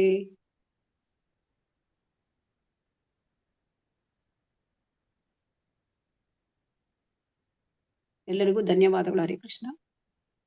ಧನ್ಯವಾದಗಳು. ಧನ್ಯವಾದಗಳು ಮಾತಾಜಿ.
ಹರೇ ಕೃಷ್ಣ. ಹರೇ ಕೃಷ್ಣ. ಪ್ರವೀಣ ಮಾತಾಜಿ ಹರೇ ಕೃಷ್ಣ. ಹರೇ ಕೃಷ್ಣ. ಹೋಸ್ಟ್ ಆಗಿದ್ದಾರೆ ಅವರು, ನನಗೆ ಕೋಸ್ಟ್ ಮಾಡಿದ್ದೀನಿ, ಎಂಡ್ ಮಾಡಬೇಕು ರೆಕಾರ್ಡಿಂಗ್. ಹರೇ ಕೃಷ್ಣ. ಪ್ರವೀಣ ಮಾತಾಜಿ ಹರೇ ಕೃಷ್ಣ.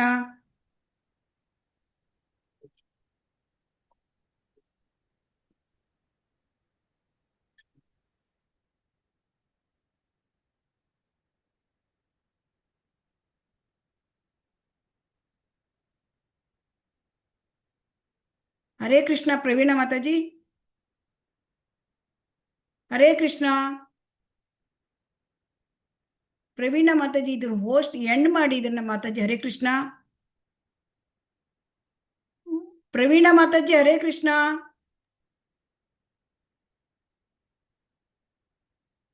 ಹರೇ ಕೃಷ್ಣ ಭವಾನಿ ಮಾತಾಜಿ. ಪ್ರವೀಣ ಮಾತಾಜಿಗೆ ಏನು ಎತ್ತುತ್ತಾ ಇಲ್ಲವಲ್ಲ, ಅವ್ರು ಹೋಸ್ಟ್ ಆಗಿದ್ದಾರೆ.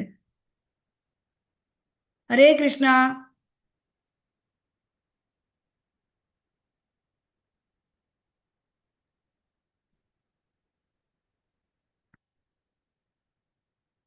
ಹರೇ ಕೃಷ್ಣ.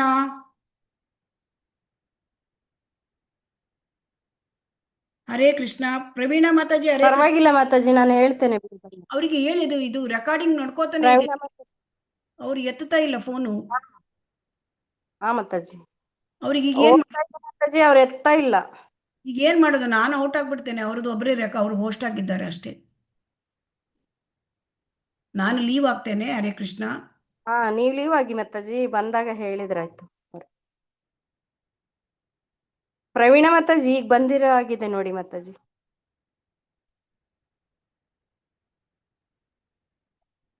ಹರೇ ಕೃಷ್ಣ ಪ್ರವೀಣ ಮಾತಾಜಿ.